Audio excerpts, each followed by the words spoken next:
So hello everyone and good morning and welcome to what is day 4, and it's the final day of our Accelerator week. So it's great to see so many of you logging on today. Thanks so much for joining us. I'm Catherine from Pathway CTM and I'm going to be your host for today. But guys, put in the chat box, maybe some of you have been with us from the start of the week. Maybe today is your first day. Let me know. It'd be great to see if you guys have attended any of the other sessions. But if not, welcome and thanks so much for joining our finance day today. So you will see we've got a short poll. If you could please complete that, that's awesome. And just, I mean, you're using it already. I think you know how to work Zoom, but if you do want to communicate today, and please do, today it's all about you. You've shown up today. Remember, talk about it on your CV, talk about it in your UCAS statement. This is to help you guys with your next steps. So how can you communicate? You will see we've got a chat box which you're filling in, which is awesome. So some of you, this is your second day, first day, you attended yesterday, second day, third day, awesome. And has anyone, maybe a full house? This is anyone's fourth day, I wonder. But yeah, it's so great, guys, to see you all logging on today. Thanks so much for joining. I will be keeping an eye on any questions that come through, and we'll try and ensure that we answer all of them. But a little bit about me. So yeah, as I said, my name is Catherine, and I'll be your host supporting you guys in the session today. And I will be keeping an eye out. We've got a few prizes to give away. So we've got 3 Just Eat vouchers to give away for you guys. So, I will be keeping an eye on those of you that are engaged with us today, asking great questions and staying throughout the day. So I'll let you know the winners at the end of the day today. And we've got a quick poll there. So I'll give you a few more seconds to complete that. And I know, guys, you were joined by Max, for some of you that have attended the days already this week, but they say, but unfortunately he couldn't be here today, but you will have me today, and I'm so excited, guys, to do the day with you and be here to help you guys out. So let's have a look at that poll, shall we, quickly? Okay, I'm going to end the poll there. Okay. So, which mythical creature, we always like to ask a random question, would make the best pet? Okay, so top score was a dragon at 46%. I don't know if I could keep a dragon. And then we asked you, what route do you plan to take after school or college? So let's have a look. 48% of you said university. 35% said apprenticeships, and then we've got 4% said a gap year, and then 13% of you said I don't know. And how much do you know about finance? So today is all about finance. 76% of you said I know a little, so hopefully that will be improved by the end of today. We've got 13% say I know nothing, and 11% say I know a lot. So I'm sure you'll all be finance experts by the end of today. So thanks, guys, for completing that. I think it's time to hand over to UBS, who are going to be talking about apprenticeships in finance. So thanks so much, Louise and Abby, for joining us today. No problem. Thank you for having us. Morning, everyone. Thanks so much for giving up your time to come along. I feel slightly nervous when Catherine saying you're all going to be experts in finance. I'm not even sure I'm an expert in finance, to be completely honest, and I've been at UBS for 15 years. So yeah, so what I want, I guess, you guys to take away from this is just a little bit about, we'll tell you about UBS, but more about kind of finance more generally. Hopefully what you will also take away from this is the real passion that we have for apprenticeships at UBS as well. So I'll tell you a little bit about my role and my team and the apprenticeships that we offer to you as well. I'm assuming we're saving questions till the end, Catherine, or can people ask questions as they go through? Yeah, and do feel free to keep an eye on the chat box. I'll keep an eye as well. But yeah, so if any questions are relevant to what you're speaking about, we can interject, but we will make sure we come to questions at the end. Amazing. Yes, we'll try and keep it relatively informal as well. So yeah, so my name's Louise. I am currently the head of the UK apprenticeships team here at UBS, so work within the HR function. I've been here for 15 years doing a variety of different roles, and quite often in big organizations like UBS or big financial services teams, you'll find that actually things like internal mobility and your career journey are really, really important to us as well. So we'll talk about that in a little bit more detail. But just to tell you about UBS, so we are a Swiss bank. Fundamentally, we are global, so you'll see that we have a presence in 50 different countries. From an apprenticeship perspective, we generally hire apprentices in the UK, normally around 40 every year. They come to us in September. You'll see we've got a few different areas that are highlighted on here. So even though we're a financial services organisation, we're broken down into a few different key areas. UBS specifically are the biggest wealth manager in financial services, and what that means is that essentially we look after other people's wealth for them, and that's what we are best at. So we have clients that are what we might call ultra high net worth, so the likes of probably your footballers, things like that. So they may come to us and say, you know, I need some help financially with people to help me with my wealth, and we do that for them. We have a few other areas as well. So we have the investment bank, so people that might be interested in actually doing a banking role, so working with clients to help them look after their money. Or you've probably heard of traders, so people who, if you watch things like The Wolf of Wall Street, maybe you'll see them in an area waving their hands around. It's not quite like that anymore. We have people in front of probably about 10 screens, moving money around, kind of the higher, lower, etc. But really exciting. So that's another area. And then we have asset management. So you probably know assets as things like properties. So we might have people that come to us, our clients who have properties that they want us to manage, and essentially it's all about managing money, I guess, if you come into a financial services organization. But if you're not necessarily finance driven, there are lots of different areas in what we call group functions, which is kind of where the support areas live. So things like HR, legal, IT, essentially all of the big areas that allow asset management, investment banking and wealth management to actually be able to do their job. Oh, I don't know if we've got someone. Can everyone just pop themselves on mute if that's okay? Oh,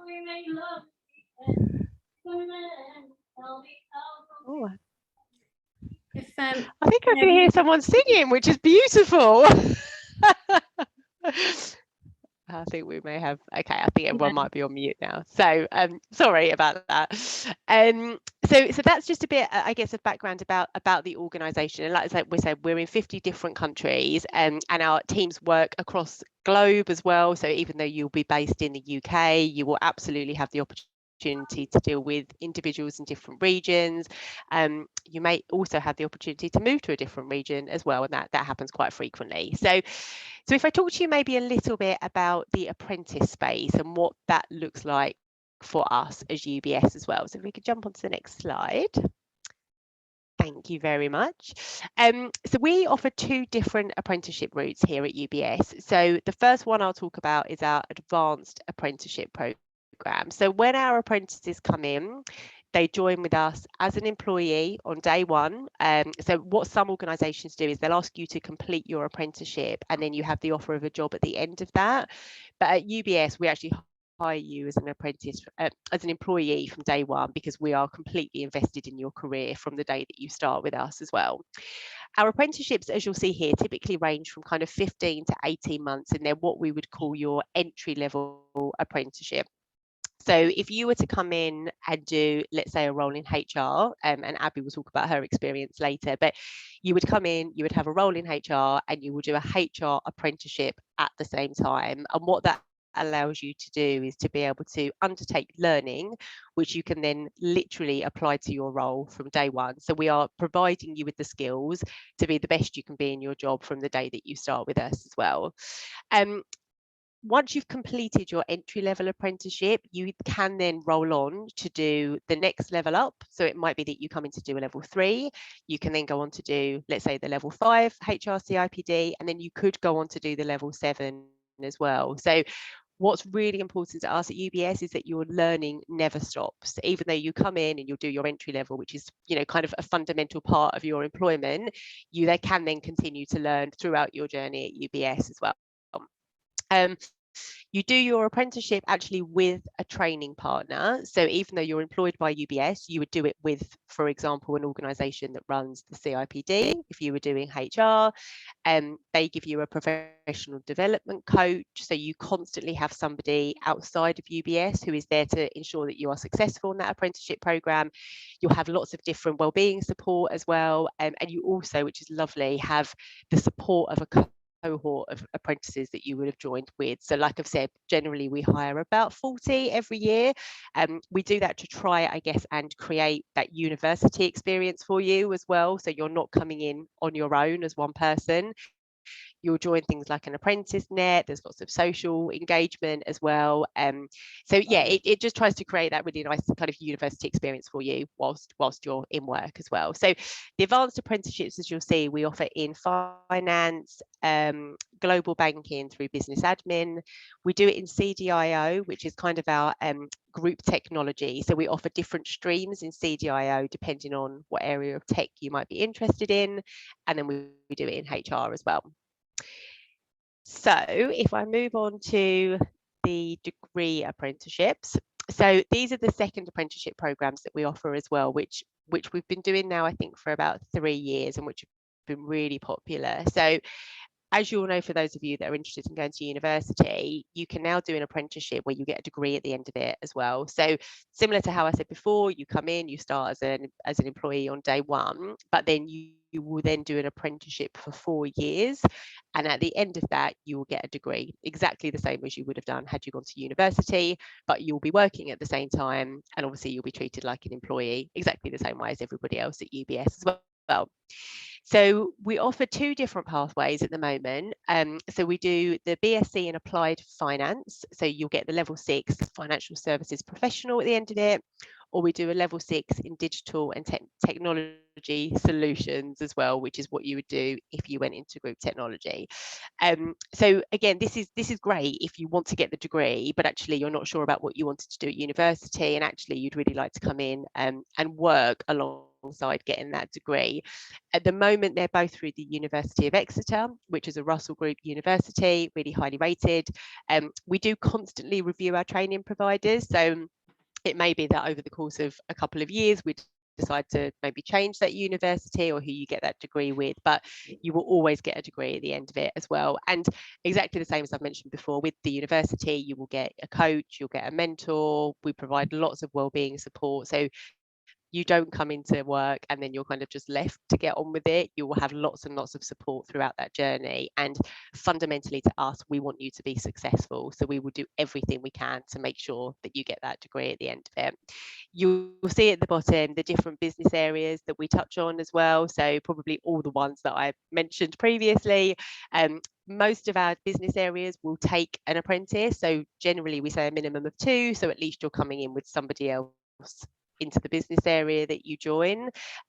So really, even if you don't have, we did a careers fair recently, and a few people said to me, oh, you know, I'm really interested in coming into finance, but I'm actually not very good with numbers. I don't like maths, for example. And I had to kind of nod and say, yeah, I'm exactly the same. That's why I work in HR. So don't be put off if you're interested in an apprenticeship, but you see something like a financial services organisation and you think, oh, do you know what, finance isn't my thing, or I'm not really that interested in economics or something like that. We have a wealth of different areas that you can go to as well. So definitely worthwhile, you know, not just for UBS, but I think when you're looking at things like apprenticeships, go into lots of different websites of different organizations, or obviously do it through Pathway, because if you've got an interest in, it might be tech, it might be something completely unrelated to finance, but it might be the right organization for you in the long run as well. So definitely keep your minds open in terms of what's available to you.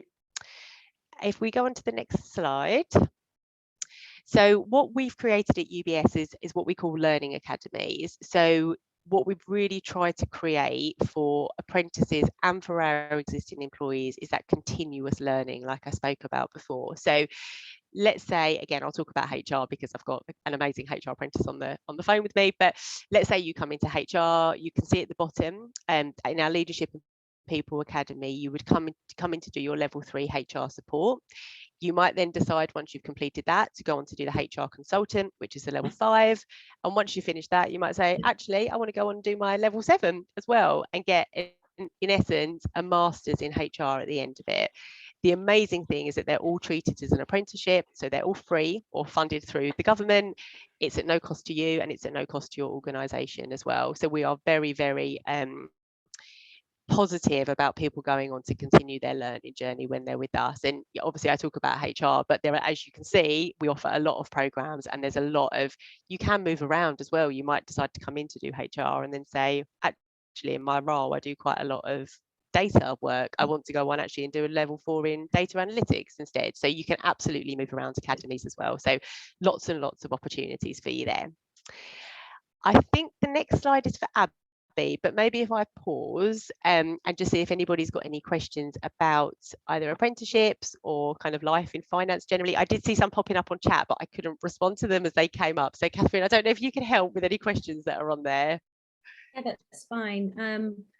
Let's have a look. And thanks everyone for asking some great questions. Okay. Let's have a look. Okay, is it possible to apply for degree apprenticeships now for this year, or have they closed? So for this year, they've already closed, unfortunately, because they're joining us, and they're actually having their Keep Warm event today, because they'll be joining us in September. So we've filled everyone for this year, but we will be opening applications around October time, which will be for our hires for next September. So if you are interested, if you go on the UBS, I think it's ubs.com/careers, there is a section on there for apprenticeships. It might say apply now at the moment, but obviously if you wait until around October time, then the next applications will open. Perfect, thanks Louise. And remember guys, we'll notify you as well when they do open. Okay, let's have a look then. Regarding your day-to-day, what does that look like for you in terms of working in your department? Well, for me, and again, I can maybe let Abby talk about her as well. So for me, it's really, really varied. So I manage a team. I manage an amazing team of, I think there's 7 of us.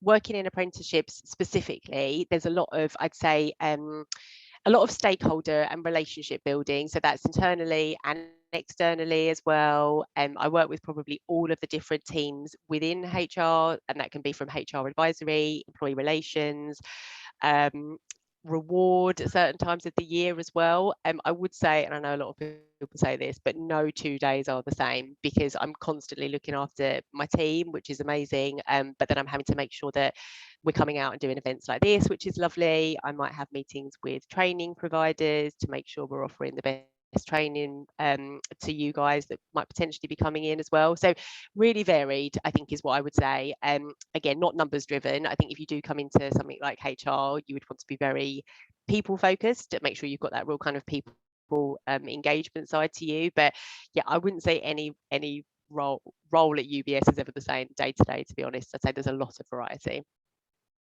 Perfect, thanks. And one regarding once you finish your level 7, so at level 7 finance, do you become a chartered accountant? So if you do the accountancy professional one, you do, yeah. Perfect. Okay, and cool. I think that's through SEMA, I want to say, but I don't know 100%, but yes, you do. Perfect. I think happy if you want to move hand over to Abby now, we can make sure we can come back to more questions later. Amazing, thank you.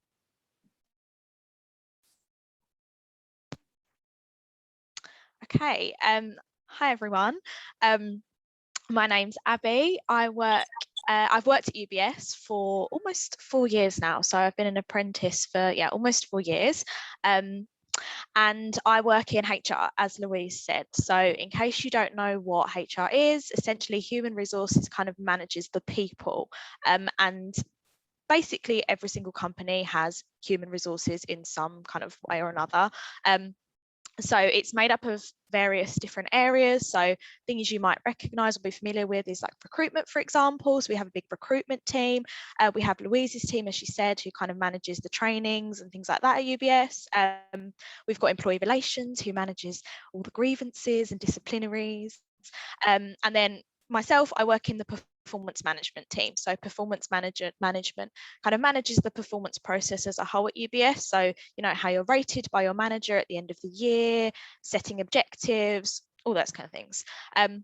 So yes, I worked at UBS for 4 years. So I did my A-levels at my sixth form, and then I went straight to UBS in the September. So I didn't go to university, just decided to do an apprenticeship. So the reason why I made that decision was my sixth form, and I don't know what it's like now because this was like 4 or 5 years ago now. My sixth form kind of pushed university quite a bit. So in my mind, I thought, okay, I'm going to do my A-levels and I'm going to go to university because that's what everyone else around me was doing. There was a lot of kind of sessions at school where universities came in and spoke. But something in the back of my mind, I felt like, am I just doing this because that's naturally the next step because everyone else is doing it?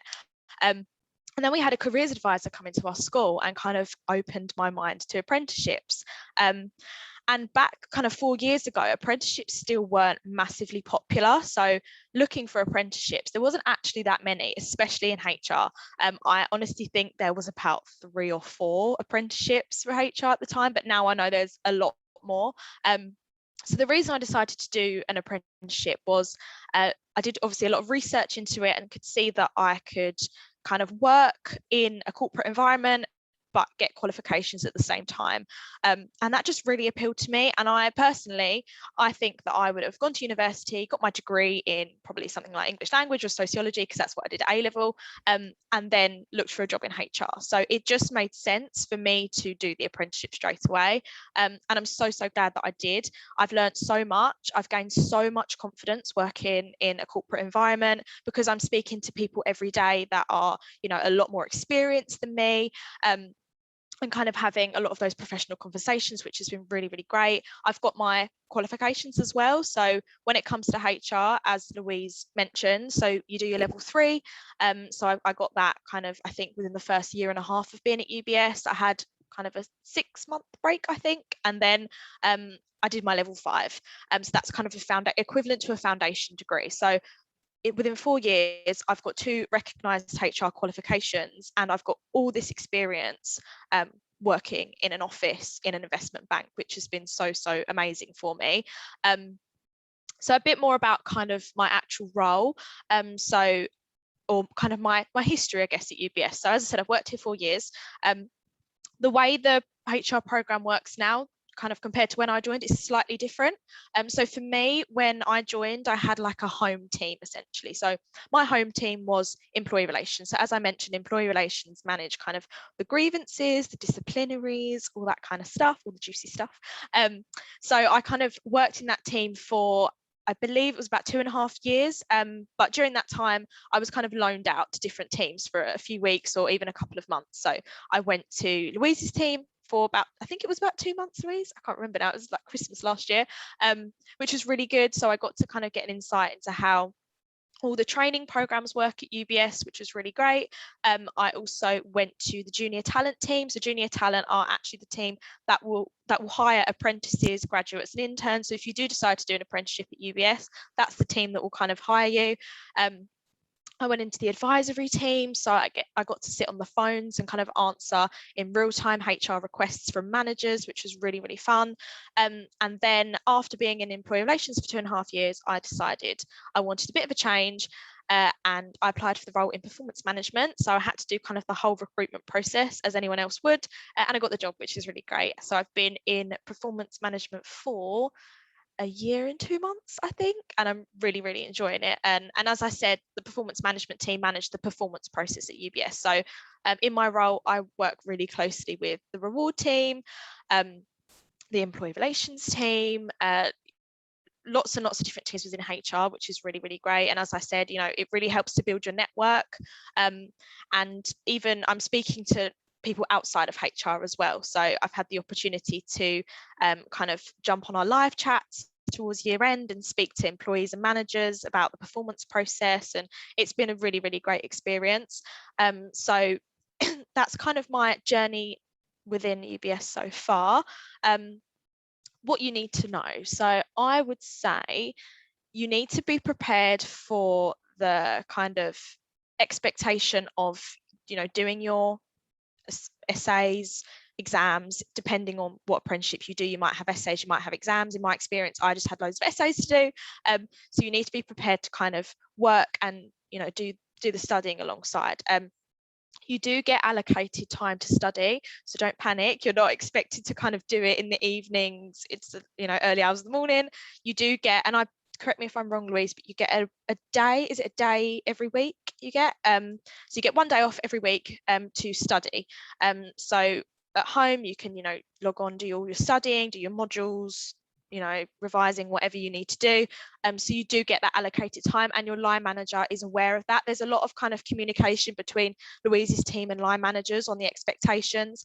They do, I'm assuming you still do this, but Louise, but they do kind of like almost induction sessions for line managers who are have never had an apprentice before in their team, and they might be managing one. So there's lots of kind of communication, so expectations can be managed. So yeah, you do get the day off, which is really, really great to do all that studying. So you're not expected to do it kind of in your own time. Obviously you can do it in your own time, but you can use that kind of day that you get every week.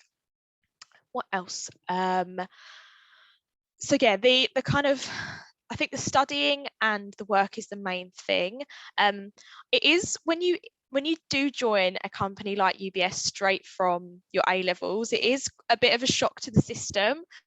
I'm going to admit it's very, very different. Obviously, when you're doing your A levels and you're at school, sixth form, college, whatever, you have kind of that guidance from a teacher. But when you're in an environment like UBS, such a big company, you of course have your line manager who supports you every step of the way. But it's quite a strange feeling to be in charge of your own day.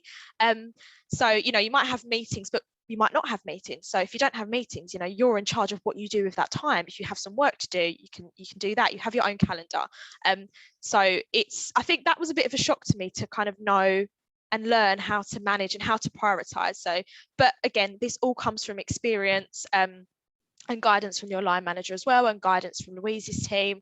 So yeah, it is a shock, but in a good way. And you really get thrown in, and you start building that confidence straight away, and start kind of building that network.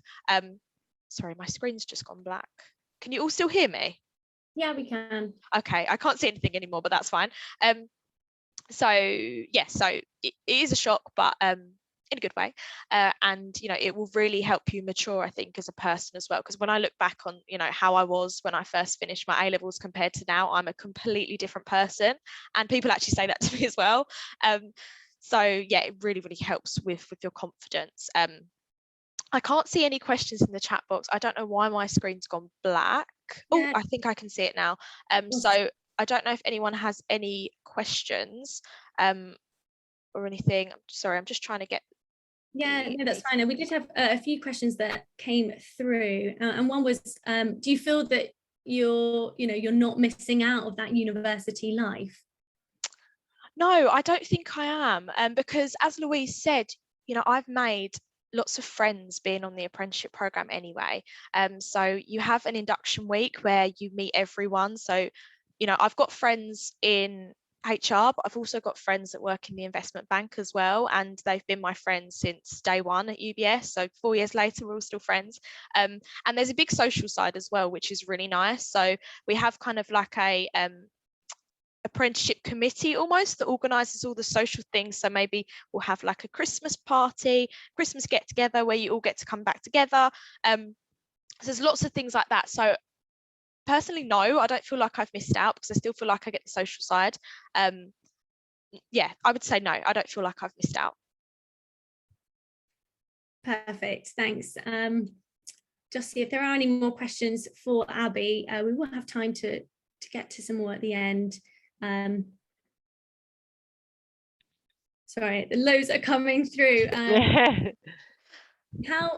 Yeah, this is a good one. So in HR then, Abby, how much of your work revolves around numbers? Honestly, not a lot. So that's one of the reasons why I actually chose to work in human resources, because I'm not terrible at maths, but it definitely was not my favourite subject at school. I didn't do it at A level. So I actually kind of had the same worry when looking at apprenticeships in finance, that my God, like, am I going to have to be doing maths all the time? But that is not the case at all. I'm trying to think when I've had to really use my brain when it comes to numbers in HR, but I haven't really had to. HR is a lot, as I said, it's a lot of people management. So it's a lot of talking to people. So if you like talking to people, then HR is for you. Awesome. And I think, Louise, you might have covered it in terms of what grades you need. All right, this is for maths and English GCSE. So in terms of the requirements, I know you put you need a BBC at A level or equivalent in BTEC. Yeah, that's right. I think for GCSE, I think it's a B, I want to say. Sorry, I'm not in recruitment, so I should know that, but I think it's a B. But if anybody, I think, did struggle with that, then I think there is some support in place as well. But essentially, we look more for the A level, so the BBC A level or BTEC equivalent. Perfect, thanks. Okay, I wonder if it's worthwhile maybe just going back to the previous slide, unless anyone's got any other questions for Abby. Just because I think this is a really nice kind of overview for people that just don't maybe know about apprenticeships or just not sure maybe why they would choose an apprenticeship over going to university or just taking obviously a job somewhere else. So I think these are the key things. So at the end of every apprenticeship, you will gain a professional qualification. So whether that's a degree, like we've spoken about, or something like the HRCIPD, which Abby's spoken about as well, you will get a qualification which will obviously help you in your role. But when you think about obviously building up your CV to maybe think about future roles as well, whether they're still hopefully at UBS or somewhere else, having that professional qualification will really help you. I think it gives you the confidence and the skills, but also it kind of helps you stand out against other candidates that might be going for roles as well. So that's really key.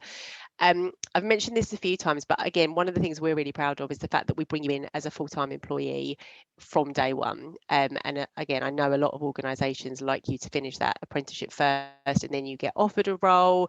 But for us, we're so embedded, and I guess we're just so, we want our employees to feel and our apprentices to feel like employees from day one as well. And we're really fortunate. We have I think it's a 90% retention rate of all of our apprentices as well. And I think that just shows that they feel very loyal to us from day one, and that's brilliant. As I say, we're really proud of that.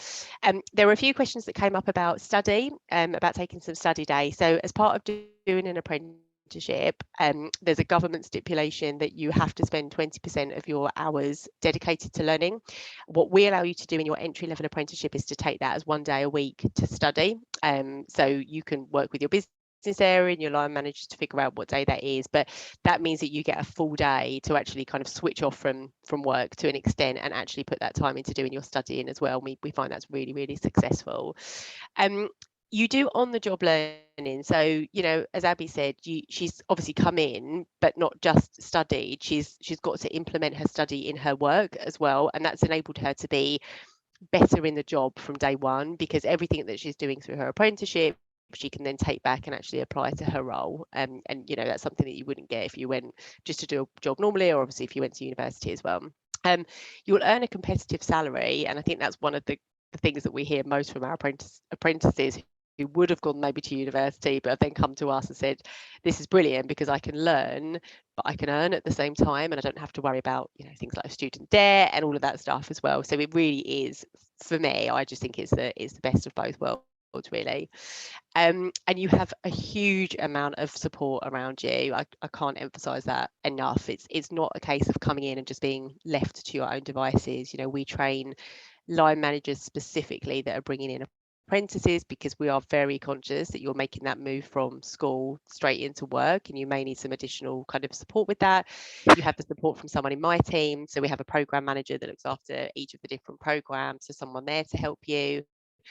You'll have an academic coach, so somebody at the training provider who is there to help you. And the whole purpose of that is because we want you to be successful, and we can then identify very early on if you're struggling with a particular topic, or if you're struggling on your desk, or if there's a well-being issue, if there's something going on at home, or whatever it is. You've then got a network of people around you to support you and ensure you are set up for success as well. So for me, these are, mean, these are just some of the reasons why an apprenticeship is really good. But I think for someone that maybe doesn't know about them and only knows about different options, these are kind of the key elements that stand out. And as I say, all of our apprentices have been so successful on their program and have gone on to do amazing jobs and have great careers at UBS as well. So it really is something that we're passionate about. And yeah, we hope to well, hopefully see maybe as many of you on an apprenticeship potentially next year as possible.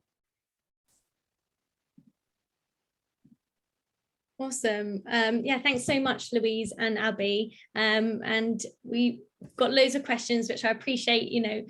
We will now get to them, guys. So thanks so much for sharing that overview of UBS and what their apprenticeships look like, and life and finance. And Abby, I'm sure we'll have more questions for you in terms of what it is like to actually be an apprentice. Louise, for anyone that's wanting to get into this profession, Yep. and whether that's at UBS, which hopefully is, what advice and tips would you give to students?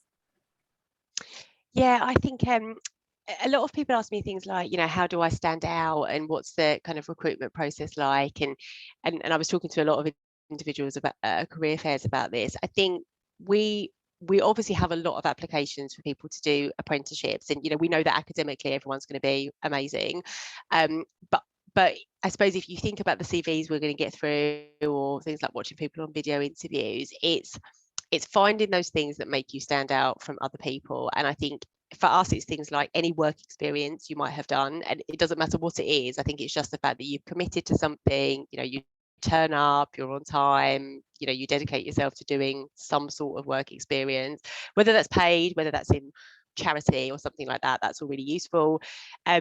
If you can do things like maybe suggest a way you've been part of a team. So maybe if you're at school, if you, I don't know, captain a football team, or just something where there's an element of teamwork, I think that's also really, really good to see. Something where you've been able to maybe show initiative. So let's say maybe at school, or again in a work situation, maybe you've identified something that's not working particularly well. You've identified there's a problem and you've come up with a solution for it. Now, that solution might not necessarily then be put into place, but it's not necessarily about that. It's the fact that you might turn around and say, when I was at school, I realised that one of our processes wasn't working very well. I spoke to a teacher about it. We then put something in place to get that changed. So it's being able to, I suppose, have some of the skills and stand out, because we want to bring people in that are going to make a difference to UBS and be able to, maybe put things in place and be a bit innovative and identify maybe a problem, or even if you're at school and you do something like join a debate team or something, it's just CVs are going to look very, very similar to us from an academic standpoint. So we want to see that you've done something that might be just slightly different, or that makes you stand out across others as well. So that's what we would be looking for. Abby, I don't know if you want to add anything to that. I'm trying to think what you had on your CV. I think I'd definitely say the work experience part, because I think, so for example, I did work experience at TfL in their HR department, and I think that really helped with my interview, because I could kind of relate what I did in that work experience to kind of HR.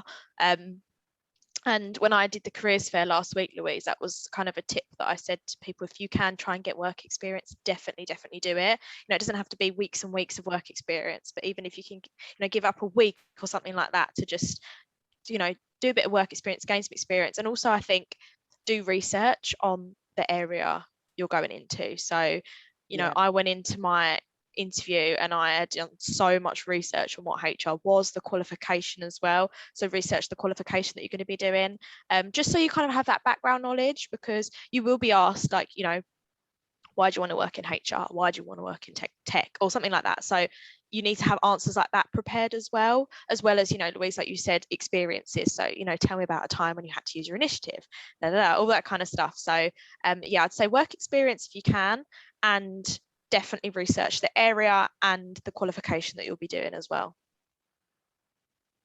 Perfect. Yeah, agreed. Sorry, actually, a question, Abby. So you obviously knew you wanted to, get into HR. Yeah. And was that sort of at A-level stage or earlier? I'd say A-level stage. I'm going to be honest, it was actually my mum that suggested HR to me. So kind of looking at the A-levels I did, so a lot of my A-levels were like sociology, for example. It's all about, you know, people and all that kind of stuff. So that fits really well, I think, with HR. And I did English, so a lot of essay writing, which prepared me for my CIPD and all the essays I had to write. So I think personally my A-levels fit with HR. But it was actually my mum that suggested it initially. And then after doing all my research, I thought, no, this is definitely something that would, you know, suit me, because as I said, I didn't really want to go into anything, you know, with numbers and a lot of maths and things like that. So HR, if that's something that interests you, I would definitely recommend looking into HR, because there's so many different areas as well. It's recruitment, performance, employee relations, business partners, and probably you might not know what that means at the moment, but definitely do your research, because there's so many different areas you can go into, and there's so many opportunities at UBS as well. Awesome, thanks. And I think, Louise, if you're able to recap some of those opportunities, we've had a question, what opportunities do you have available for young people wanting to start in your profession and industry? And I know you've covered them, but if you could just sort of give a quick recap on that, please. Oh, opportunities. Do you mean the different roles that are available in terms of opportunities? Yeah, I think if you could confirm. I took that as roles, but if you asked that question, if you could just confirm you meant different types of roles. So maybe if I talk about the roles that we hire apprentices into, that might be useful. So yeah, I think, as I mentioned before, we try to offer our apprenticeships across all of our different business areas, because, you know, we're conscious there's a lot of them, and therefore we have lots of different opportunities. So we offer apprenticeships in our what we call our front office investment banking. So in global banking, where you work with clients, global markets, which is more trading, asset management, which I mentioned is more about managing kind of properties and assets and that type of thing. Wealth management, which is looking after other people's wealth for them as well. That's normally really popular, because we are a wealth manager in terms of what UBS do. And then all of our support functions. So I think we offer them in group technology, HR, and finance and operations. Actually, I mean, there's loads. So, and again, really depending on what you're interested in, because, you know, obviously Abby and I are very people obviously, as you can tell. So we, you know, HR for us is quite obvious, but you might actually love finance, but you might want to go into accounting or something like that. So you've got the opportunity to do that as well. As we've said before, and Catherine will let you know, when the application's open, it will show you really clearly on our website what each of the different business areas are that we're hiring into, and then what the roles are within that, and the qualification that supports it as well. So that should make things really, really clear. Perfect, thanks, Louise. And Abby, just to come back to you in terms of your apprenticeship, which I think you said after 4 years you were qualified. Mm-hmm. So is that correct? Yes, so it doesn't necessarily take everyone 4 years, but so I think the level 3 I did took about 1.5 years, because aside from the actual qualification, you have the apprenticeship part as well. So kind of to explain that, I have my CIPD, which is the kind of recognized HR qualification. So I did that. That's all my essays, all my modules, all my studying. And then once you've done that, you have to do the apprenticeship part. So you actually have to do a project within work, and you have to write an essay on that. And then at the end, it's called a professional discussion, but it's kind of like an interview where you kind of recap what you did within your project and what you've done kind of as a HR professional for the last kind of 1.5 years. And alongside that, you track kind of all of your off the job activities. So maybe you've attended, I don't know, an external training, you would track that. You know, you might have gone, I don't know, shadowed an investigation meeting, for example. You would track things like that. So you do kind of your qualification and your apprenticeship as well alongside each other. It can be quite difficult to kind of wrap your head around until you actually do it yourself. But so yeah, you get your qualification, you do your apprenticeship, and it was exactly the same for my level 5 as well. So I did my CIPD level 5, so I'm qualified, and then the apprenticeship part afterwards, so the project and the discussion. I don't know if it works the same, Louise, for maybe if you're in, you know, banking and things like that, but that's how it works for the HR CIPD qualification. So Yeah, it's exactly the same. So every apprenticeship essentially you get is kind of split into two, although they run parallel together. So you have the apprenticeship part of it, which is a bit similar to, I suppose, doing the if you went to university and you had to do kind of the academic side of things, I suppose you have to do the project, etc. But then you have your professional qualification part of it as well. So that's how it works in HR. But it would be the same if you were to do I don't know, let's say technology, for example. You would have your kind of data apprenticeship, but then you would get something like I'm trying to think what it is, your level 4 in data analytics would be the qualification that you would get at the end. So you essentially, you kind of come out with 2 qualifications actually, but that's the way an apprenticeship works. Okay, great. And whilst we're on the topic of levels, do you have to do level 4 after completing level 3? You don't have to. So sorry, I was just going to, so obviously for some of them you kind of would. So for HR, I think you would have to do the level 3, then the 5, and then the 7. I'm looking at Abby, who's nodding. Yeah, I don't think level 4 exists for HR. I have a feeling it's not. I think it just goes level 3, level 5. There's no in between. Yeah, HR anyway. That's right. Whereas I think actually that's fundamentally how it works for most of them. Even in finance, if you did like the AAT, and then I think you have to do the 3, then the 4, then the 7. But you could move around. Like I said, if you don't want to do that kind of ladder, you might decide to do HR and then say, oh, actually now I don't want, let's say you move then into a tech role, you could then do something different in tech, for example. So you don't have to necessarily follow that kind of career ladder, I suppose. Sure. And then a question which sort of leads on from that, can you finish an apprenticeship earlier than its allocated time? No, so the government stipulation on an apprenticeship is that you have to do it for, I think it's something like 366 days. Every apprenticeship has to have a minimum of 366 days.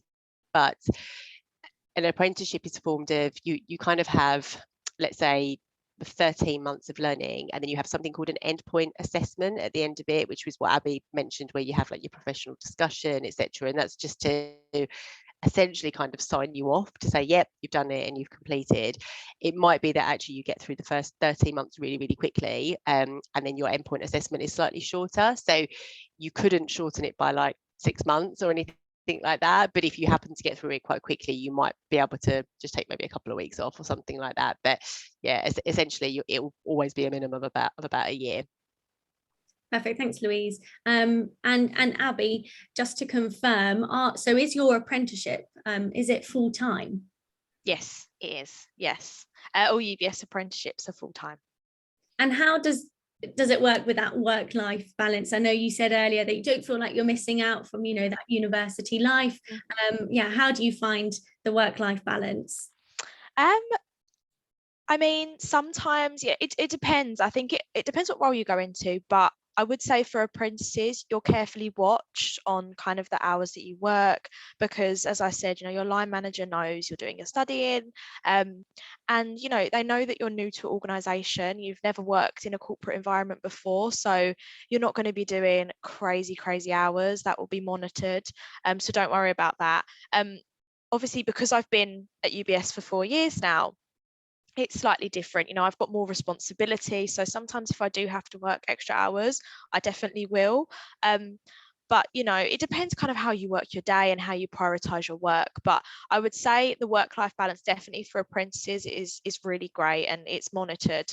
And I think as well, something I've found with working from home, because as an apprentice, again, depending on your work area, but personally for me, I've got a lot of flexibility now. Like, as you can see, I'm at home, I'm not in the office. So, I can work from home as well. And I think, especially when you're doing your qualifications, working from home can actually help, because when I was doing my level 3, for example, I had to do a lot of my kind of studying maybe off the desk in the office, if I got some free time. But now, I finish at 5, aside from my study day, obviously, but, if I finish my work at 5, I can then, do a couple of hours in the evening, sitting where I am, not going home and not having a commute, sitting where I am doing my studying. So I do think as well, the whole flexible working, hybrid working model that UBS has introduced, I know a lot of companies have done that, since COVID and all that kind of stuff.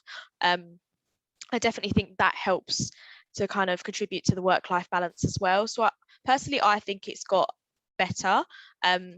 But yeah, as an apprentice, you know, you're watched very carefully, so you're not going to be working absolutely crazy hours, like maybe some more senior management might do. Awesome, thanks, Abby. An interesting question has come up around salary, which you know, of course, is very important when you're applying for these roles. So, as an apprentice, then, what is the average salary, and by how much does it progress each year? So our average salary is, and obviously it can change in terms of market and competitive, but it's normally kind of early 20s, so around sort of 23, something like that when people first join. In terms of how often it increases, so all of our, I guess, kind of pay increases will be reviewed, and they're applied the same way to everybody, in that it would go on, I guess, kind of how well you've worked that year. So you don't just come in, I guess, as an apprentice and then kind of get an automatic salary increase. You would still have to perform well in your role, and you would still have to make sure that you're studying on time as well. So if things like you're falling behind on your apprenticeship, or you're not completing your study on time, or there are any issues on desk, that would all be taken in. But obviously we expect everyone to come in to perform really well, and therefore we would look at things like whether a salary increase is the right thing for you. But yes, absolutely, if you're doing well, you would be absolutely open to getting a salary increase year on year. Yeah, and pretty competitive salaries, having just finished your A levels or BTEC, whatever you did. At 18, it's a great opportunity for you to save, and if you did want to go down that route, something to consider. I guess, Louise, then, for anyone that's thinking about university, perhaps, do you offer any internships or graduate schemes? Yeah, we do. So if you go to university in your penultimate year, so third year, during the summer we offer summer internships. So you would literally come and spend the summer working at UBS.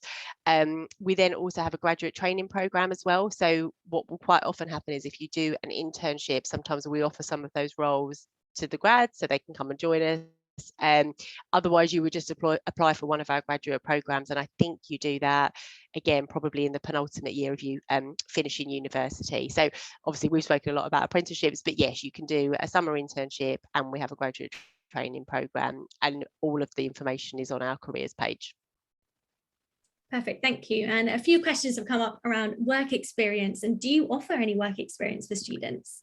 We don't actually, and again, this is asked of us quite a lot. I think probably two reasons why. One, we're not really that interested in where your work experience has been. We don't think you have to have worked in a bank, or as Abby said, she did work experience at TfL, and so long as you've got some level of work experience. Somebody asked about virtual work experience. That's obviously fine as well, especially given what we've been through recently.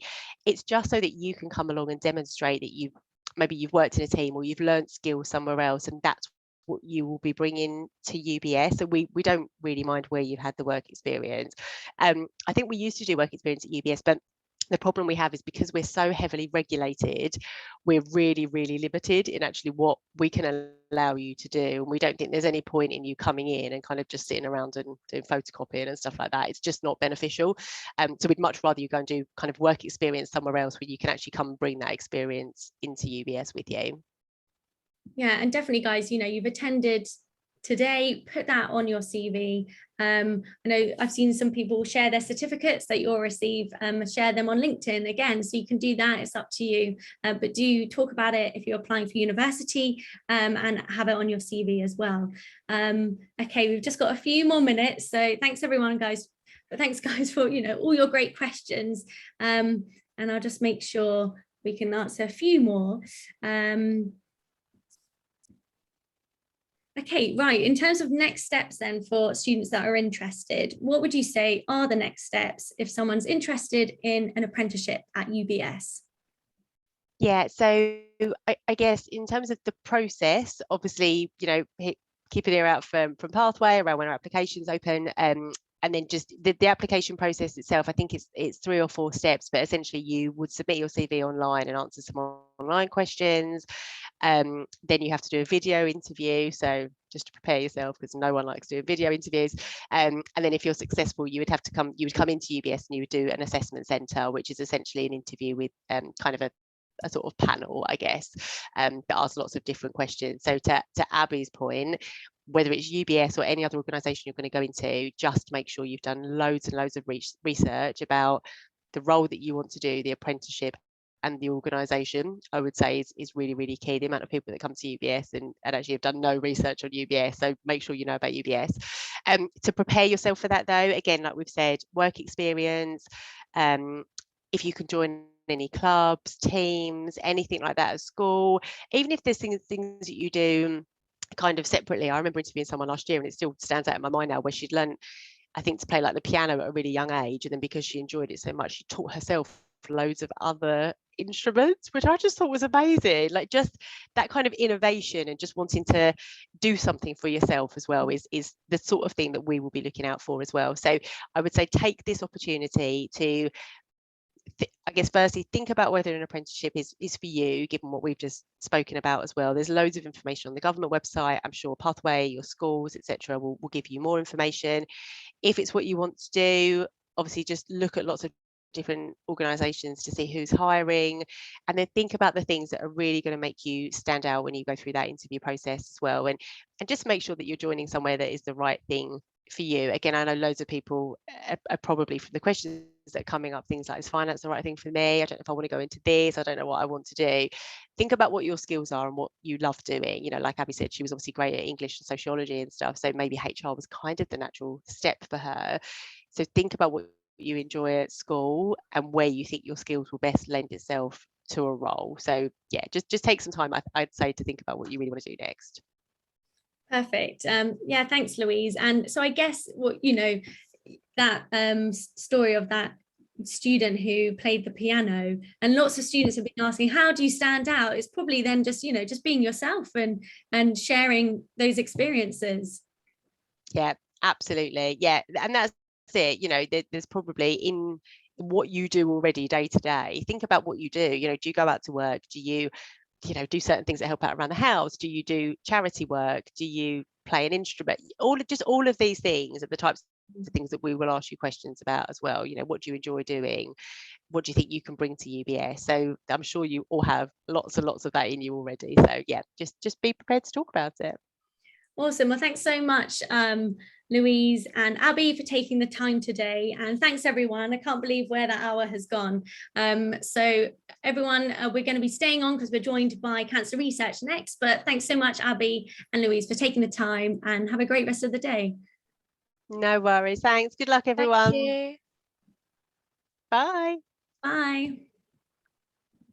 Awesome, guys. So well done. Some great questions there. And I can see we are joined by Tara. Good morning, Tara. Are you there?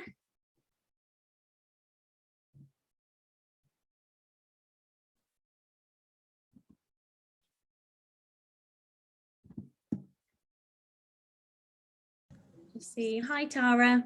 Hiya, can you? Yeah, I can hear you and I can see you. That's great. Perfect. Awesome. Yeah, thanks so much. So yeah, we've got loads of enthusiastic students online today asking lots of questions.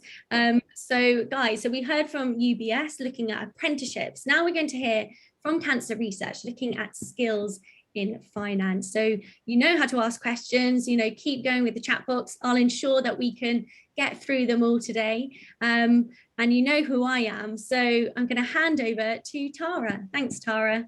Great, thanks very much. Hi everyone, my name's Tara. I'm currently a senior finance analyst at Cancer Research UK. I won't go into too much detail about the charity, but largest charity funding cancer research in the UK, not government funded, and so on and so forth. I'll spend about the next hour or so kind of telling you a little bit about myself, my career at CRUK, and also the skills I've developed while working in finance, which will hopefully give you a bit more of an understanding of what it's like. I'm in quite a big room today, so if there's a bit of an echo, let me know and I can put some headphones in. Yeah, no, it's all good. Okay, great. I can just hear myself, it's fine, I'll get over it.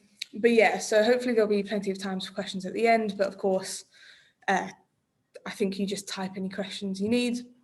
And of course, if the questions are slightly off topic, but still would be helpful to know, please go ahead and ask, and I'll try my best to answer those as well. Yeah, unfortunately, I'm not very good with presentations, so I haven't got any slides or any fancy graphs, but we'll kind of move on and deal with it that way. So as I said, I'm currently a senior finance analyst, and my entire career has been at CRUK. So I started as an intern working for the recruitment team in HR. I did sociology at uni, so pretty much thought HR or something similar was the only career path for me. But yeah, evidently not. It was a 3-month internship, and around the time my internship was ending, there was an administrator role for the talent development team. So I kind of said, well, okay, well, this is clearly the only career path for me, so I'll go for it and see what happens. And I got it, surprisingly. But moving from that, during my time as an admin and a coordinator at HR, I slowly started to realize that I was pretty much better with numbers than I was with people. So off the back of that, I thought, okay, maybe finance is a bit better for me. And here at CRUK, we have a career development program. So this is kind of, oh, I'm interested in this. How can I kind of move forward? So I kind of put that into the ether. And off the back of that, I ended up with what's called a shadowing program, where you kind of sit with someone who has the career you want and see what they do for a day, or in my case, a week, because I was just so interested in the numbers. But off that, I clearly made a good impression, because they were like, hey, we've got this project coming up. Are you interested in doing it? Of course, this was alongside my actual role, so I was umming and ahhing, but in reality, if this was the career I wanted, I was kind of like, okay, let's do this project and see. In hindsight, I think they just gave me a project no one wanted, because it was a lot of manual data entry into a spreadsheet. But I found it interesting, and it was a lot more interesting than booking talent development sessions and training sessions. So I did that, and it was essentially looking at what royalties we get as a charity, and if we need to pay our scientists some of the money off the back of that. So really kind of important work, despite it being manual and arduous and getting through lots of spreadsheet lines. Sorry, Tara, that sounds really interesting. And I guess, spreadsheets, I mean, they're not everyone's cup of tea, but are you the type of person that would, really get into it and just find that really interesting? Yeah, absolutely. So I never thought I was a spreadsheet kind of person. And then I realized just how useful it could be the more you understand it and the more you know about it. So throughout kind of that project and my career from there, it was very much, yeah, okay, this is actually a very useful tool. And therefore I'm very into the numbers and the datas. Everything in my life is now dictated by a spreadsheet. My personal budget, my activities for the week, all of it. Love a good spreadsheet. My partner's not too happy with it, but it's fine. But yeah, so that's kind of where it started. And then after this project, about a few weeks after it, there was a job opportunity at Cancer Research UK to go for an entry-level role at finance. And I was kind of umming and ahhing, because I had been here for about a year and a half, 2 years, and I was like, is an entry-level role really right for me at this moment? But in all honesty, it was the career path I wanted. I did a lot of research into it, and I was 22 at the time. So I was just thinking to myself, if I'm not going to start over now in a career I want, I'm just going to regret it later. So I went for it. And there was some initial concerns with my manager at the time about the fact that I had very little background in finance. But in all honesty, they knew I was willing to learn the technical side of finance. But when it came to, and accounting, but when it came to the basic understanding of the skills needed, I had that thanks to my time in HR, but also thanks to the research I did. So for those of you who don't know, whenever you apply for a job, you get given what's called key behaviours and competencies, i.e. an ideal candidate would have this, this, this, and this. And I kind of did my research on that and looked into it and thought, yeah, I've got that, or I know what I need to do to get that. So thanks to that kind of research, I was able to say to them, look, this is what I can bring to the table. I know you need someone who has these skills. And that's kind of where it snowballed. They took a punt on me, and here I am 6 years later, being able to grow and develop and kind of earn promotions on my way through in finance. But yeah, in terms of kind of my financial career, I'm sure most people on this call are aware, in order to progress in finance, you need to undertake an accountancy qualification.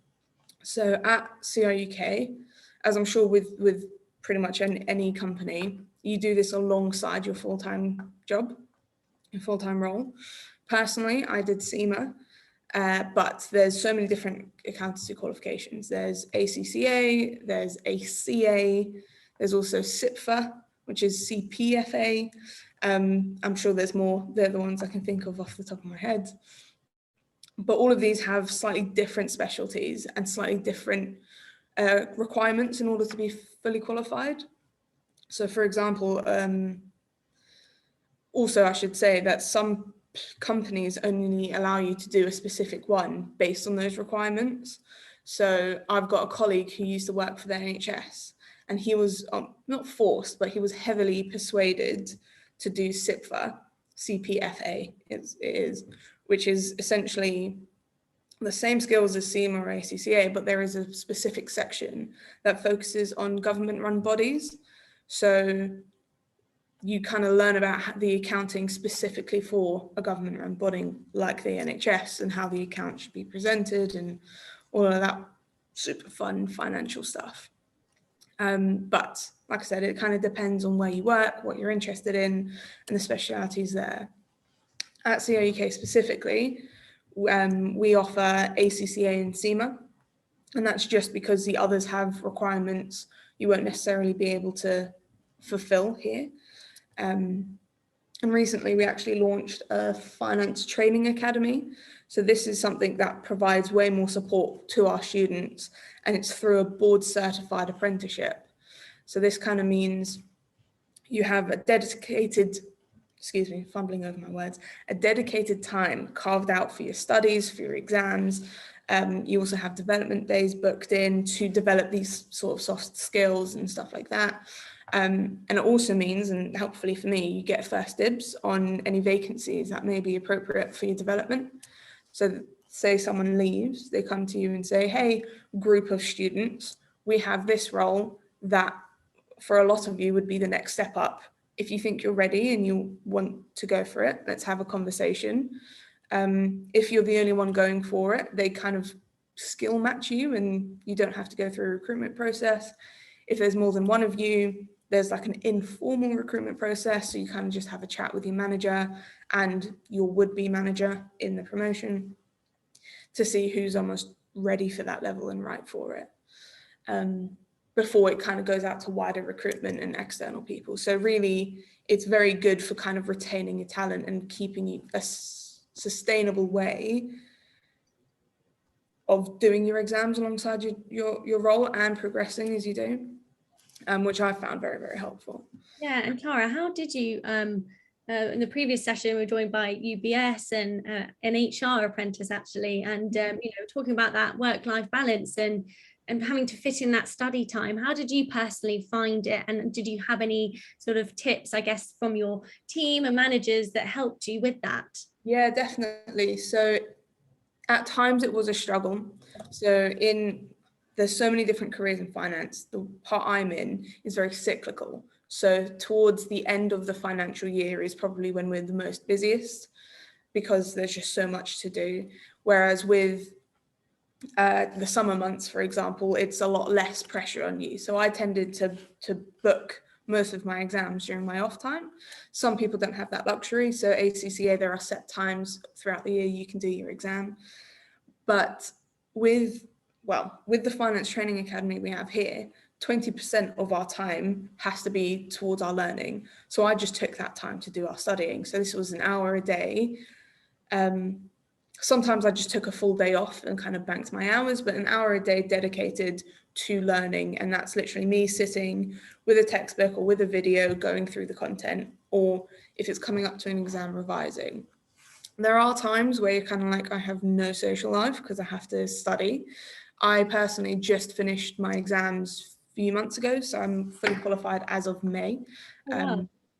And so how many years then did that take to get qualified? So it took me just over 3 years. For some people it's 2 years because they get exemptions. I unfortunately didn't have any.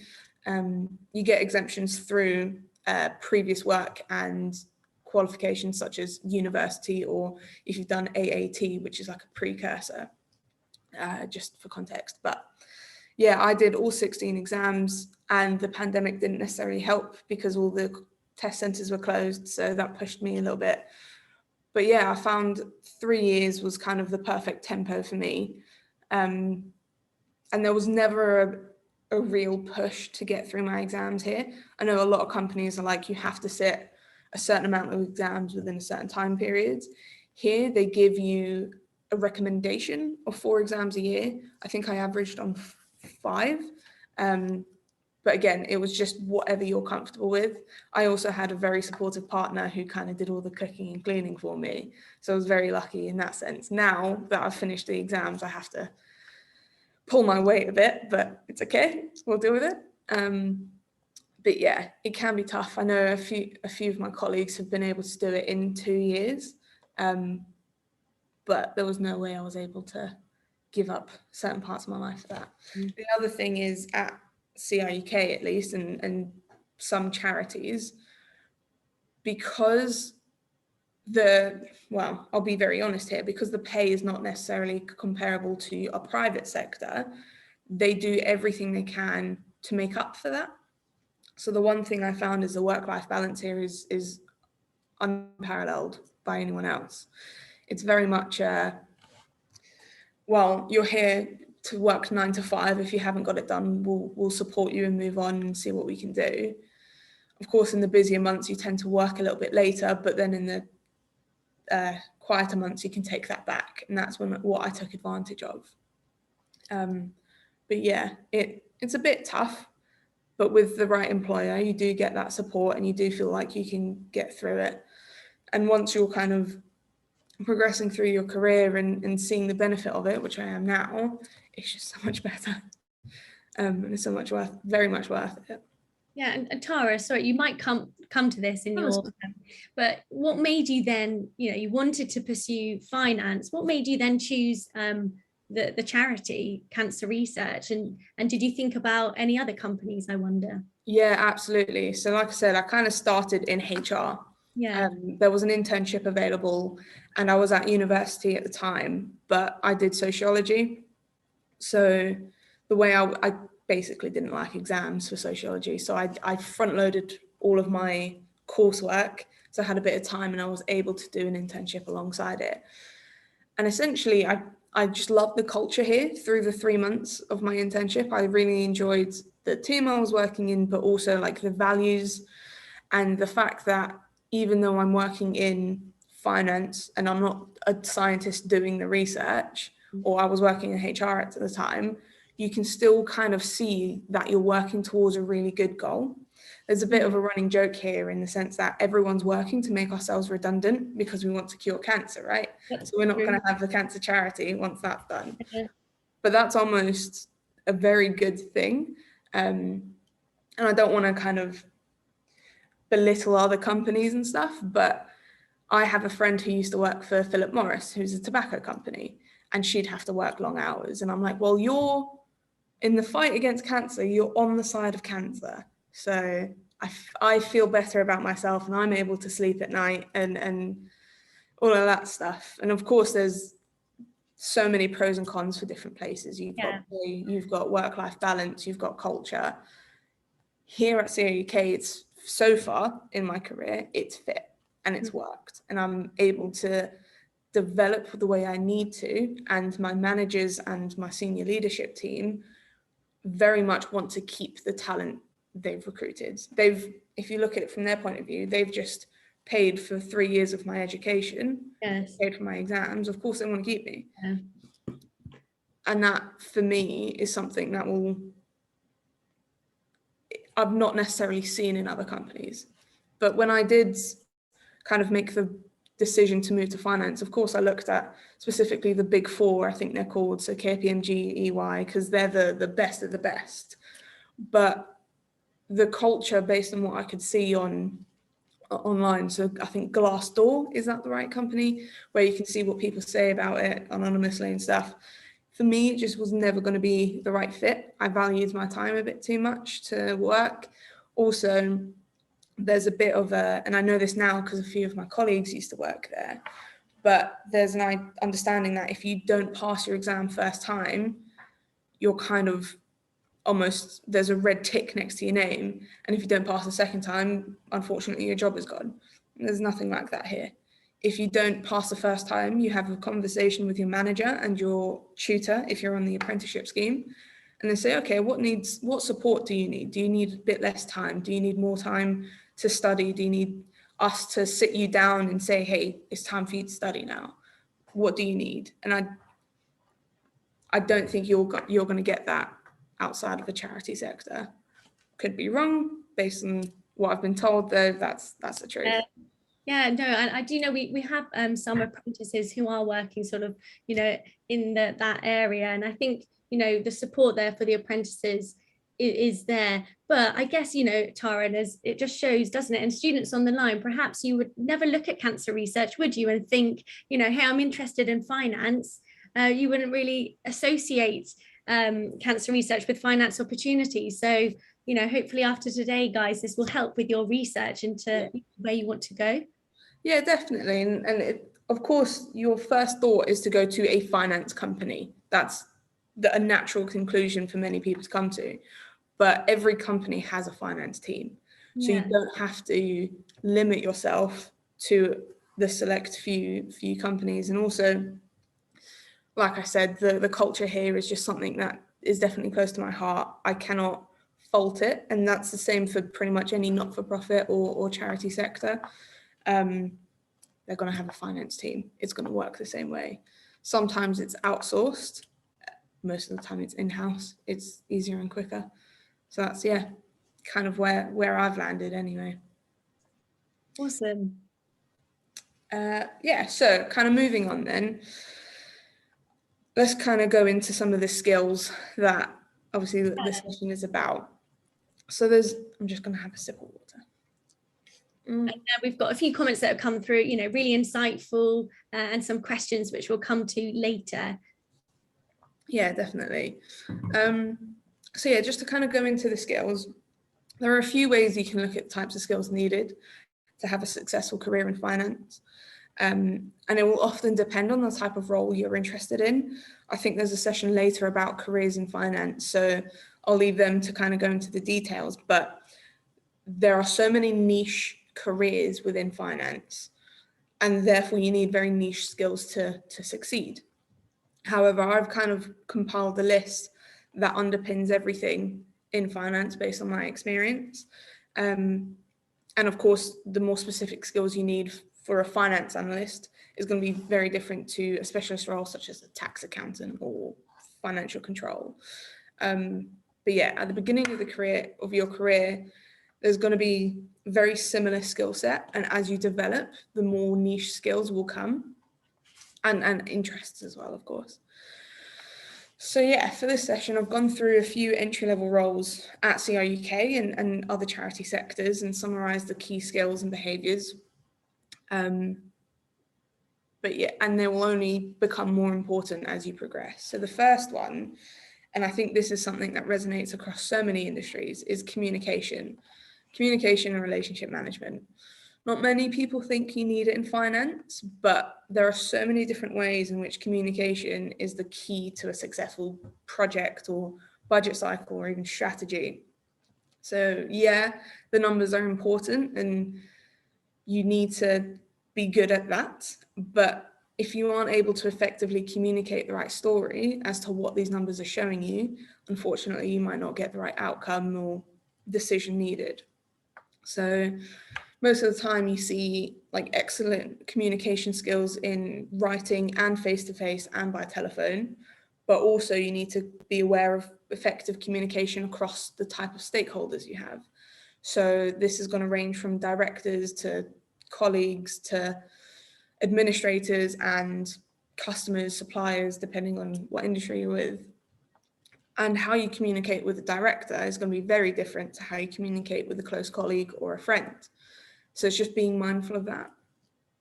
Similarly, we have relationship management. So this is a skill that's often closely related to communication, being able to build a rapport with a stakeholder and allow everyone to do, which will allow everyone to do their job more effectively. Definitely over the course of my career, there's been such an important push towards collaboration in the workplace, and relationship management is going to be integral to that. I've had a look online and I've definitely used this before. There's a thing called masterclass.com that have a lot of free articles, and there's quite a good one on effective communication, so you can definitely check that out.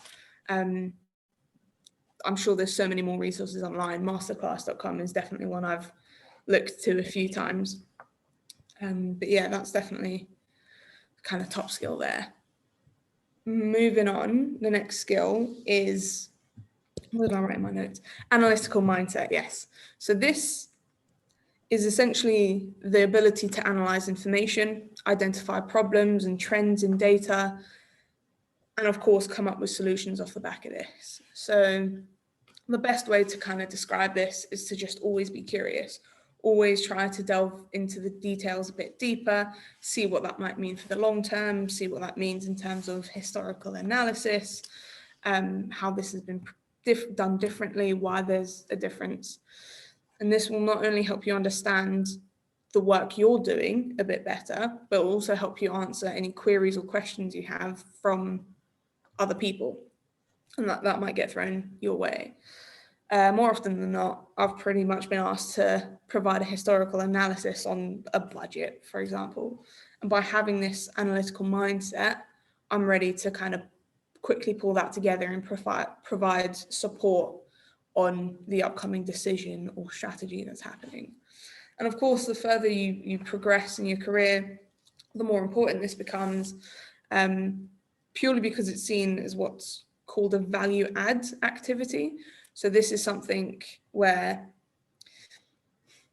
in all honesty, anyone can be trained to put numbers in a spreadsheet, but not everyone can analyze those numbers and come up with your trends and solutions. So by having that, that's what you do above the rest of, let's say, your colleagues or the recruitment pool, for lack of a better term. So yeah, it's definitely something that across all of finance and all the different careers is something that will definitely come up and be needed to progress and be successful. But yeah, so I don't know if how we've time. Yeah, no, all good. Yeah, and I'm just making a notes. We've had communication, analytical mindset. And cool. So next one, my absolute favorite, Excel. So spreadsheets is, I think I've mentioned about 6 or 7 times already in this call, but it's just so important. And at the bottom of pretty much every job description, there will always be must be proficient in Microsoft, especially Excel. And I don't know how well they teach you Excel in schools these days. 10 years ago when I was in school, there was definitely nothing on it. But the amount of reliance that pretty much every finance department has on Excel is borderline worrying, basically. So I'm not trying to say that you have to know Excel inside and out and every function, but definitely get familiar with the basic functions of Excel and also comfortable enough to understand how to build a formula. Excel is definitely in CRUK and across charities. It's pretty much used for most budget cycles, analysis, scenario planning, whatever you can name, Excel is going to be used in one way or another. If you're not too comfortable with it, Microsoft have so many how-to guides that I personally use all the time, and kind of self-help articles you should definitely take a look at. And also you can download random data sets online and basically use this to practice building formula, play around, get a feel for Excel and start building reports and just, yeah, building your confidence in Excel. And as you progress through your jobs, that's gonna just build and build and build. Also, just a bit of a mention to PowerPoint. I'm not necessarily the best at it, but pretty much every time we have to submit a budget, we need to translate it from an Excel spreadsheet into a presentation, into slides to board members. So it's definitely worth a basic understanding there as well. Of course, you're not using slide animations and pop-ups and all that fun stuff, but it's the best way to, you need to know how to present your data on a PowerPoint or a similar tool. I think Prezi is a recent one that we started implementing. I don't know. I have no idea, but I will need to develop that skill fairly soon. And Tara, I asked students, you know, who uses or who likes using Excel, and quite a few use it for like projects they do in school and also for personal use as well. I know you said that you have all your, you know, money and everything you keep on a spreadsheet and everything that you do outside of work. And some, you know, just developing it by, teaching themselves, looking at tutorials. So guys, you're already you're already on that journey. So well done.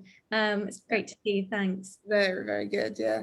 I mean, I had no Excel skills when I worked in HR, and then kind of as I started shadowing and seeing how often finance use Excel, I was like, I'm gonna quickly log on and find some basic tools that I can use. And it's definitely built over the 4 or 5 years I worked in finance. But yeah, if you've already started building that, that's only going to help you down the line. Quick water break. Sorry, 1 second. That's fine. And we've some really good questions coming in, guys, and we will come to them. So yeah, appreciate the patience. We'll get to them shortly. Apologies, I'm in a big room and people are wanting to poach it, but I've booked it, so it's fine. They're not allowed. Sorry about that. Okay, moving forward, we've got process improvement. This is something that will, again, resonate across, I think, quite a few careers, but it's something that is very big in the finance department. I think it was Bill Gates who said, I will choose a lazy person to do a hard job because a lazy person will find the easiest way of doing it. And that's pretty much the epitome of process improvement, finding the quickest and easiest way to do something that's already being done. Whenever I get given a new task or project that's been done by someone else before me, my first thought is how can I half the amount of work needed to do the same output? And that can be through getting a bit more of the task automated through an Excel formula, or try to remove duplication if someone's doing something similar. Are we building the same thing? Can we pool our resources? And that way, you're just constantly improving a process, but also making your own life easier. There's always a way to improve a process. And by having that skill and that mindset from the get-go, you can pretty much approach everything in that way and just become quicker and better at getting things done. Yeah, just by questioning pretty much why things are the way they are, you can see, well, is there a better way of doing it? Or is it just, well, it's always been done like that, so we'll continue. That's almost a worse mindset to have. It's been done like that in the past, let's carry on. There's always going to be ways to improve something. Just because John Smith down the road knows how to do it one way, I might know a better way, and vice versa. If I've started a process, you might know an Excel formula that I'm not aware of, so you can make it better, or you know that someone else is doing a very similar project, so you can create that. And my ego's not, small enough to think that I'm the best and therefore everything I do is perfect. But by constantly trying to improve, you're always just gonna,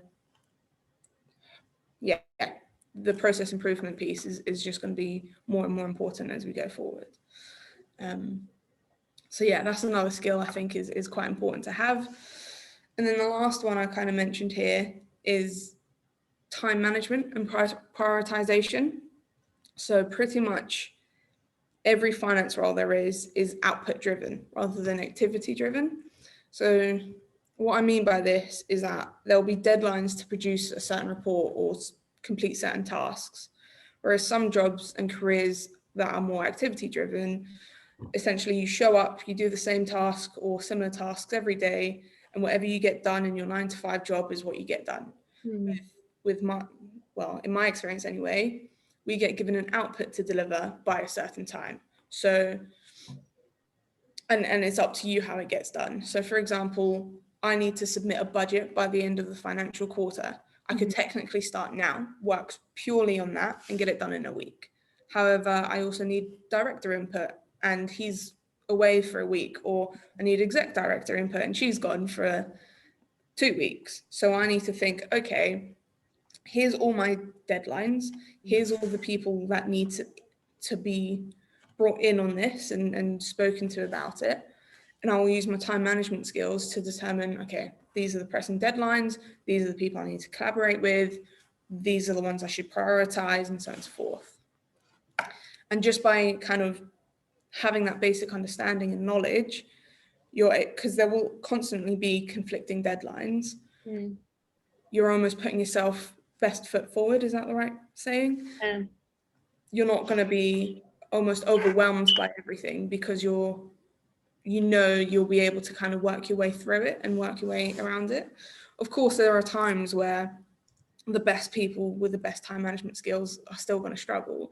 And that's where you get support from your managers. You kind of say, look, here's everything on my plate. I don't think I can get it all done in time. Help.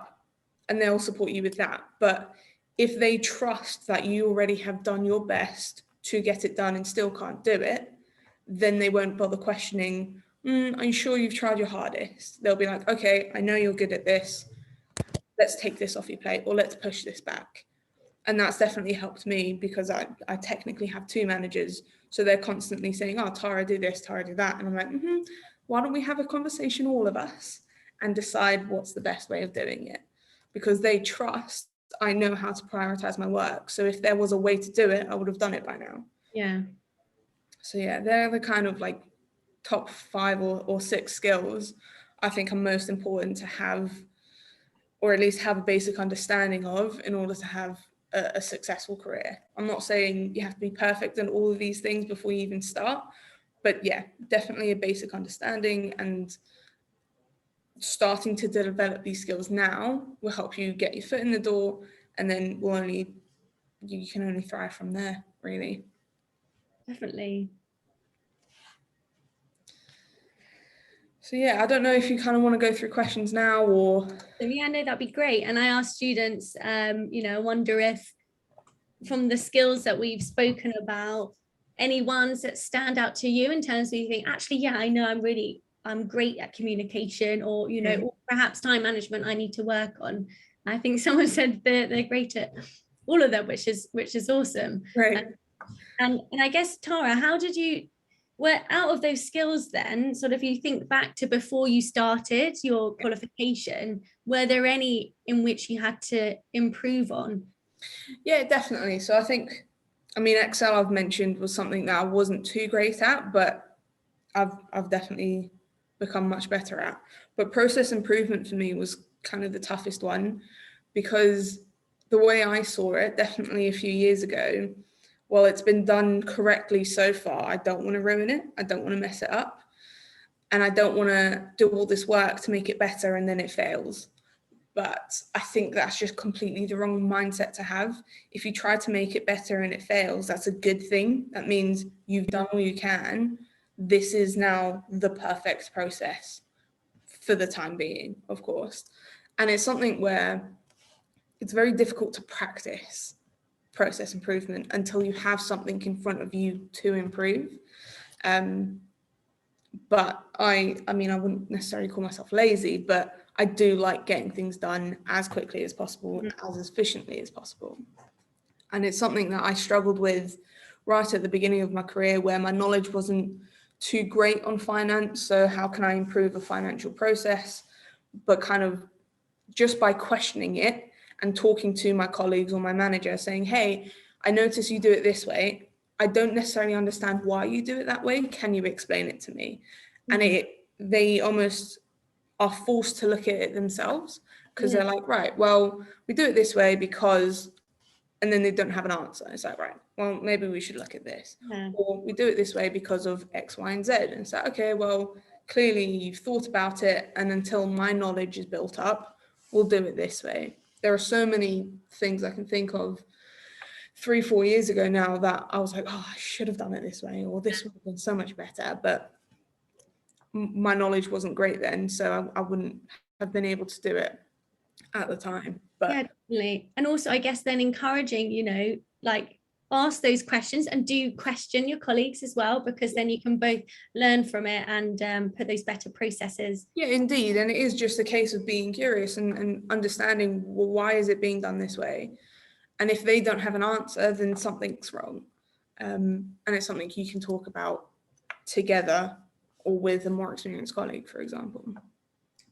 Awesome. Someone's just shared an example of how they demonstrate communication. They do presentations at school, and they're also part of a mentoring program. So perhaps that's something which you think, actually, that's something I can work on. And, you know, test yourself, challenge yourself. What can you do in school or college, or anything that you're involved with outside of school and college time? You know, and I remember being back in school and even like reading out in, you know, in English. I remember at GCSE, I know some of you are in sixth form now, but test yourself, have a go, because you're in that safe environment.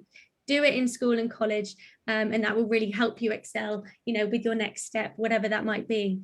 Definitely. And it all comes from like very early on, like you said, in school, in GCSEs, just speaking out loud will help you form that basic underlying skill, and that will only come with like be better with time. So yeah, definitely something I've built from school and uni as well. Okay, Tara, we've got a question around like your day to day. So what does that look like at Cancer Research? Yeah, I know you've now finished. So is that it now with the exams? So this person is quite curious about how life works at the Cancer Research Charity. Sure. I'll kind of give you two side-by-side day today, one pre-qualified Tara and one now. So for me, I'm very much a routine kind of person.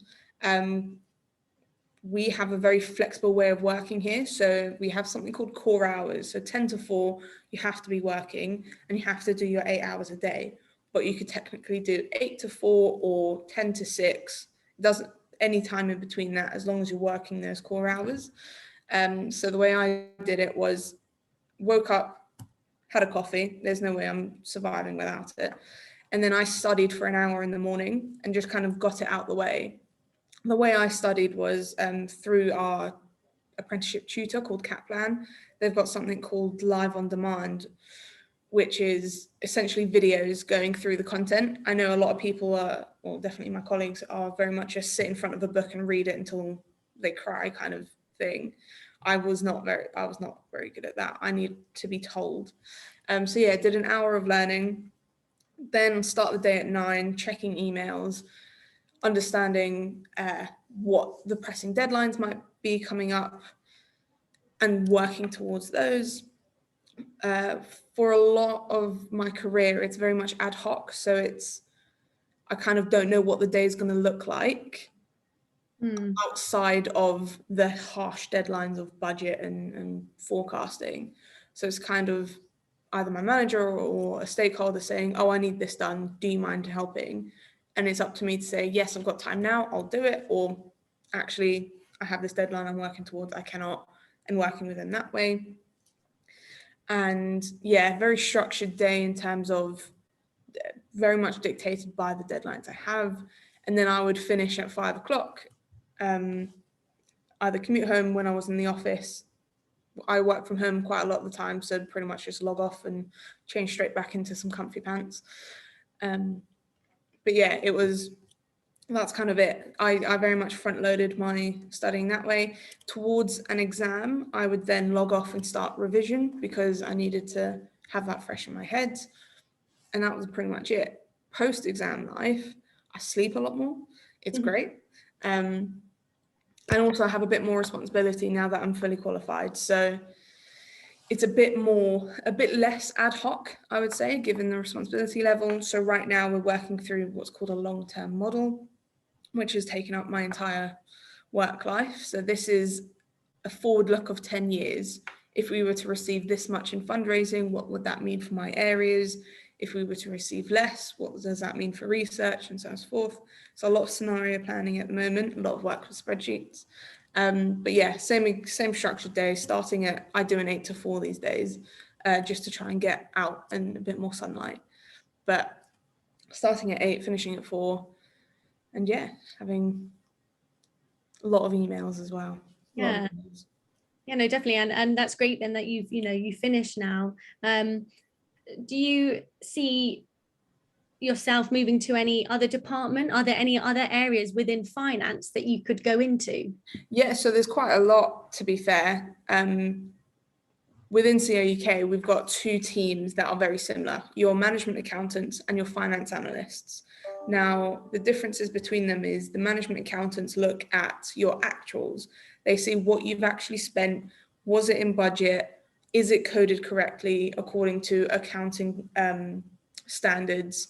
Have we presented it correctly, and so forth? Then you've got your finance analyst, so that's the team I'm currently in. And this is the forward looking. What are we going to spend in a year's time? What are we going to spend even 10 years time from now?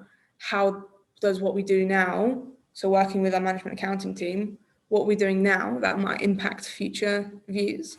I personally very much prefer the future looking because I don't have to look at the detail too much. It's more strategic, which I like. But definitely I used to work in the management accounting team for the longest time. And that was very useful working alongside my qualification, because a lot of the qualification is, this is an accounting standard, this is how you present data, this is what you're supposed to do in this situation. So I could see the parallels between what I was studying and what I was doing in my actual job. There's also a more niche area I could go into in our tax team. Personally, I'm not the biggest fan of tax. I really struggle with it. And with a charity, it's even more complicated because we don't pay tax on certain activities, but we do on others.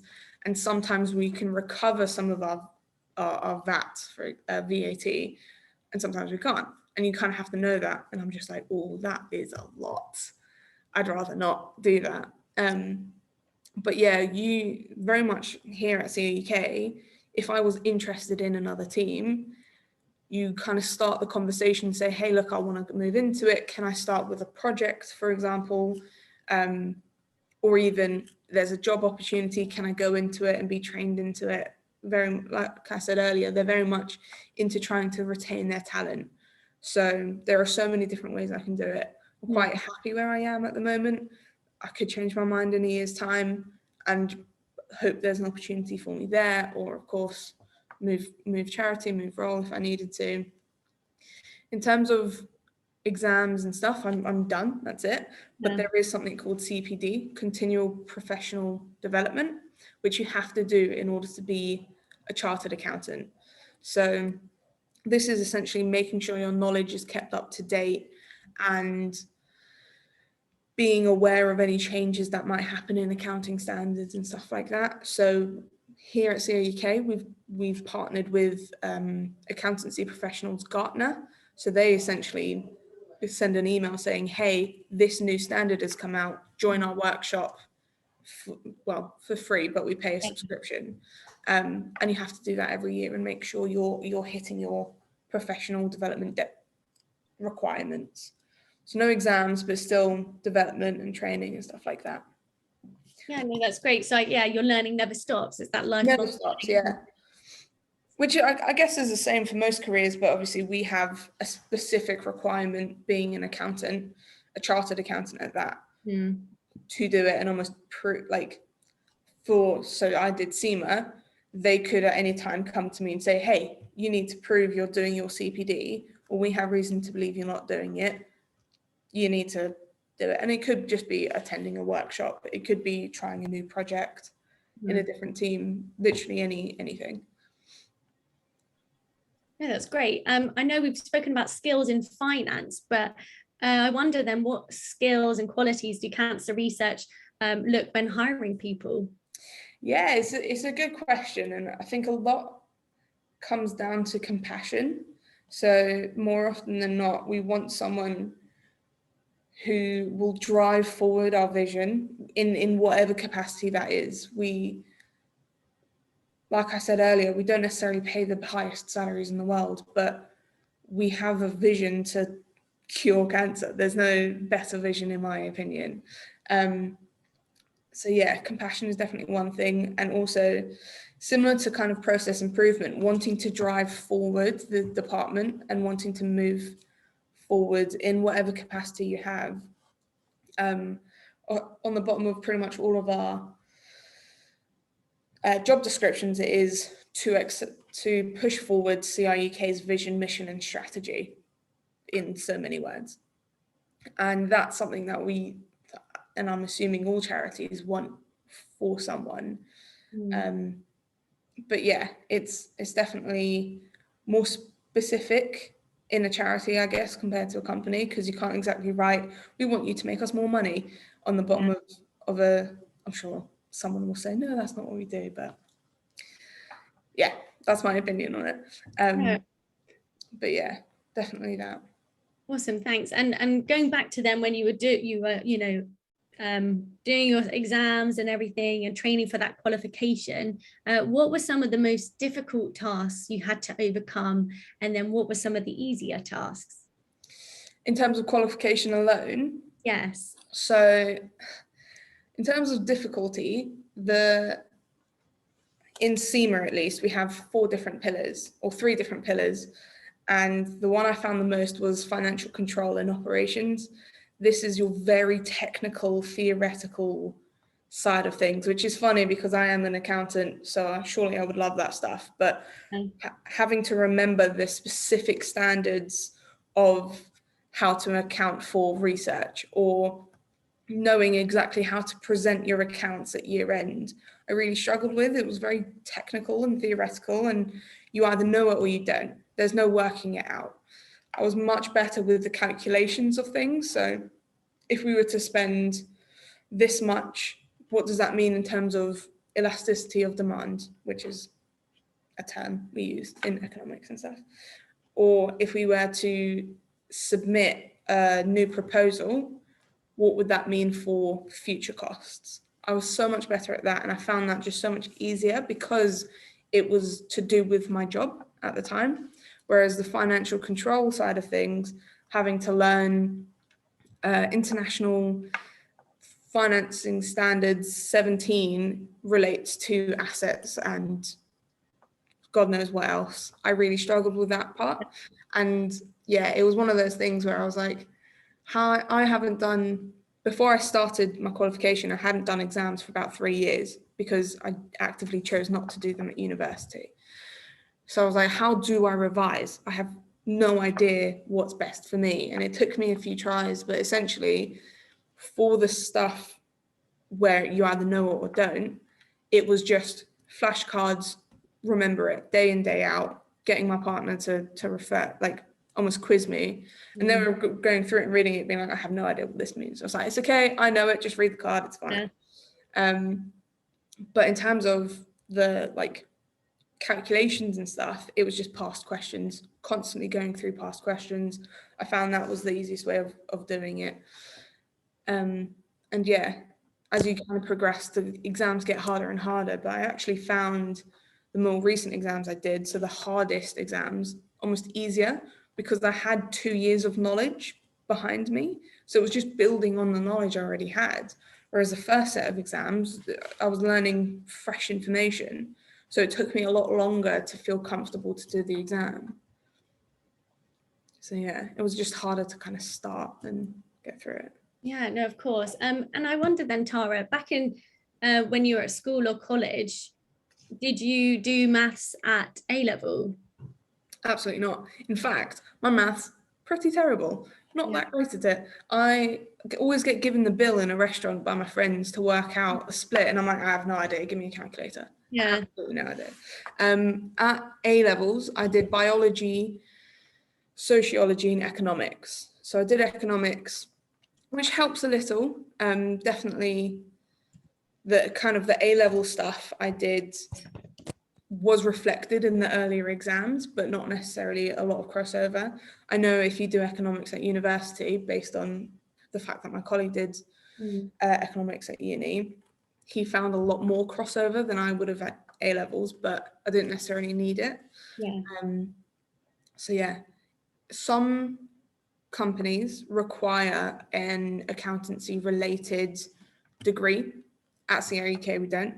We just, well, at the time I was looking at it, we needed a degree at any point. Now you don't even need that. You just need an interest and maybe some experience, depending on the type of role you're going for.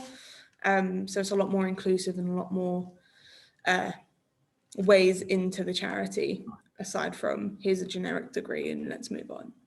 Because Sorry. No, I was going to say, because I think sometimes, students think, oh, I've got to sort of know it all before applying, and whether that's, the apprenticeship route or university, but through the apprenticeship, you're learning on the job, aren't you? And so you don't, as you said, as long as you've got that passion and that interest, then they can train you up. Yeah, so many people I work with had done just absolutely random degrees at university. We've got someone who did classics, so Greek, I think, and Latin. We've got someone who did history, English literature, a few people who did maths and economics, one guy who did atrial science. But although it's helpful in terms of your qualification and giving you that basic understanding, it is not essential.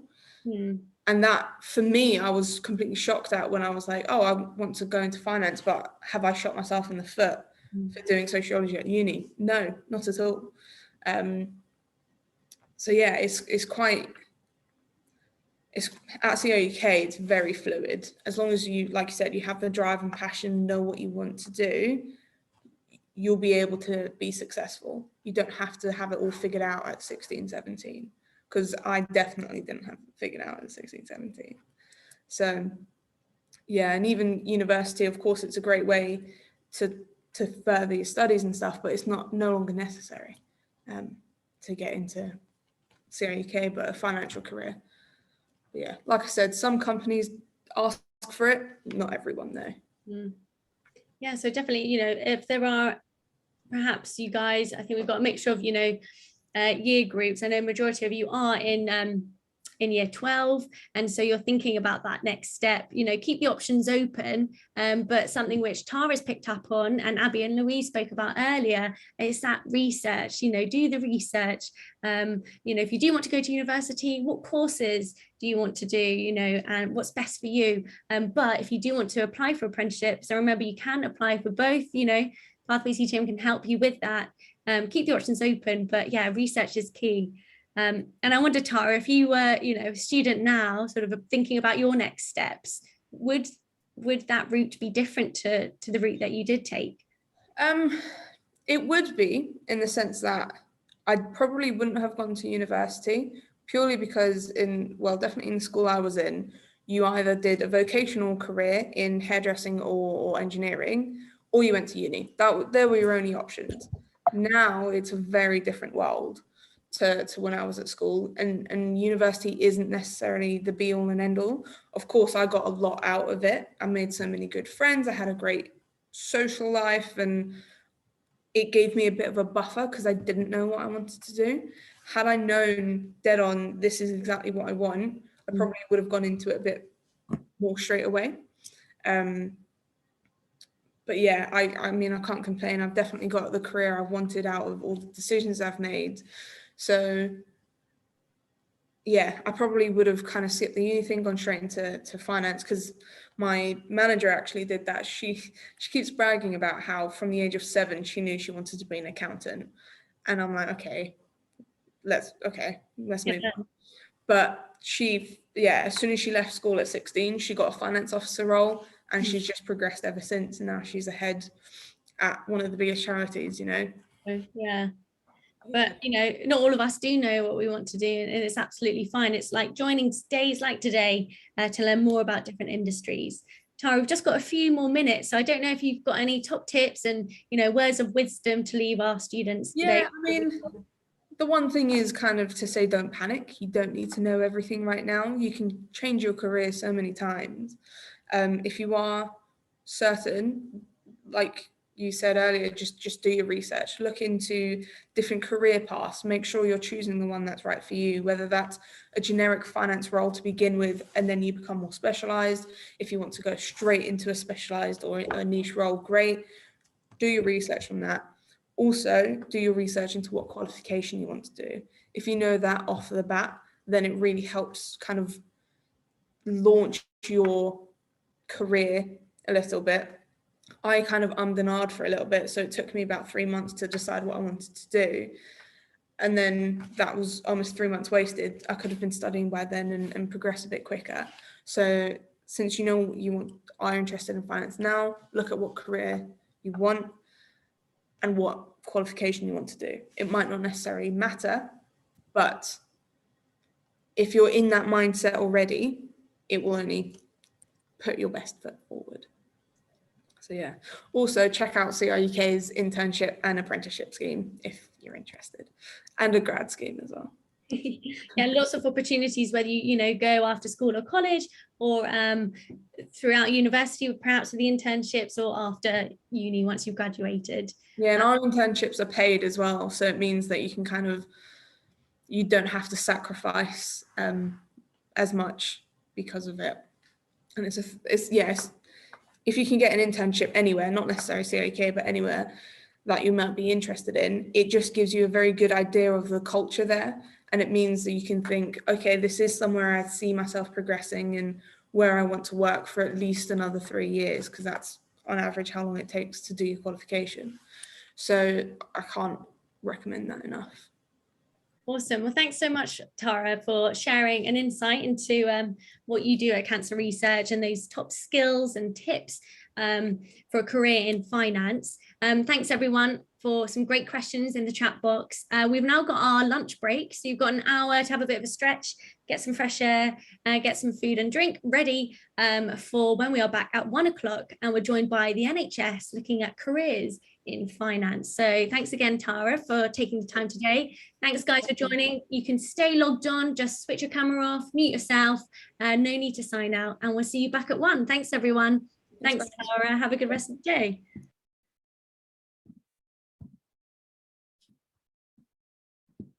Cool, thanks, everyone. So we'll be back at 1 o'clock, joined by the NHS looking at careers in finance. So go grab something to eat and we'll see you shortly. And as always, guys, remember, if you are taking any screenshots of the day, you can follow us on Instagram, follow us on LinkedIn if you've got that as well. And do stay logged on, no need to sign out. Just leave your laptop, PCs, devices running, and we'll all come back on at 1 o'clock. So thanks, everyone.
Hi, Mark, Leon, and Say.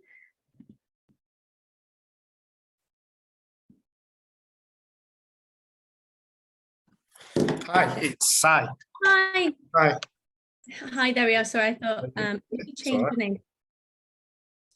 It's just pronounced Sai. Yeah, it's spelled Sai, so yeah, you're forgiven.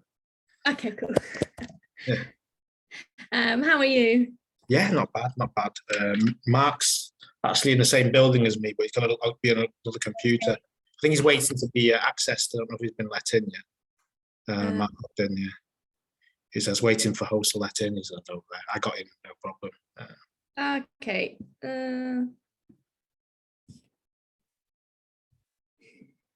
Cool. I don't know if he logged back off. I can't see him Right, okay. in the sort of waiting room as such. Yeah. But yes, so students on a lunch break, they'll be back at 1. I've got all your slides, so I'll just get the students back, do a little intro, and then I'll hand over to you. Yeah, sounds great. Yeah, so my plan is just basically just to go through some of the careers they probably know about how much they're paid and etc. And then we'll share sort of my journey and Mark's journey, and then open up to questions. Yeah, no, that's great. Yeah, perfect. I'll be keeping an eye on questions that come in. We've had a lot of questions that do come in, but do feel free if you see a question and it's relevant to what you're talking about, feel free to answer it. That's no problem. Sure. Do you want to just see if Mark, because yeah, I'm keeping an eye on the sort of waiting room. Yeah, I'll double check if he's still in there. As an emergency, if he gets stuck, he's just got to come here and he'll be next to me. That's fine. I mean, yeah, no worries. Well, the session starts at 1, so feel free to switch your camera off and grab a drink if needed, and then we'll get going at 1 o'clock. Yeah, great. Thank you. See you later. Thanks. I'll see you in a bit.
Hi, Leon. Hi, Leon. Oh, hi, Izzy. Sorry, hi, Catherine. Yeah, no, good, thanks. How are you? Yeah, great, thank you. Yeah, thank you. Sorry, it's been a while since been on Zoom. Yeah, are you, Leon, are you presenting as well today? No, Catherine, no, it's just ensuring that everyone was here that was meant to be here. Yes. Yeah, Mark's just looking on, but I've spoken to Sai, who is in the same office as Mark, so all good. And I just said, yeah, come on at 1, and that's no Brilliant. problem. Cool. Yeah, well, good to see you. Hope all is well. Yeah, not too bad. It's, as I say, we pulled this together thanks to fantastic ambassadors. So Yeah, I'm no, sure they'll be fantastic as last time. oh yeah, no, definitely. Yeah, no, thanks again for joining today. Yes, it will be a good one. The last of the Accelerator week, and then I know some students already finished, you know, logging on from home. Others just still last few days of school before the summer. That's 57 on. Did they send you the PowerPoint presentation through today? Yeah, I've got that, Leon. All good. Oh, brilliant. Yeah. Lovely. Right, Catherine, I'm going to sit back and enjoy then. Cool. Awesome. Right then. Take care. And you. Bye.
Hi, everyone.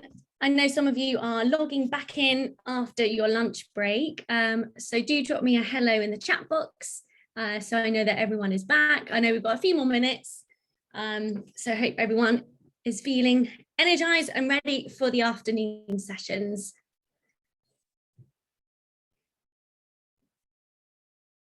Awesome. Hi, everyone. So I hope you're enjoying the day so far. And we've got about 3 minutes and then we'll start this session. But I don't know if, so our students have, for those of you that are on the line, I appreciate some of you have still got maybe a day left of school. Some of you have finished. Who's broken up already then?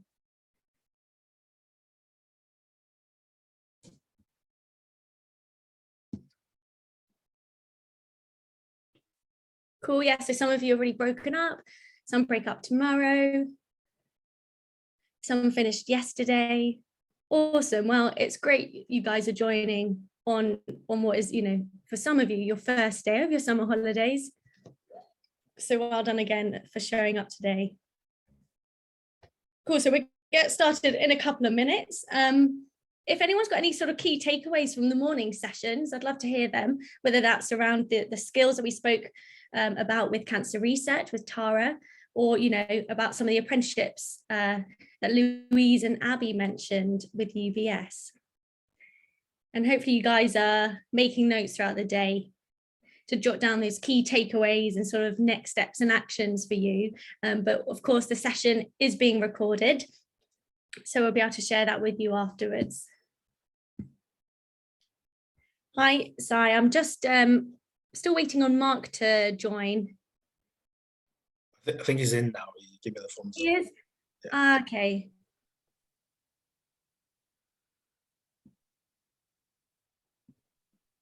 Oh, hi, Mark. Hello. Hi. Hello, I'll just rename you.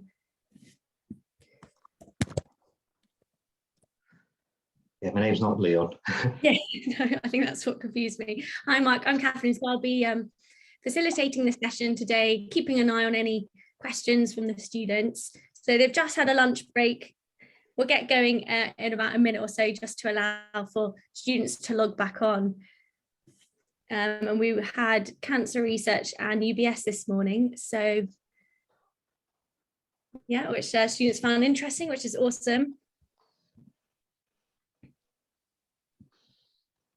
Cool, so more people logging back in. Hi everyone, hope you had a great lunch break. It's good that it's not as warm today. It's more bearable.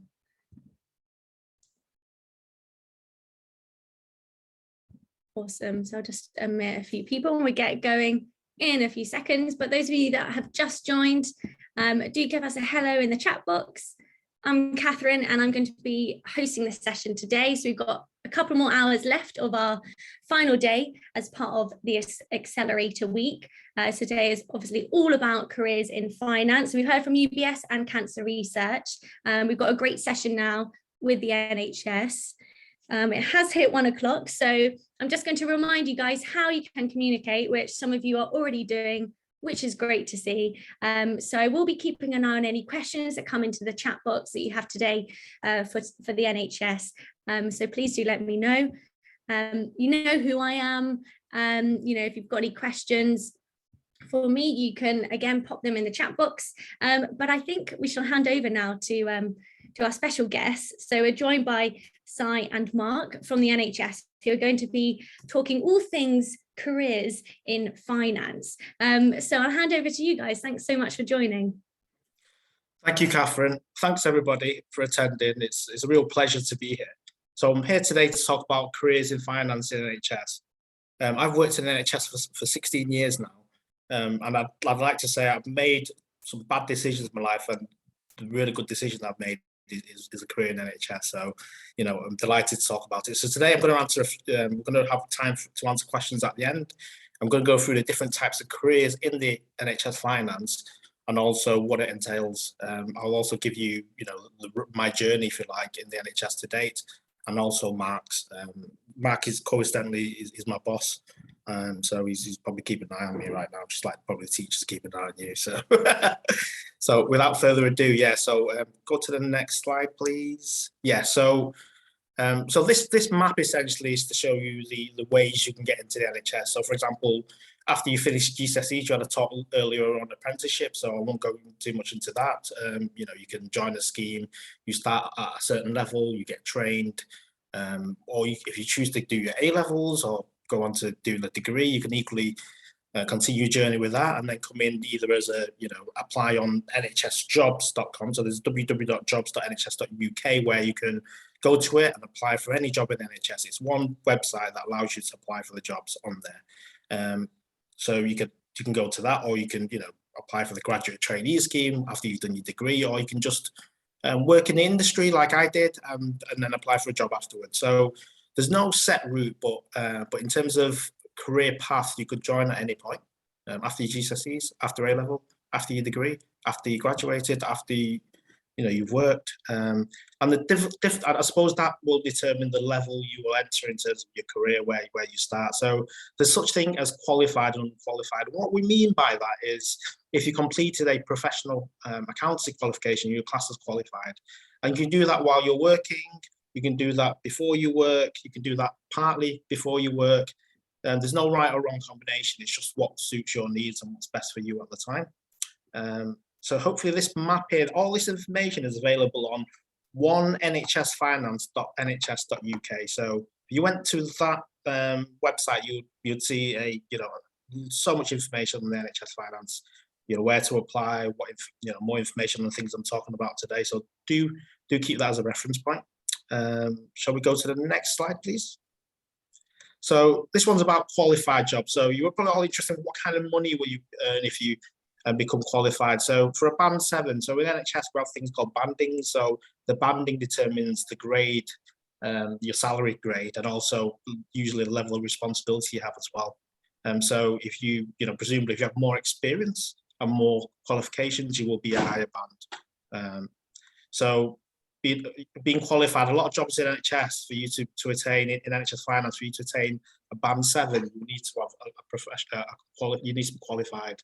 So you'd be a member of ACCA. I don't want to go through all the things. SEMA, SIPFA, ACA. They're the main ones. And if you're qualified, you start off around 40,000 and it goes up to 108k. What it doesn't include there is the very senior management band. That's more than 108k, but that's reserved usually for directors, and there's quite a lot of those. But you can see there, it's a wage you could live with, I believe. If you lived a relatively healthy lifestyle. So the types of roles you could do. So people tend to have the notion that finance is just sitting there and just crunching numbers. Bead counter, they call them, don't they? Where you're just counting beads in the olden days and what adds up to what. And it can be that, but it can be much more. It can be much more than that. So the financial accountant is a person who helps report. So we have to report our finances to regulators, because they want to make sure that we are good custodians of money, and we have to apply certain rules to make sure that what we say we spend things on, what we have, is actually happening. That's the reason why you study, because you need to apply certain rules to count your money, and that's essentially what a financial accountant does. It looks at how much money you have in the bank in terms of cash, and also what assets, they call it assets, of things like buildings, things like, you might have a car, you might have, all types of things that you need to add up. You will owe people money, people owe you money. What does it look like? How healthy are you as a financial institution? So financial accountants deal with a lot of the external reporting side and all the accountability, the actual transactions. And then you have a costing accountant. So my job title is head of costing and benchmarking, but I've held numerous different job titles in my career so far. So costing accountant sounds really boring. Actually, it's extremely interesting. So my job essentially is about saying, well, how do we stretch that taxpayer pound? How do we make sure that is used effectively? So what we typically do, we'll account for all our income and all our expenditure. And what we have something called a service line report, which, for example, if you go into the hospital and you get treatment, okay, you have a bad hip, you have an operation, well, how much does that cost you? So a costing accountant would be able to, by the information you get, they'll say, well, this patient entered at this point. It could be through accident emergency, it could be through a GP, and then at the point of entry at the hospital, they may have tests, they may see a doctor, may have, surgery, may then have rehab, and all those costs add up. So we would say, well, that procedure would cost this much. That information is important because you say, well, if that's how much it costs us, say it costs us £5,000. And on average, benchmark is important. So costing accountants often work benchmarking. Say, on average, people in other hospitals, they can do it for £4,000. Well, where have we gone wrong here? What's the reason for it? So by being able to compare yourself to other people, you'll be able to learn good practices and make sure that taxpayers' pound gets stretched and used effectively to look after more patients. So the patient is at the heart of very much of what we're trying to do. So that's the cost accountant. Management accountant, again, that's another type of role. The management accountant basically looks at the NHS looks at budgets. A budget is like a plan in financial terms. So we know that we have finite resources in NHS. We have a certain amount of money that we can spend, okay? That's the same for hospitals. So for hospital, they might say, okay, for this surgery unit, we say we can, we've got a budget of 40 million. That's what we're going to spend. We need to treat X amount of patients. So then we split the budget up into different areas, responsibilities. We work with service managers, people who are actually on the front line, and say, look, this is what we're spending at the moment. We're doing well. We're delivering what we expected to deliver, and it's within the financial envelope. So that allows us to be sustainable. So it is managing, making sure that our advice and our expertise are replicated in front line. So we work with clinicians and service managers to make sure that the decisions are made. One, does not affect the quality of patient care, but two, help us use our resources more efficiently. Mark's specialties, he actually looks after the income and contracts and also costing. That's a remit. He will talk to you about his career later. So that's about basically, well, within the NHS at the moment, you have what you call commissioners, which are people who say, you hold the money and say, for example, in Stockport where I work, we have, Stockport CCG, and they will say, well, we want you to treat the local population. We want this much activity with, hips and knees and various different things. And they will have an envelope to give you, and then you have to perform that activity in order to earn that money. In COVID times, it's a little bit different now, and it's shifting. But generally, what we're saying is you're accountable for what you do, and you get paid for what you do. That's essentially what we're trying to do, and how you monitor that, and how you apply penalties, making sure that the quality of care is right, making sure you're not missed anything. So it's all these roles have a level of accountability and a different level of focus depending on what you do. And obviously, if you're qualified, you'll be running those departments. You'll be the manager of those departments. You'll be making key decisions in those departments. So I'll go on to the unqualified roles, which are equally as important, but but obviously it's a lower level of seniority. We're a different journey in your career. That's all it is. Doesn't mean you're inferior. Doesn't mean you're less important. Actually, I'd say the people who are doing these jobs are probably more important than the people who earn more money, because they really do work really hard. So the type of jobs we have are accounts and finance assistants. So that could vary depending on which role you go. So you could be an assistant in any of those areas I mentioned earlier, just playing a more junior role, and it will be more transactional job. So you might have to, for example, to pay someone, you'll have to enter the details onto the system, the purchase to pay system. You might have to manage the cash that pays them, making sure that when we pay them, it flags up, and then making sure that we pay people on time, because that's important. That could be a simpler job like that, but equally very important in the scheme of things. You might have a finance analyst or assistant management accountant, whereby you're assisting, you're preparing the budgets. So when someone's manager, you're preparing the budgets to make sure that they're right and they're reflective of what's going on. So when you meet the budget holder, that what they see is actually true and reflective, and you can have a meaningful discussion on how to improve the service. As a finance analyst, for example, inside costing, you may look at, well, okay, I'm preparing service line level agreements now, where we're talking about income and expenditure statements. We're able to, prepare the right statements for the right services, cardiology services for the heart, surgery, different types of surgery for different parts of the body. It could be knees, it could be hips, it could be spine, it could be anywhere, to make sure that information's correct. And you might prepare that data for someone like, who's qualified to check it before it goes out. So both roles are really important. And equally, assistant finance manager, you could, prepare financial statements for external auditors, and the junior roles. And what's not on here, I suppose, is there's other roles as well in the NHS. So I've had titles like financial planning accountant, which just means I do a bit of everything, to be honest with you.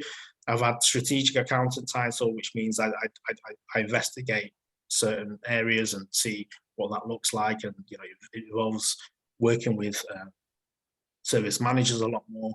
And what I found is, actually, if you were to ask me what skill was most important, I'd say like the finance of it is just one aspect. The human interaction, the ability to present, the ability to be able to analyze data, the ability to be a team player, my attitude towards work, all these things you learn in school, punctuality, being reliable, being teachable, respect and dignity. Those are the things that I think are most important, the qualities, because actually the skills, you find a lot of people can have them, but the actual quality of a person, the attitude towards work is what makes people stand out. And they're the type of people we're looking for. We're looking for people who are representative of the population. Obviously, I'm representative of, you know, my part of the population, but equally, you know, I work well with, you know, a diverse set of people. So my job title is, I'm also the lead for equality and diversity in finance team, and also benchmarking for the model hospital. So that's, in a nutshell, the roles in finance. I couldn't simplify it any more than that, but I didn't want to just wheel off the titles because it wouldn't have given you very much. And then we can talk about our career. So I'm going to pass you over to Mark so we can talk about his career, because his is really interesting. And then I'll talk about mine, and then we'll continue to answer the questions. I do see a question up there: how much salary do you pay for the NHS? We pay a lot. So we spend in the NHS, our organisation, we spend about 400 million. And I'd say about 80% of it's to do with pay. So 80% of 400 million, on those who are really good with maths, work that out, calculate it. It's a lot, right? So, okay. So, Mark, do you want to talk about your career today, given that your career is probably more interesting than mine? I don't know about that. No, thanks very much, Si, and thanks for being invited today. As I say, Si's covered many aspects here in terms of where things are. And as you said, my actual role is, or my title is Associate Director of Finance. So I'm effectively a third in line post from a finance perspective in what is termed as being a £400 million organisation. So when you look at the size of what it is, as Si said, you know, there's a lot of money involved in what we're doing and what we're looking at. And just to pick up on before I go into my sort of career and things, is a little bit around the diversity of things we do touch on and whatever. I mean, over the time we've been here or worked in the NHS, I've observed operations, and part of that was not just to observe them and say, oh, that was great to go and watch, which, you know, to some degree, it is very interesting. It's to understand that the resources that are being used in that operation and why things fit in, so that when you're having discussions with clinicians, the doctors and the nurses or whatever, you understand properly what these things are, because there's no point of sitting in a meeting and something being discussed about finance if you don't understand what they actually do and what equipment they use and what things are. And it's trying to get that setting right and understanding. And they're more appreciative then as well, the fact that you've been involved in something with them and they help work with you and things as well. So that's quite important. But as far as my career is concerned, I mean, I started in the NHS when I was 16. So I've been in for a few years now. In almost over 40 years, I've worked in the NHS. So I came in, and for want of a better term, I was the brew boy, if you like. I used to take the brews around and do the filing and do the posts and all this sort of thing from when I first started. Now, whilst that is a bit laborious, you think, well, in the studying I've done and what my knowledge is, I'm better than this and things. What that does do from that route in, it gives you an opportunity to ask a lot of questions, to learn things, have a chance to help other people with their jobs, and to do all sorts of different things. So that starts to give you a very wide remit in terms of your original setting. What I also did was I embarked on my studies from that point. So I haven't got any A-levels. I never did A-levels. I haven't been to university. I don't have a degree. I've said I'm not been to university. I have in theory, but I don't have a degree. But I am a fully qualified accountant. I'm also a fully qualified accounting technician. And I also have BTEC qualifications in business studies and business and finance and things along the way. So what I have done is I have studied as well as worked to progress in my career. So I think one of the things I decided on when I was doing my A-levels was I had some of my friends whereby they'd got jobs and they were learning and developing and they were getting money as well as learning and things. And I felt that was very different. And I decided, well, that's for me. I don't know quite what I want to do, but I'll apply for jobs. And I was very fortunate that the first job I had interviewed for was in the NHS and I got the job. So I was very fortunate in that regard. But it did open up, because part of the reason for going for it was that there'd be opportunities for me to study as well. I didn't just want to go in and just be in that same role or whatever. So I have worked in different hospitals and organisations in the NHS, throughout the Northwest. So I'm mainly around Manchester area, but I've also was based in Blackpool for a time as well, which is a bit of an aside. I met my wife there because I was living in the nurses' home for a time where I lived there as well. So there are other aspects as well. But I think it's not just maths and things and that as well. I think you always think of an accountant, it's just being maths, but it isn't just maths. You have to be numerate and understand finance. But as Si has alluded to, it is all these other skill sets. So you need to understand figures and be comfortable with figures, but it's also about being logical and thinking about your approach to things and whatever, and having those communicative aspects as well to you, and being personable and things as well. So these are all very important because the culture of the NHS is a very personable and social type scenario whereby you're dealing with carer patients. So at the end of the day, it's people like our friends, our family, and all this sort of thing that come in here for treatment. And we're interacting with people that are providing that treatment. And from that whole aspect, it is quite a nice environment on the whole. I mean, obviously, like anywhere, it has its scenarios whereby it isn't quite as nice at times, but that's always going to be the case. But it does tend to have quite a nice culture because of the nature of what you're delivering in the end as well. So that caring thing comes out in the whole process. But as I say, that's not to say there are cutthroat occasions and things where different things happen or whatever. And, you've got to be quite tough in some of the discussions and things you have as well. But in terms of, like Si said, this organisation is around £400 million to run. If you go for some of the bigger hospitals, you might be talking more like £1 billion to run. And you've got to negotiate all the contracts to make sure you're bringing the right money in and that patients the costs are covered. And I think the other thing as well, when you look at a doctor providing a surgical procedure, that consultant is not going to be there providing that procedure without someone to provide a building for him. So he needs a building, and that building has to be paid for.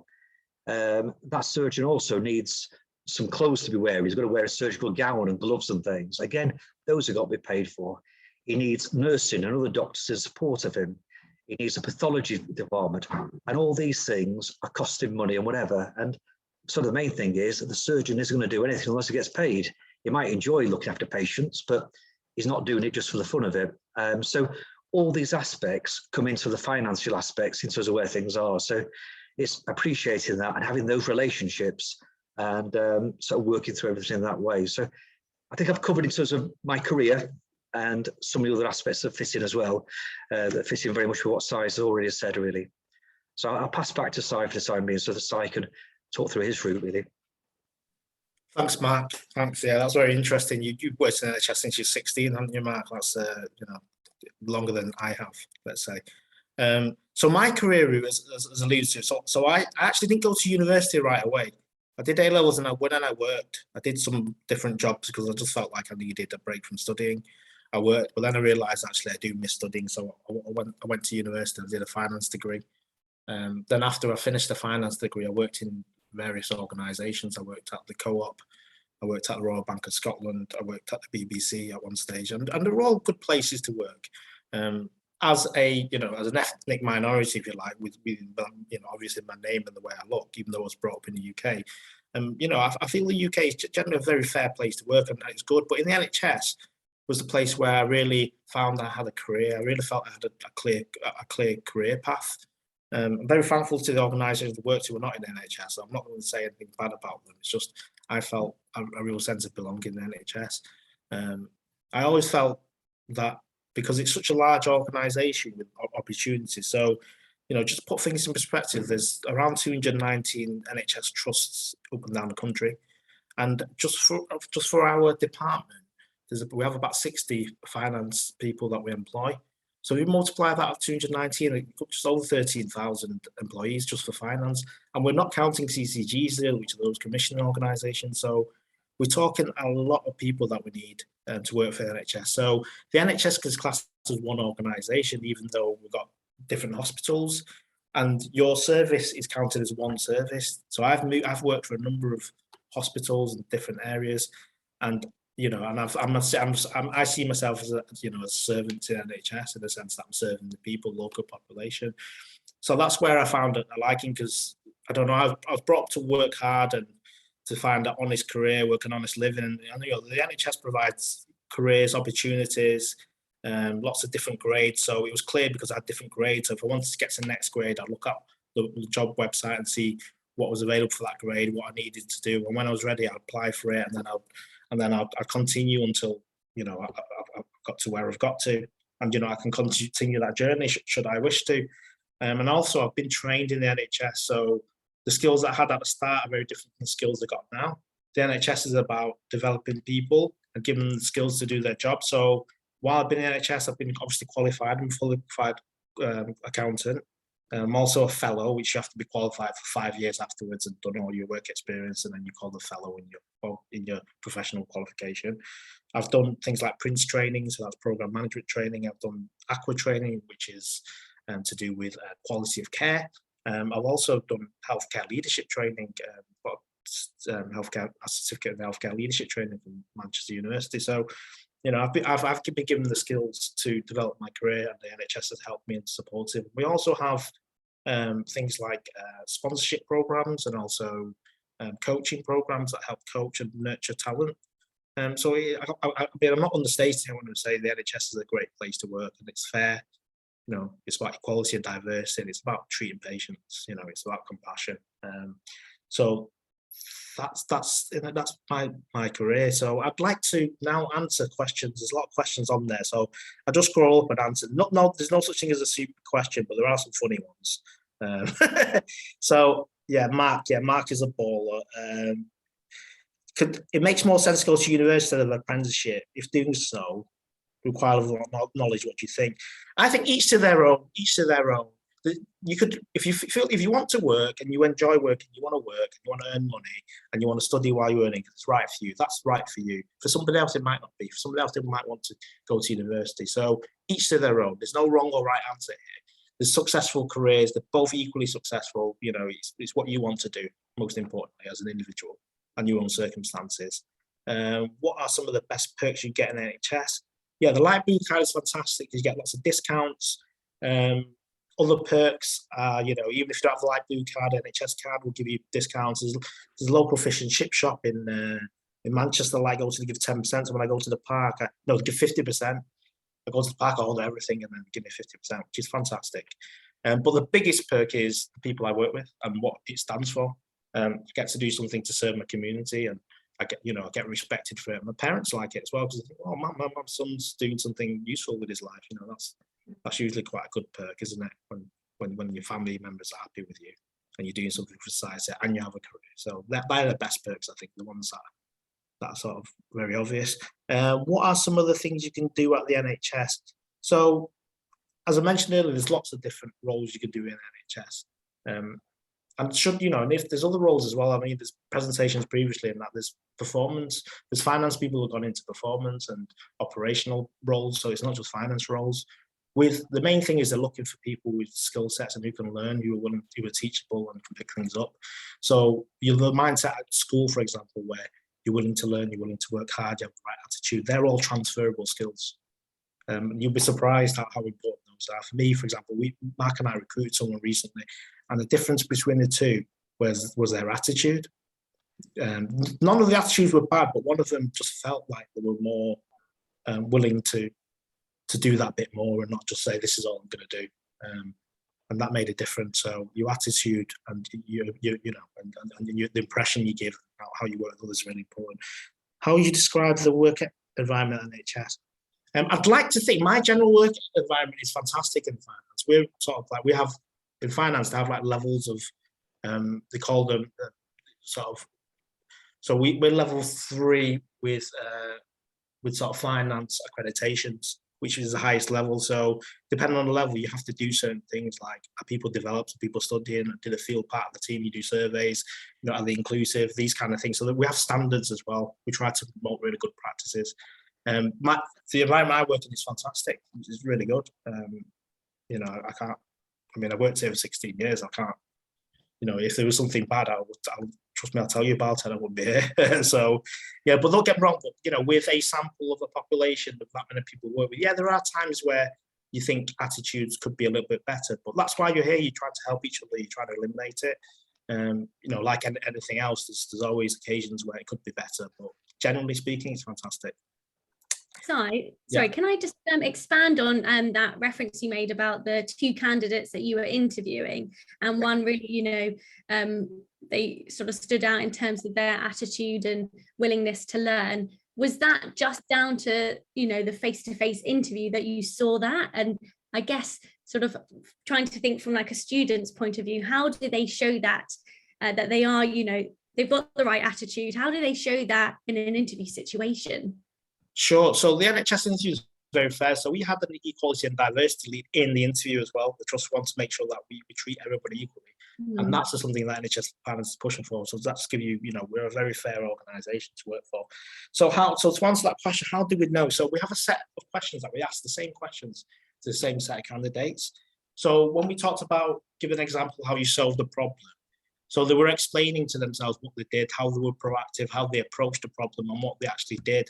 And we found that the candidate that gave the best answer was one that they were more proactive and they're willing to do things that normally they wouldn't do, but they had to do in order to help solve the problem. Whereas the other one just felt that it wasn't his job, he wasn't going to do it. And I thought that attitude, that want to do, yes, can do attitude, to say, I'm going to, there's a problem in front of me and I'm going to overcome it. With all the ability that I have, rather than pull out a rule to say, actually, that's not my role to do it.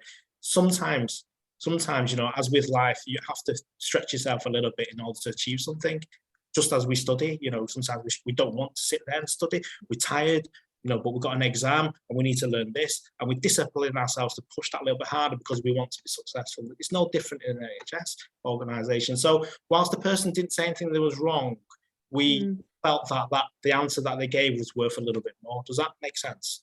Yeah, no, that does. Thanks. And just another question actually to follow on from that. So say, for example, you're applying for a finance role. In those examples that you would give, are you looking for something that is related to finance, or can it be something completely different?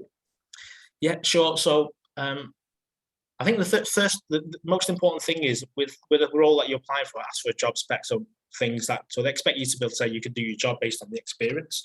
So if it's more of a junior role, it'd be based on things you've done, transferable. So what you apply for, you expect to be able to do the job. And in the NHS, my advice for anybody applying for a job in the NHS would be to make sure that you spell out your qualities. Like, we can only judge you we can only receive what you've written down. And you can tell the people who worked really hard with their applications because they've gone into a lot of depth and time with their punctuation, with their spellings. They've run it through spell check. They've given an account of themselves, and you can tell when someone's trying a bit harder. So that's one thing right away we look at. And obviously we try and match it to the criteria. So you say things, look at the job spec and match it to the criteria you've done.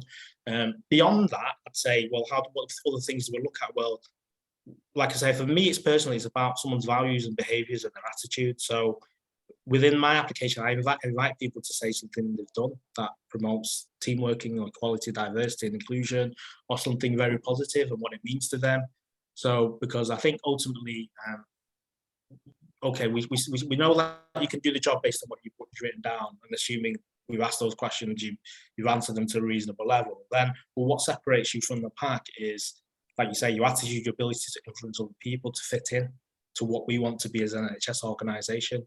And we try to, well, for me personally, I try to weed out people with bad attitudes because it has a bad effect on the whole team. And that's what we're trying to promote. So they're the things that make people stand out. So if you volunteered anywhere, or you've worked anywhere, or you showed some compassion, or you showed involvement in something that is just not about me, I think that stands out, very much. Or you could say, I've cared for my family member, and I found great joy in doing it. Anything that sort of connects the dots, that helps us put something in our mind to say, you're more than just a person who can do the job. That would stand out, I'd say. Yeah. Can you stand to that side? Since Matt, the way it is. I mean, what we're looking for really, in many respects, is a rounded individual. And I think in many of these roles, pure academia, is great and has its place. But I mean, what you're looking for is somebody that fits into an organisation, that can come in and be a part of that and grow.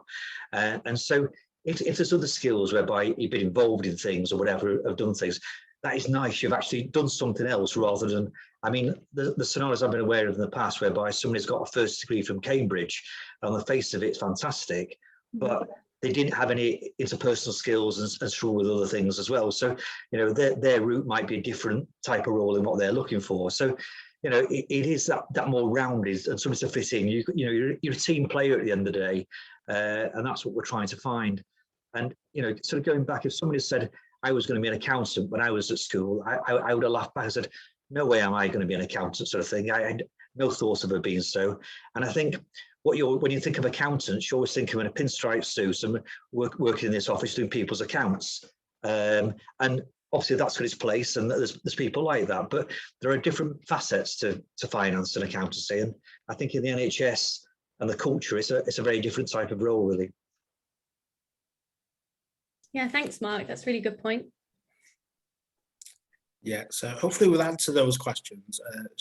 Any more questions, or shall I continue to answer what's on the? Yeah, no, I've seen lots are coming through on the chat box, and one which actually sort of links to just further up. One was around the bands that you had mentioned. Are you able to just explain again what the band 7 or 9 is and how long that takes to reach that?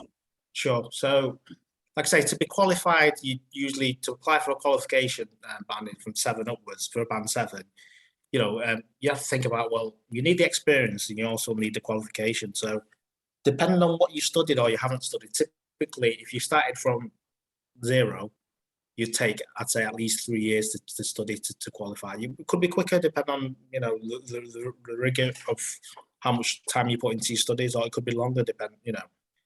So a band 7, so for example, for me, a band 7, how long did it take me to do? I can only go off of what I suppose be. Everybody's different. So I entered the NHS at band 3 level. I did it for 8 months because I've already got a degree. I did lots of qualifications, but I didn't have experience. So sometimes, you know, like everything else, you need to humble yourself, learn the skills, and then you can hopefully move up quickly because you've got the other skills and you can demonstrate that. So after 8 months, I applied for a management accounting job. It was a band 4. I got the job, and I enjoyed it, and I worked really hard, 100 mile an hour again, and worked really hard, gained more experience, proved that I was able to do more.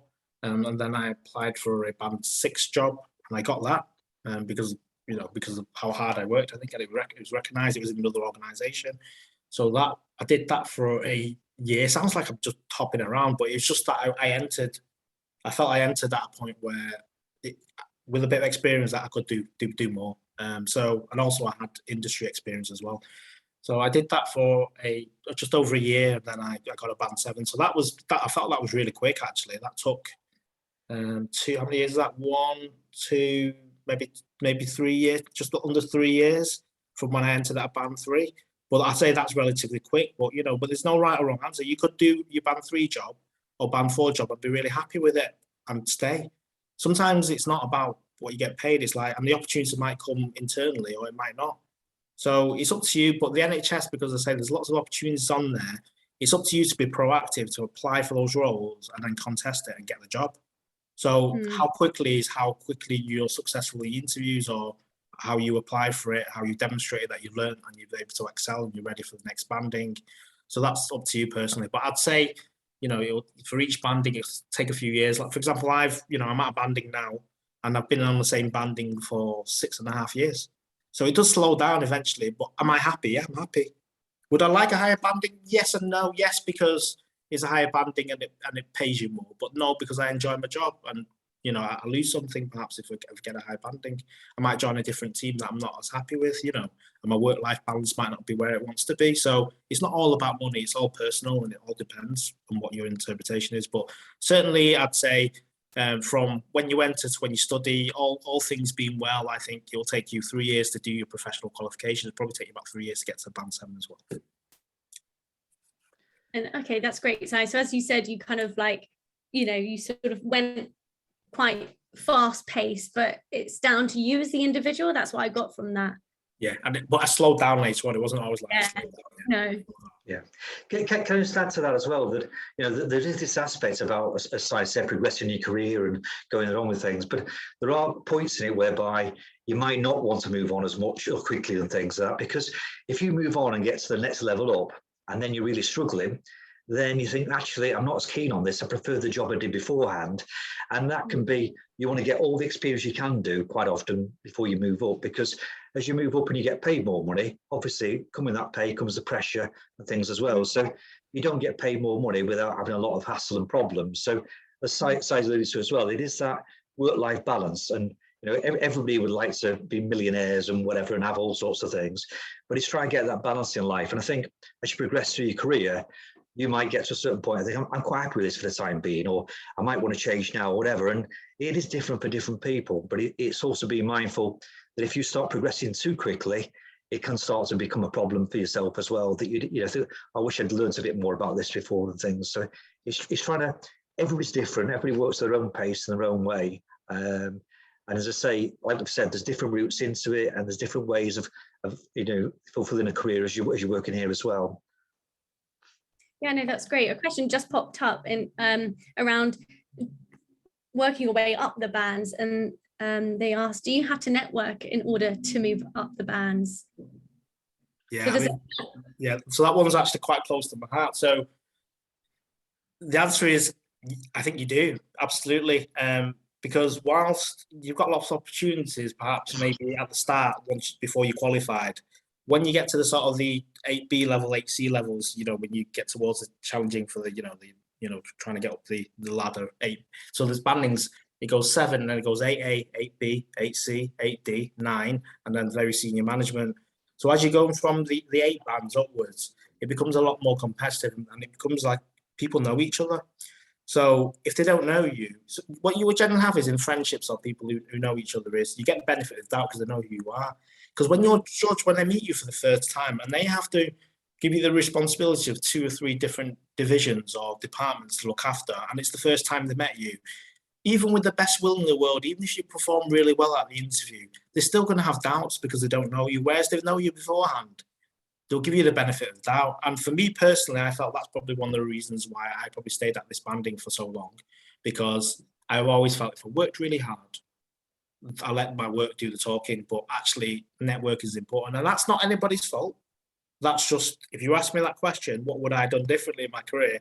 I'd say I would probably have joined the sponsorship scheme a lot earlier, get coaching earlier, and then, build a community, build relationships with people, and that will help you. So I think networking is important, perhaps later on in your career, but also equally important because you get support as well from your peers, which is important. And it is a community, and you're all reaching towards the same goal. And there is enough careers in NHS for everybody, because people move on and people retire and people, stop working. So there's plenty there, yeah, plenty to share.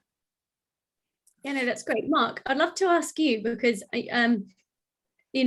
from you said you started with the NHS at 16, and in terms of working your way up, were there any challenges along the way? We had a question around challenges, and I can imagine that there were for you, but it would be great for you to give a little overview about any sort of really challenging parts in your career. With the challenges, lots of challenges in different ways at different times. I think the thing was very different for me as well, being 16, and when you're very young and you're starting an organisation, and I know it's looking a bit different now because obviously I'm very old compared to a lot of people on here now, but I mean back in my time, very much anybody that was older than you, quite often, like your friends of the family and all this sort of thing, you call them aunties and uncles, or Mr. and Mrs. or Miss, and particularly when you're at school. At school, it's always Mr. or Miss or Mrs. and things. And I found that very different when I first started at 16 as a challenge, to sort of have to speak to these people. And they're an equal. It's John. It's I found that really strange at first, calling people that were quite a bit older than me by their first name, because I wasn't used to doing that. And that was the thing. Maybe it isn't quite as different now. And I'll let into another little secret. And probably I don't know if I've ever sold this one to Si as well. And but by very nature, I am quite a shy, quiet, introverted person in many respects. And when I first started, And I'll be in the office on my own and the telephone would go. I used to panic just to go into an office next door because I didn't want to answer it. So in terms of challenges, in terms of where things are, it is very difficult at times. And it's all right saying that you want to earn more money, you want to progress and things like that as well. But it is very much this learning and feeling right in yourself to be able to move on and go through those different aspects. And I find it very keen to sort of learn and do different jobs. And very much I learned different jobs while I was doing things at different times to help me progress, which helped with some of the challenges. But I think one of my big challenges has been around being quite an introvert and being quite shy to a degree and things like that as well. And there's a point whereby you can push yourself to overcome it, but it does take time to do that. So it doesn't matter what experience and what knowledge you've got, if you can't convey that properly, that can be very hard at times. It's like in meetings and networking and things. I mean, going back to that other point, I've got, from working in the NHS for over 40 years, I've got a wide network that if somebody's got an issue, I know somebody that works at that organisation or somewhere within the NHS that I can find a route in to try and get an answer for things. So that helps greatly. So I've made a point of being sociable with people and going and doing different things and that as well to try and build upon that. So I think my main challenge, I say, whilst there's lots to come along, has been the fact of my own personal nature, and other people that are more extroverts and whatever and things as well. They'd come in and present themselves in a different way to what I do, but then it's like when you come to interviews and things, and I've been interviewed compared to some of these other people, and I think they'd win me hands down. But then when you actually go and get the feedback afterwards, and you get the role rather than them, it is strange how really in terms of your knowledge and how you come across and how you deliver things and do things can be very different. So it's not always the person who shouts the loudest or presents in a certain way. It's ensuring you have the right skill set to deliver and work with people properly. That's great. Thanks, Mark. And also you mentioned skills actually, and so it'd be interesting to hear about your challenges in your career so far. But Emily, I asked a question, which I think Leon, thank you, you've answered it. But Emily asked, is there any particular skills or experiences that are preferred or seen as more desirable? And Leon responded, communication skills, but how you communicate, digital skills, problem solving skills, Excel skills. Sai, in your role, what skills do you think that you bring to your role, and also any challenges then that you faced in your career?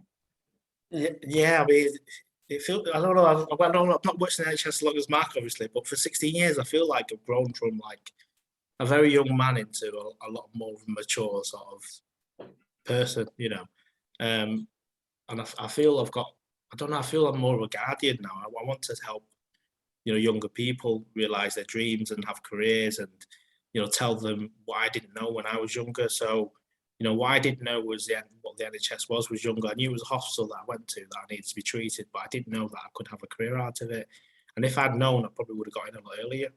I'd encourage anybody to go in the NHS. So the kind of barriers I had was probably personal, like being from a diverse background, will I be accepted? Because that's always the question, because society always challenges you in different ways.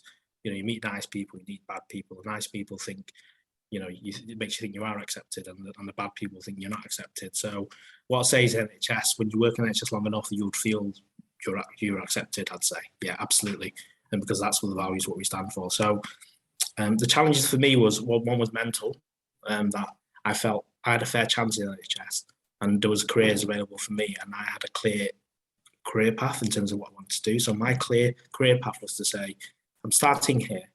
Here's my education. This is what I need to do to get qualified. Here's the experience I need to go and do it. So I'll go and seek both and do it. So the challenges for me was, one initially was mental. Then it was about putting hard work in while you're working. So while you're working, studying, it's not easy. So I was taking holidays to do my studies.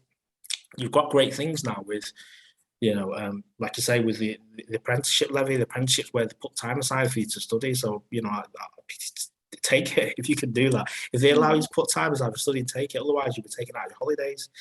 So we get 27 holidays a year at the beginning, then you get 29 if you work for 5 years, and you get 33 plus bank holidays if you've done 10. So I get 33 now. But when I first started, it was hard for me to go work 100 miles an hour then study, and then take my holidays to study as well. I found like I just felt like an intense pressure pot. But because I've done that at university and I've done that through my studying, I've always tried really hard. It was normal for me as well.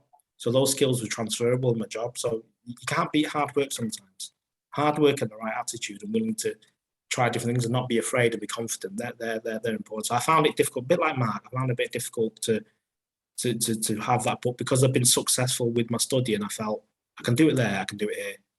So I took an environment where I felt where I was successful and think I can do that because I've been successful before. So don't underestimate the hard work and the things you put in for each subject. You may think, oh, I'm not planning a career in this. Why do I need to learn something? Well, there's going to be a lot of times where you have to do something that you don't want to do. And if you're used to disciplining yourself to do things for the greater good, then you're well equipped to deal with the different challenges in the NHS as well. Because not all of it I've enjoyed, but I've enjoyed most of it, you know. Mm-hmm. Yeah, no, that's great. Thanks. Mark, did you have anything to add? I don't know. I just going to just say with that as well, with the actual study, that I don't want to put people off this studying, but I give a bit of realization with it and things as well, that, you know, some people whiz through their exams and pass all their exams and, you know, great on whatever things, but I'll be honest, I didn't. And you know, sitting those exams, I find it really hard work, very much hard work. But I think it's having that grit and determination and that being tenacious, that I think I'm doing this, I'm not letting it beat me. And it's playing, I think it's changed a little bit now, but how the exams used to be, you sit 4 exams in one sitting, and if you fail one exam, you've failed all of them. So you'd have to go back again 6 months later, sit them all again. Then what would invariably happen is you'd fail a different one, then you'd have to sit them all again. So I'm just sort of saying it's not, you know, it is difficult with it, but if you persevere with it, then the rewards are there for it as well. And it's like anything, it's a challenge. And, you know, if something comes easy, sometimes you don't get as much from it. You wish, it's like going back to winning the millions would be fantastic. But to some degree, I think in life, if you've had to work for something or whatever and you get it, you appreciate it more as well. So, you know, when I say I've got all these qualifications and I've got the job I've got or whatever, what I'm putting across very much is, you know, whilst, you know, there's a certain amount that I've worked hard and done things, it didn't come easy to me. And, you know, I think if you're determined to do something, you have to work at it. And it's you work at the networks and doing different things, as well as your studies as well, and try to find the right job for you and progressing really. Yeah, that's very true, Mark. Thanks for sharing that. And so, you know, students are on the line, you might be thinking, yes, I want to go down the apprenticeship route or perhaps university, but both options are still going to be hard, and you've got to put the work in, as Mark said. And I do know from speaking with previous students that have been through the Pathway CTM program and now are apprentices, you know, it is going from school and college, similar to what you said, Mark, you know, you would say miss and sir, and then suddenly you've got to, you know, you're at the same level with someone who's much higher up than you. You're then, you know, equal, and you're working with different people, even though you're an apprentice. You know, you've gone from having your lessons, and then now you've got to be the one to get yourself into the office or, you know, get yourself to work. So that change can be challenging, and it's not for everyone. So you've got to, you know, bear all those things in mind, I think, when you apply for a role. We've just got we could keep talking to you all afternoon. We've got about 9 minutes left. So I'll have a look through any further questions. But I guess, Si and Mark, you know, any, you know, finance students on this call today obviously are interested in this as a career. Any sort of tips and words of wisdom that you share with students today who are looking to get into this sector? Words of wisdom. I think getting back to it, I think, you know, as I said, originally I didn't know what I wanted to do job wise, and so I think that's a little bit different. But I mean, I think the fact of the matter is, once you find something, you're doing something, then you stick at it or whatever. I think there's the aspect whereby you might think, oh, that job over there gets paid more money, or if I did this, I could do better with that, or whatever. Things like that. Sometimes you've got to look at something and think, actually, I'll stick with that. It's still okay and whatever. And, you know, you go along with things at your own pace. And I think it's that sticking at something, you can progress and do a lot better. Sometimes if you think, I'll try that. It's like the grass is always greener type scenario. That if you think, well, if I went to go and work at such a place, I get paid more money. And what I will also mention is, whilst I've worked in the NHS for over 40 years, I did leave the NHS for a short time, and I was the dealership accountant of a Toyota car dealership, which is extremely different to working in the NHS. I did that for 9 months, and a very different scenario. But part of the attraction to that was I got a company car, I got paid a lot more money, and on the face of it, it sounded fantastic. And I also love cars as well. And I did 9 months in that job, and I was so glad to come back into the NHS after it, because it wasn't for me. And the culture was so different, very much a sales culture and all this sort of thing was a very different scenario. And if people's experience of going buying cars or going with their parents to buy cars and seeing the way a salesman can operate at times, I'm not saying all salesmen, but some salesmen, etc., it can be quite a traumatic experience. And, you know, that wasn't for me. So I think it's trying to find your right, the words of wisdom are really to find your own thing and to stick at it. And the grass isn't always greener. So you need to go with things with your eyes wide open, really. Awesome. That's great. Thanks, Mark. Okay. Yeah, so yeah, shall I add to some of the gems that Mark has just given?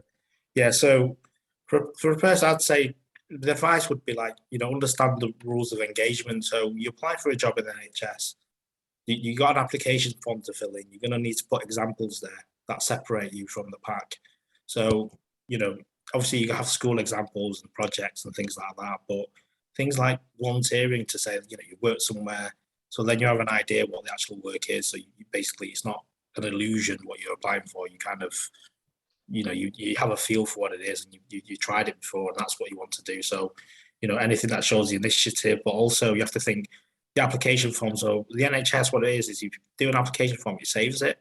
So next time you apply, it comes up again. So you don't have to rewrite it. You just need to retailor it and update it. So I'd go ahead of try to write an application format and think, well, and when you stop, you don't have examples. You think, well, what do I need to do to have examples that will spur you to do something, to volunteer or to work? Because in hospitals, they do take volunteers, so you can apply and do something, and, you know, even ask for work experience in finance. I've taken on work experience students. I had one a couple of weeks ago, in fact, and I had one last week as well. So, you know, we are generally quite helpful in the NHS to help young people. Also think about interviews, because I've had people who I know who are not good at interviews in the sense of selling themselves and saying the things they can do, but they're really good at their job. And it makes me sad sometimes, because it's not reflective of how good they are. So if you're not naturally good at communication, just work on it. And it could be just speaking to people or getting comfortable with things, or, you know, make sure that your skills there, people can express them, because they're only going to judge you from your application form and your interview, unfortunately. So, you know, work on those things if you feel it helps.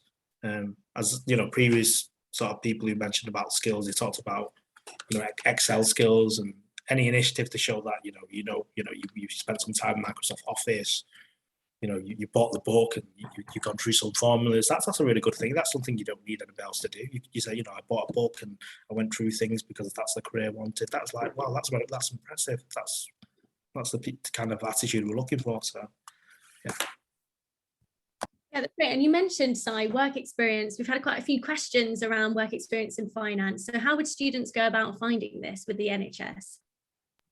Yeah, so the work experience I provide for people is either they've known someone to work in the NHS and they've just asked, and then you have to go through the HR, or they've actually, if you call into the hospital and say, I'd like to volunteer, and then they'll put you through to volunteer, and then you fill in your details, and they'll talk to people about it. So, for example, if anybody around Stockport, you wanted some experience, if you could contact me, I'm here, so you can contact me, or I can put you through to a HR person where they'll say, and then, you know, perhaps we can arrange something to do online or away. You know, that's possible.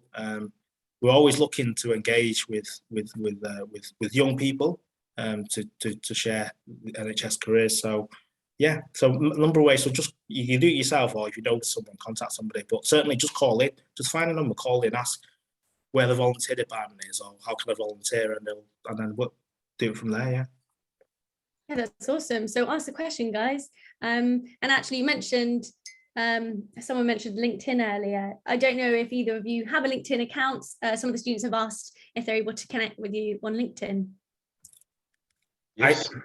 Yeah, we both do. So just send us an invite. Just say, just quote this this session, and then we know who you are then. Because we have a lot of people sending invites, and we don't know who they are, and sometimes we just don't accept it. So yeah.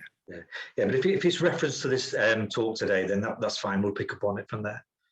Yeah, definitely. So you've made lots of great connections today. So you never know, you might be in the same room as Mark and Si in the future if you choose to work in finance at the NHS.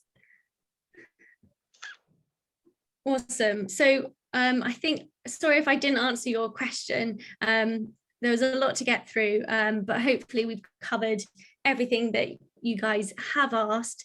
And yeah, I really appreciate that insight within the NHS. Just sharing a few comments.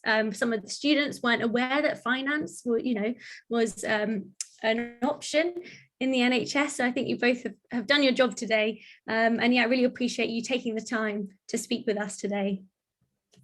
Okay, thank you very much for the invite as well. Thank you. Yeah, thank you. The pleasure's ours. Thank you. Yeah. Yeah, thanks both. And students, do stay on. We've got our last session with Fidelity next. And as Leon has put in the chat box, yeah, record this. You've had an employer encounter today. You can talk about it, evidence it on applications for university, when you're applying for apprenticeships as well, if you're in that interview situation. Also, I know some of you have mentioned LinkedIn. We will be sharing digital certificates with you at the end of today, so you can share that on LinkedIn as well. You can tag us in a post. Remember to follow us on Instagram and everything. We do sometimes have competitions on Instagram as well, so if you haven't won any of the vouchers this week, you might be able to have a chance at winning some more prizes later on in the year. But thanks everyone for joining. We will be joined by Fidelity now. So I'm just going to check that they have logged on. And yeah, I will be announcing the prizes at the end of this session. So we've got 3 lucky winners who are going to be winning Just Eat vouchers. But as I said, if you don't win today, we will have competitions on our social media channels that you can enter. Awesome. Some of you have followed us already on Instagram. That's great. So let's see if we've got Greg and Vivian here. But yeah, hopefully you guys found that really interesting. I know some of you said you weren't aware that there were finance roles in the NHS. So it's interesting to hear, isn't it?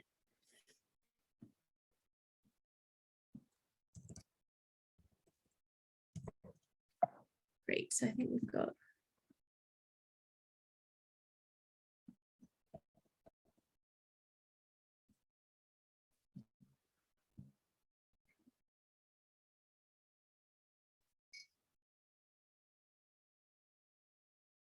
cool. So yeah, I'm glad you guys have been enjoying the sessions.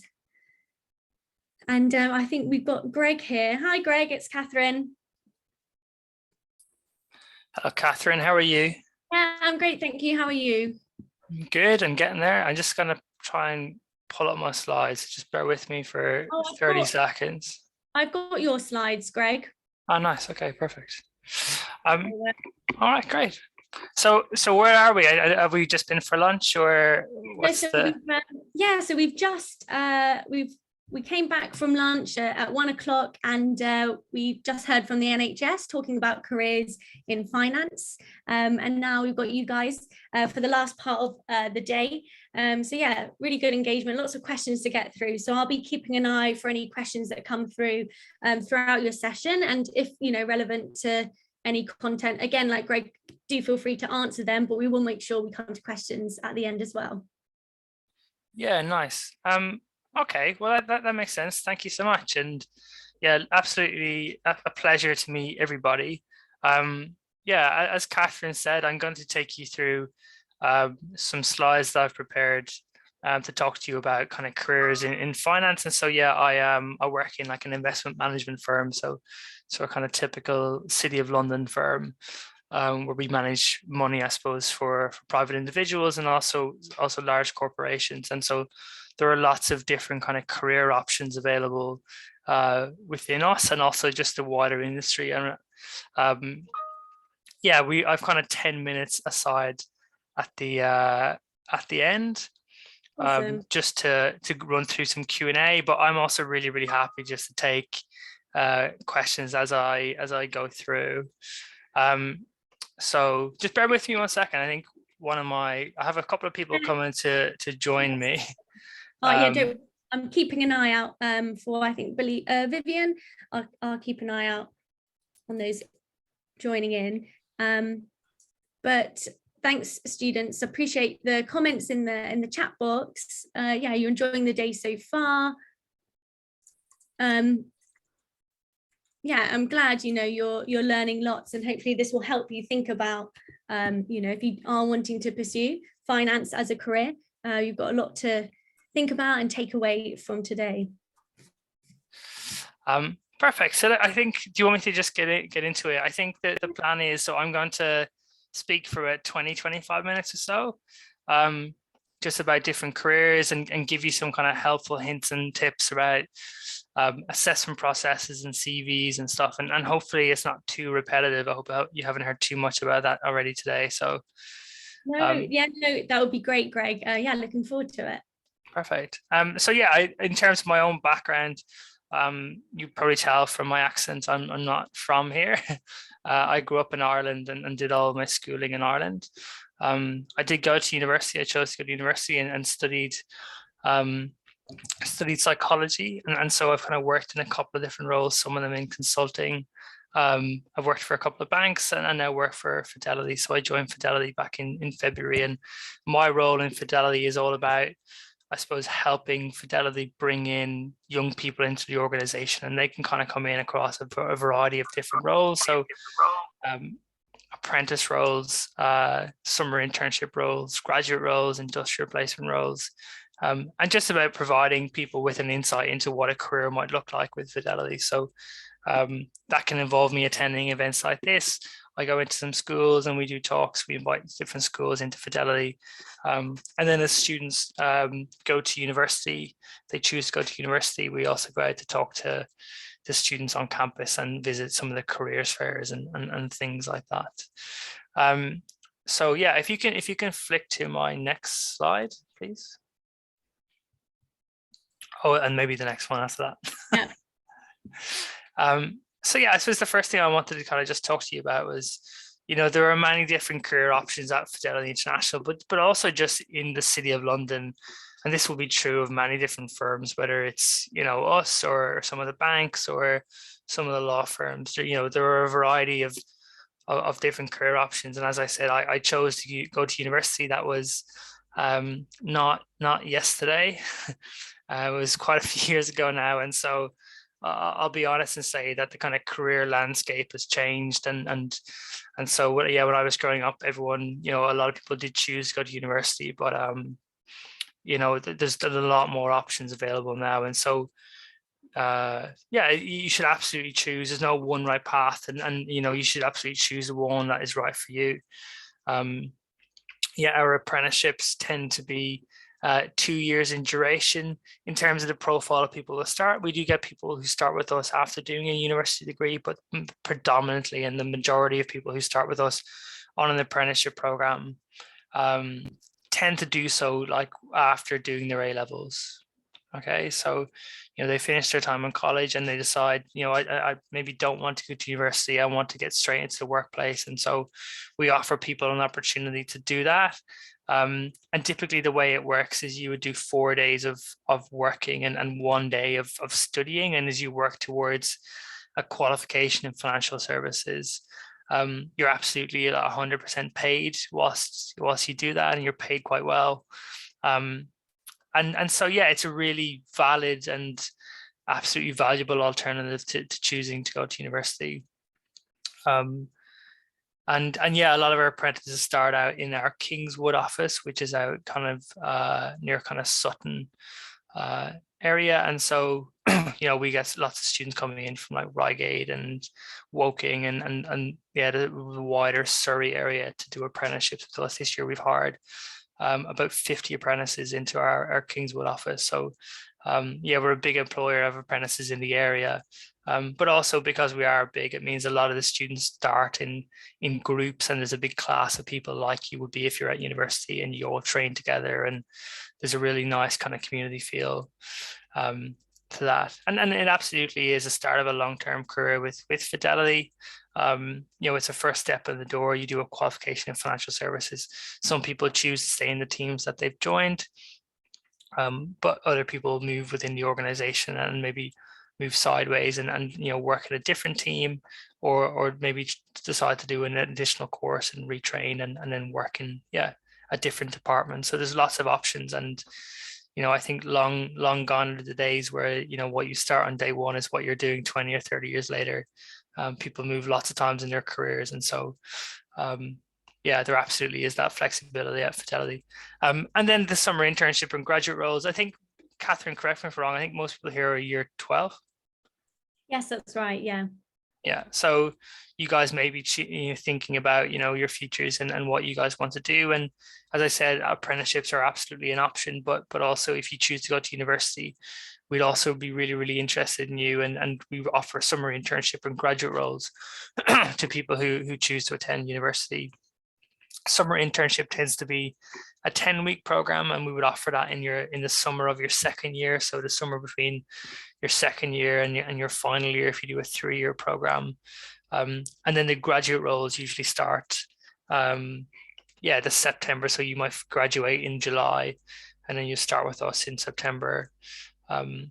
So yeah, and as well as to be eligible for those programs, you currently need to have or be working towards an undergraduate degree, although we do get some master's or postgraduate students applying as well. But yeah, I tried to think about what the year might be. So yeah, you guys are currently in year 12. So if you're looking at, coming to do an internship with us, that would probably take place in the summer of 2025, which does feel quite a way away.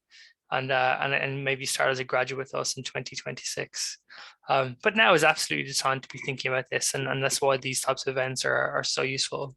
And then the business areas that you can join. So we have we have investment management team. So I suppose, and by the way, we have someone coming in a couple of minutes who's going to talk to you a little bit about what Fidelity does. But yeah, essentially we manage money either for people in terms of their pensions, so the money they type of their life savings and what they spend, I suppose, once they retire from their job, and help support them once they're retired. And so yeah, we have fixed income, multi-asset, equities, sustainable investing, investment directing, and they're just all different teams who I suppose help people invest their money in sustainable and interesting ways. Then I suppose there is business management, there are sales and marketing, technology, operations. I suppose is the part of the business which I suppose doesn't so much speak to clients, but just helps run a lot of what happens behind the scenes. And then there's client services where we often get people coming up who need to change things to do with their pension or just want to make changes to their accounts, and so it's I suppose more of a customer service role. So yeah, so there's some of the various different opportunities available at Fidelity. I'll flick to the next slide unless anybody has any questions. It just reminded me actually, Greg, we placed an apprentice with Fidelity, and you spoke about how you couldn't sort of change around the departments. I think they started off as a financial investment apprentice, and now working like a few years down the line, now working within the sales team. So it just shows that once you finish your apprenticeship, it doesn't mean that that's it, you got to leave. No. There's progression, and you can move around within the business. Yeah, we absolutely want people to stay, right? And like it's not, I know some organizations offer I suppose programs where at the end of the program you leave and you might go work somewhere else, but we really hope people will stay. And the purpose is to bring people in who we think are going to be successful in the long term. But we also understand that your interest when you applied when you were 17 or 18 might be different when you're 20 or 21, and when you've got a bit of experience and had a chance to look around internally. And so yeah, we absolutely encourage people to look around and apply for roles internally, and yeah, maybe change the team or department they work in, like the person that Catherine has referred to. Any questions in the chat, or shall I move straight on to assessment processes? Yeah, let's move on and then we can come to questions shortly.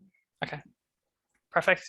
Just go to the next one. Yeah. So I suppose regardless of the route that you choose, whether it's an apprenticeship program or a summer internship or graduate program, you're going to have to apply, and you're going to have to go through an assessment process. And so my background, so I studied psychology. It's all about assessment and selection, and trying to make sure that we choose the best people for the job, and help guide people into jobs that they're going to enjoy. And so I thought I'd talk to you a little bit about that. And so, yeah, you're inevitably going to need a CV as part of an application process.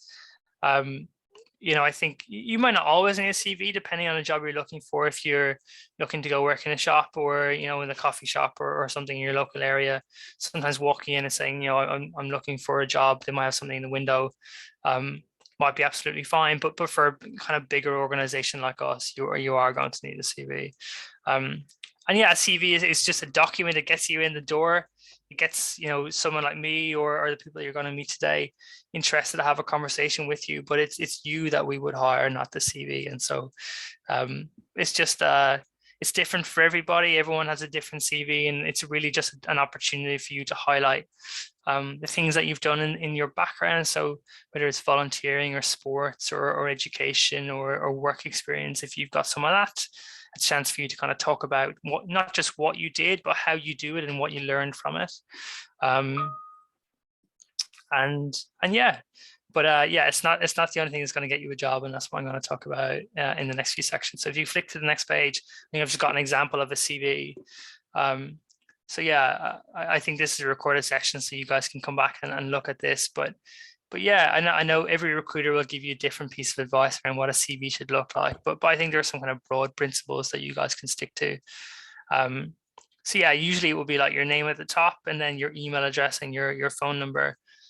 Make sure to check all that really thoroughly. All right. You'll be surprised the number of times I pick up my phone to call a candidate and I get a wrong number, or I try to send an email and the email address is incorrect. So yeah, make sure that those contact details are important, because if they want to contact you to bring you in for an interview, you want to make sure they're able to get in touch. You then have an opportunity to add a personal statement or a bit of a profile underneath. People usually use that to add in, I am a year 12 student looking for work experience, and I'm interested in X, Y, and Z. And I think that my personal strengths are collaboration, analysis, and customer service, or something like that. And that just says to somebody, in the recruitment team that, I suppose this is what you're interested in and this is what you're studying. And it's just a bit of a summary of you, and encourages them to kind of read more of your CV. You then would include like a background of your education. Normally you would work backwards from most recent. So put the most recent education at the top. So whether it's your college education, put your GCSEs below that if you have GCSEs, and if you want to include your primary school as well, you can absolutely do that. And then, yeah, below that, you might include some of your work experience. So if you've had a chance to work in your local community or get into some organizations to do some work experience for, a couple of days or a week or so, you could absolutely include that there. But include the title, the name of the organization, and the dates that you were there. So it might be, you don't have to give the exact dates, like the 10th of July, but you could just put that in July. And a couple of bullet points around some of the things that you did. So maybe you looked at a document, did some analysis, or you attended some meetings and took some notes, or you just include some of that type of stuff. Yeah, you could also include voluntary stuff there as well. We would equate that with a job as well. So that's absolutely fine to put that in there. And then at the bottom, you can put in kind of positions of responsibility. So if you've been involved in some committees at school, or you have a chance to be a prefect, or you're in a football team or a cricket team, or you're in a hobby club or something, yeah, absolutely, you could include that. You can include you can put your volunteering in there too if you wanted to, and yeah. And then at the bottom is a summary of skills and interests, and people often put, if they have ability, they're starting to learn some coding and they've got some Python or Java, they start to learn some of those skills. If you're good with Excel or Microsoft Word or PowerPoint, include them there. And also if you speak any additional languages, you got your driver's license, there are things to kind of put them there, because they're things that employers will just want to know about. So yeah, if you can flick to the next question or the next slide. Greg, sorry, a question that just came in. Do you think that the CV structure will increase the chance of someone getting interviewed? Yes, yeah, in some ways, yeah. I think it's important what you put there, but you need to make it easy to read, because someone will look at it and say, well, this person has attention to detail and they've kind of thought about giving a nicely laid out document, which is got good punctuation. And so if I brought them in and asked them to write an email, they're going to think about how they write that email or that letter, and they're going to give it the same care and attention. So it's not the most important thing, but it is important to kind of think about, how you lay out the document, and just that it's nice and neat and tidy. There's lots of different ways to do it. It doesn't have to look exactly like this one, and it's not the most important thing, but I would think a little bit about trying to just make it easy to read, and that the information there is nicely laid out. Yeah, and I think on average, an employer spends about 7 seconds looking at a CV. So, how are you going to make yours stand out? Yeah, so make, and that's why people put a summary at the top and things. It's just to try and make, it's where you highlight the most important information and encourage them to read more. And make use of tables and stuff. You can put, like, if you're doing it in Microsoft Word, you can put a table in and then make the table invisible by hiding the lines. It's quite easy to do, and it just makes it like a nice, easy structure to start to type into, rather than just using the return bar on your keyboard. So common mistakes on a CV. So out-of-date contact details, I mentioned that already. Some spelling mistakes, grammatical errors. Try to make sure you run spell check over it, and also just get a family member or a friend to read it. You'd be surprised how often, just because you've been looking at it for so long, you might miss an error, and actually, it's just glaring obvious to someone else. If someone doesn't kind of share some of the skills and work experience that they have, and they haven't really thought about the job they're applying for, you can always try and tailor it. So if you're applying for a job in finance or work, you might say that you enjoy working with numbers, or you're interested in finance, rather than just trying and make it a bit specific. And then too much or too little information. It says aim for a maximum of 2 A4 sides. That's a general rule of thumb, whether you've got 30 years experience or you've got 2 years of experience. And for you guys, I would really encourage you just to keep it to 1 page if you can. If you want to move on to the next slide. Okay, so I'm going to spend about 5 minutes or so. I think Vivian is the name of the next person arriving, by the way, Catherine. So just let me know when you see the name Vivian pop up. I'm just going to talk a little bit about strengths, and this is what are strengths. If you just flick straight to the next one. I suppose when we're assessing people for jobs, we always think about, well, what strengths do they bring, and what are they going to bring to the table? What are they good at, and why does that make them the right person for the job? Because no job is the same, and different things are important for different jobs. If you're a lawyer, it's important you're good at certain things, and that might be different to, if you're a tax accountant. That they're different jobs and require different types of strengths. And so it's important that when you're applying for jobs, you understand what your strengths are, because you're going to be asked, why do you want to work here? And what do you think the job is? And why do you think you're going to be good at that job? And those types of questions are inevitably going to come up. And so you need to be comfortable talking about yourself, and also being able to explain, what you think that you're good at. So straight to the next row, Catherine, and we can. So what is a strength? All right, so a strength is something that you do well, okay, but also it's something that you do regularly and something that you enjoy. All right, so if you do something and you're really good at it, but you really dread it and you try to avoid doing it, it's probably not a strength. All right, so a strength is something that you do well, something that you're good at, but also you might look for opportunities to use that strength and you really enjoy doing it. And so you want to find yourself a job, when you are looking for an apprenticeship or an internship job, it aligns to something that you're good at, but also something you enjoy, because you're going to be doing it for quite a bit of your working week. And so it's always nice to enjoy your job. And so it's an important part that you enjoy it. So if you flick to the next one, I see Vivian's joined. So Yeah. I won't do all my slides, but if you go to the next bit, I think this is quite nice.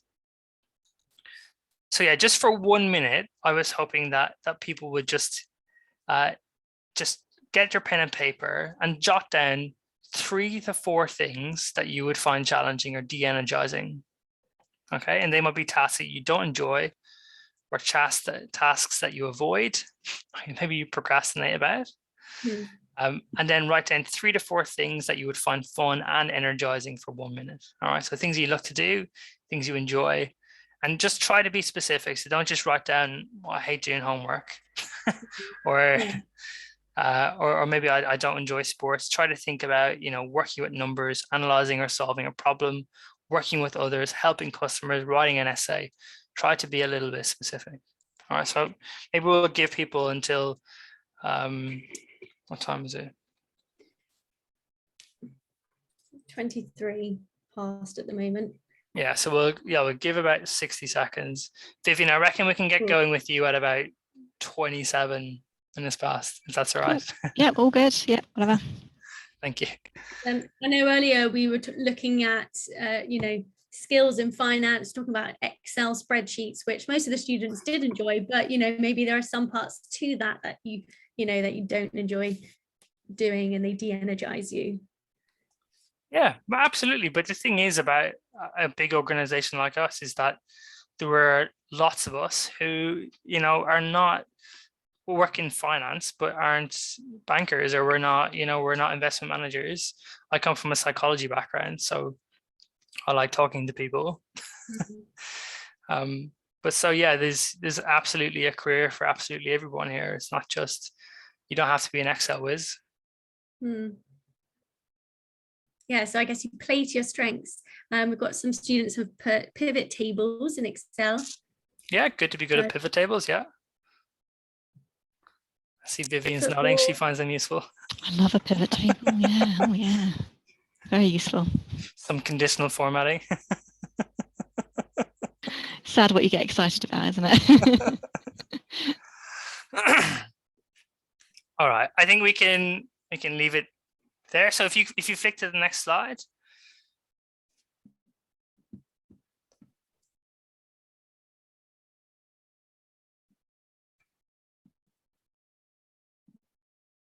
Perfect. So yeah, I suppose just to think about your own thoughts and processes when you're writing them down. What did you observe about yourself when you were listing the things that you found challenging and maybe de-energizing, or things that you didn't like, and things that and what did you observe about yourself when you were listing things that you did enjoy and things you find energizing? So yeah, next one maybe, and then yeah. So if it's something that you didn't enjoy, and maybe you felt a bit anxious when you're writing it down, a bit tired, a bit drained, agitated, why am I being asked to do this? Yeah, and you maybe just didn't have a lot of examples because you avoid doing it.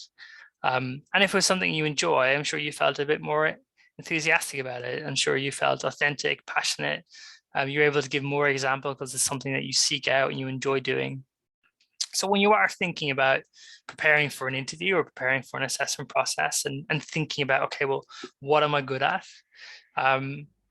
Yeah, it's kind of good to go through this process, and also talk to your friends and family. I'm sure they know you pretty well, and they might be able to point you in the right direction and say, actually, whenever you do this, you seem really happy, or you seem to enjoy this. And your mom or dad might say it's an absolute pain to get you to do this. So maybe that's something that you don't enjoy. So next, I'm going to skip a slide or two. Yeah, I've already talked to that. So next one. Yeah, so these are some strengths examples. So yeah, teamwork and collaboration, communication, curiosity, customer focus, customer problem solving, resilience. There's hundreds and hundreds of different strengths, and that's what makes the world go around. Everyone's very different. And as I said, there are lots and lots of different roles at Fidelity. So yeah, but it's worth thinking through, I suppose, what you think you're good at. And then the next one.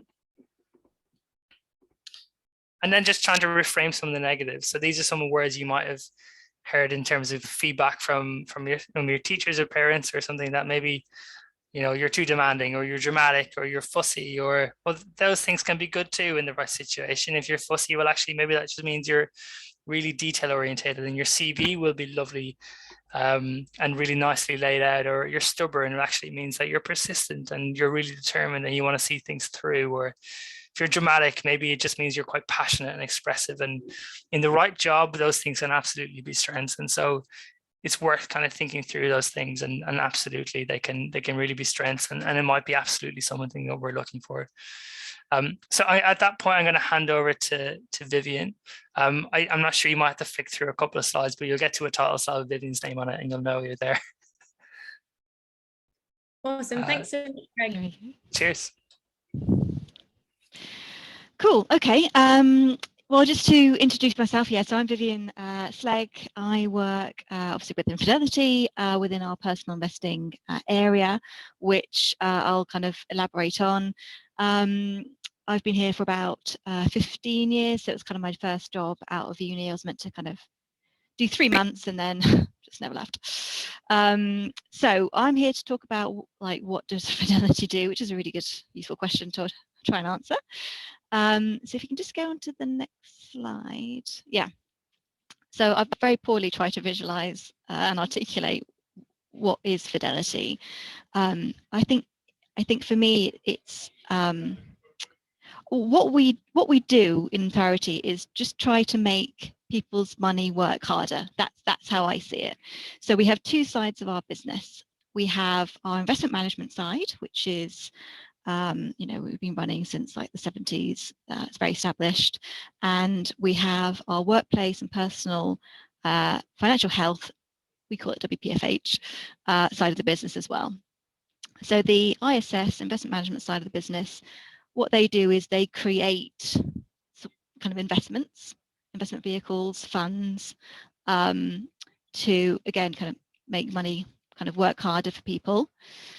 And then my side of the business, WPFH, we essentially try and get those investments into people's hands. So we distribute out to lots of different types of customers, which I'll kind of go through.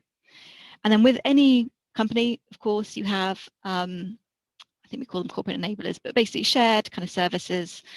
So, you know, your HR and your technology, digital, and your marketing and other stuff like that.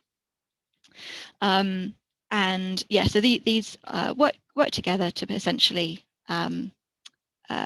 help our customers build and create kind of better kind of financial futures for themselves, really.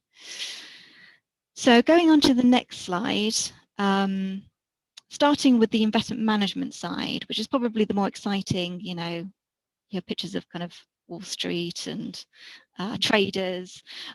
So they are the ones that create these investments for lots of different types of customers. So you've got individuals like you, me, parents, teachers, Joe Blogs. Then you've got financial advisors who manage money on behalf of their own kind of customers. You've got governments in there, and you've got kind of creating products for companies, so corporates, as well as wealth managers who, you know, they manage money for kind of really wealthy people or companies, individuals. So that's who we make products for. In terms of what goes into an investment, if we go on to the next slide, and just caveat, this is not my area of expertise, I'm not a trader, but we have lots of different types of investments. So to kind of take you through briefly these, you've got what we call fixed income, and that's essentially kind of dealing and trading in bonds, which are essentially, I guess, IOUs, aren't they? So, you know, lend me £5 and I'll pay that back eventually at a set date with a bit of extra for you. So we have fixed income, which is kind of the lower risk, low volatile area. You've got commodities, so things that you can trade, usually kind of agricultural products, but it spans, so corn, oil, coffee, gold, metals, all that kind of stuff. Property, which I think you know what property is. Usually commercial property, but yeah, you can hold that and invest and deal in that. And then stocks, which is probably the thing that most people are familiar with. So holding kind of shares in companies which are kind of publicly listed on things like the London Stock Exchange. Sorry, there's a party going on in the background. And then private equity, which is essentially a kind of privately owned company, so things that you wouldn't necessarily find listed on stock exchange. So so we have departments within investment management that all kind of look and deal within these kind of areas. So moving on, I guess what do we do with this then? So we have a number of different vehicles that you can kind of invest in. So you can, as an individual, go and just buy, you know, a few shares in Apple or a few shares in Tesla or whatever is of interest. Or you can invest in a fund, which is what we predominantly kind of build here. And what a fund does is it basically allows you to pool all the kind of individuals or all the people that want to invest together, and a fund manager manages that money. And so he can go and with a bigger pot of money buy all the kind of assets and things that he wants, like, you know, Amazon or Facebook or whatever, and put it into a portfolio that he then manages. So, you know, if he sees a company that looks, you know, he's met and he's really kind of confident around, or she, they can maybe increase their stakeholder in that company and benefit from any kind of uplift that they get. So essentially, you're kind of giving your kind of the expertise to an expert. And so, as I said, these are predominantly the kind of vehicles that we create in the investment management side of the business. So then, moving on, once you kind of got products that you've made, it's how do we distribute that? So how do we get it out to our customers, and who are our customers? So this is the distribution side of the business, and we have three what we call channels. So we've got workplace investing, which is the customer is employers, like, you know, let's take Amazon, and in addition, it's employees that it essentially creates pensions for and manages for. So we look after them in our WI space. Personal investing, which is the area that I work, and so we'll be able to talk a lot more eloquently around, is essentially how do we, our customers are everyone, individuals, people that want to manage their own money, either through doing it themselves, or maybe they might want to take advice from us, but predominantly these are people that just want to kind of do it themselves and invest in a range of investments. And then we've got advisor solutions, and essentially they are, the customers there are the financial advisors. So we create products and literature and systems to help advisors manage money for their customers, their individuals. And then, as before, you know, we've always got kind of shared services. So, you know, marketing, digital products that kind of serve these channels.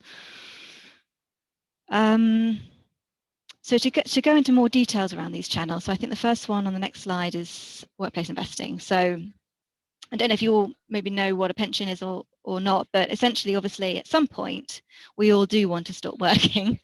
And so at that point, so usually, you know, say the retirement age is 65, ultimately, you've still got like another 30 years, 20 years to live.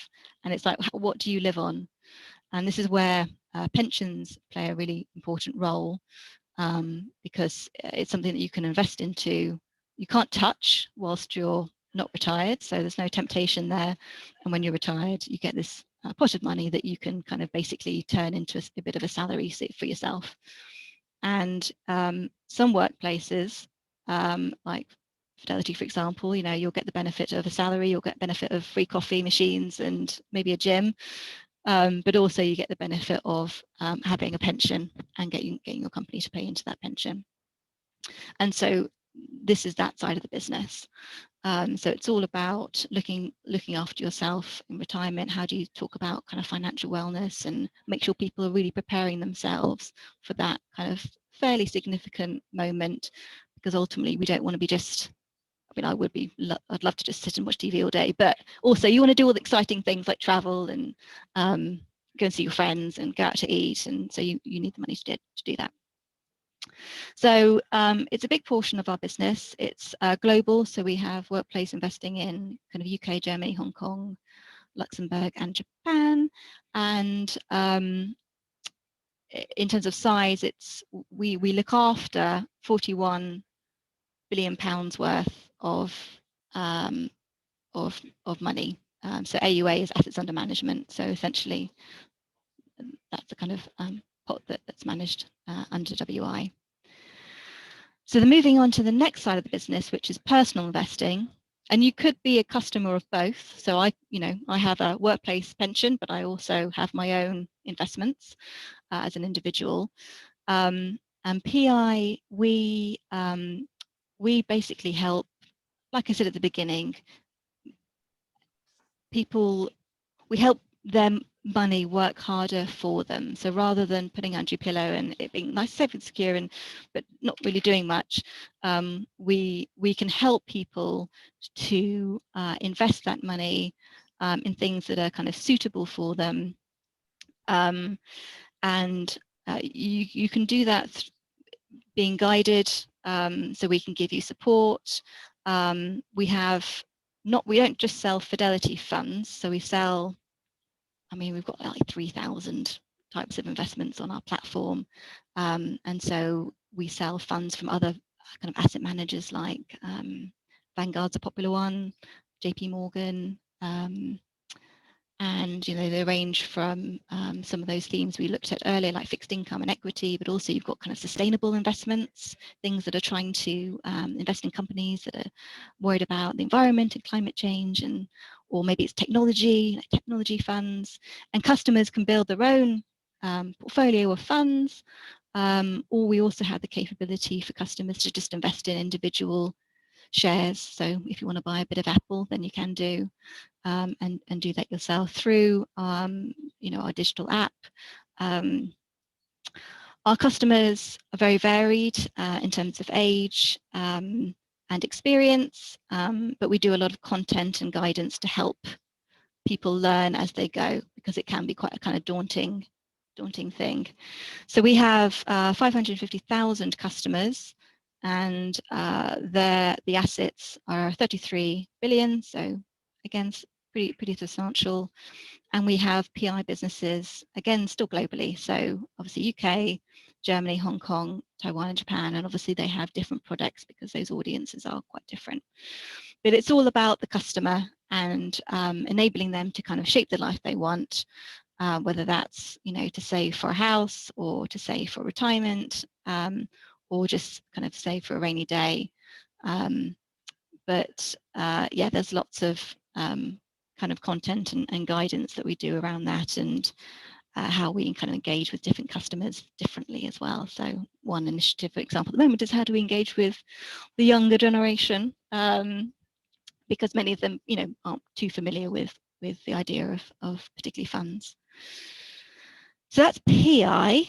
And then the last one is our advisor solutions. So these are financial advisors. So the numbers in terms of the advisors that we look after, it's about 5,000, and that the assets are, again, pretty large. That's 49 billion pounds worth of assets that are managed under that. We were kind of one of the first kind of platforms in the UK. We're still definitely one of the kind of largest here. And as I said, you could also be an advisor of not just WI with your pension, not just PI with your personal kind of ISA that you're managing, but you could also have a proportion that you want managed by someone who's got a bit more kind of skill and experience, and be a customer of FAS or advisor solutions. So some of our kind of customers are a little bit kind of interlinked, but at the same time, we also just have customers that are only workplace, or you know, they only ever take advice because they're not comfortable doing it themselves. So, so they're the kind of three main channels within WPFH. I feel like I've really skimmed through that, but hopefully it's been useful in terms of just giving you a kind of very brief overview of kind of what we do in general. Yeah, that's great. Thanks very much, Vivian. I know we had quite a few questions have come through. Oh my gosh. So we can have a look at them. Let's just go back up to the top. So hopefully that's given you a nice overview about what Fidelity have to offer. And I know Greg spoke about the apprenticeships and mentioned internships as well. So we did have a few questions on that and work experience. And I guess then in terms of students that are thinking about pursuing finance, and that's why they're all here today, work experience is always a top question. I don't know if Fidelity offers any work experience for students. Greg, you're just on mute. Fair, I thought I clicked.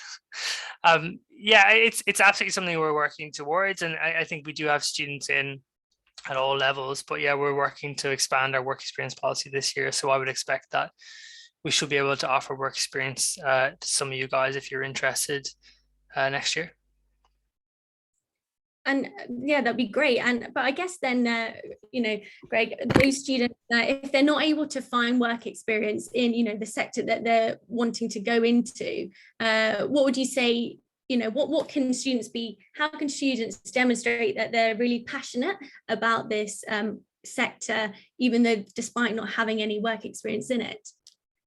Yeah, I mean, most students that we hire, whether they go to university or for apprenticeships, don't have experience in finance, and so it's absolutely not something that's essential. I think it's very hard to get work experience in finance, and we absolutely accept that. So I think it's more about just trying to get whatever experience you can, whether it's like through working in your local community or volunteering or anything like that, but also kind of thinking about some of the things that I was talking about your strengths, and about your about your kind of strengths and maybe areas of development, and kind of thinking about, well, if I come to work in Fidelity, I'm going to have to work as part of a team and collaborate with some colleagues. And so, where have I done that in the past, and where can I give an example of the, that I enjoy that and that I've done it well. And so there will be lots of things like that, whether it's working in teams or communication or problem solving. And so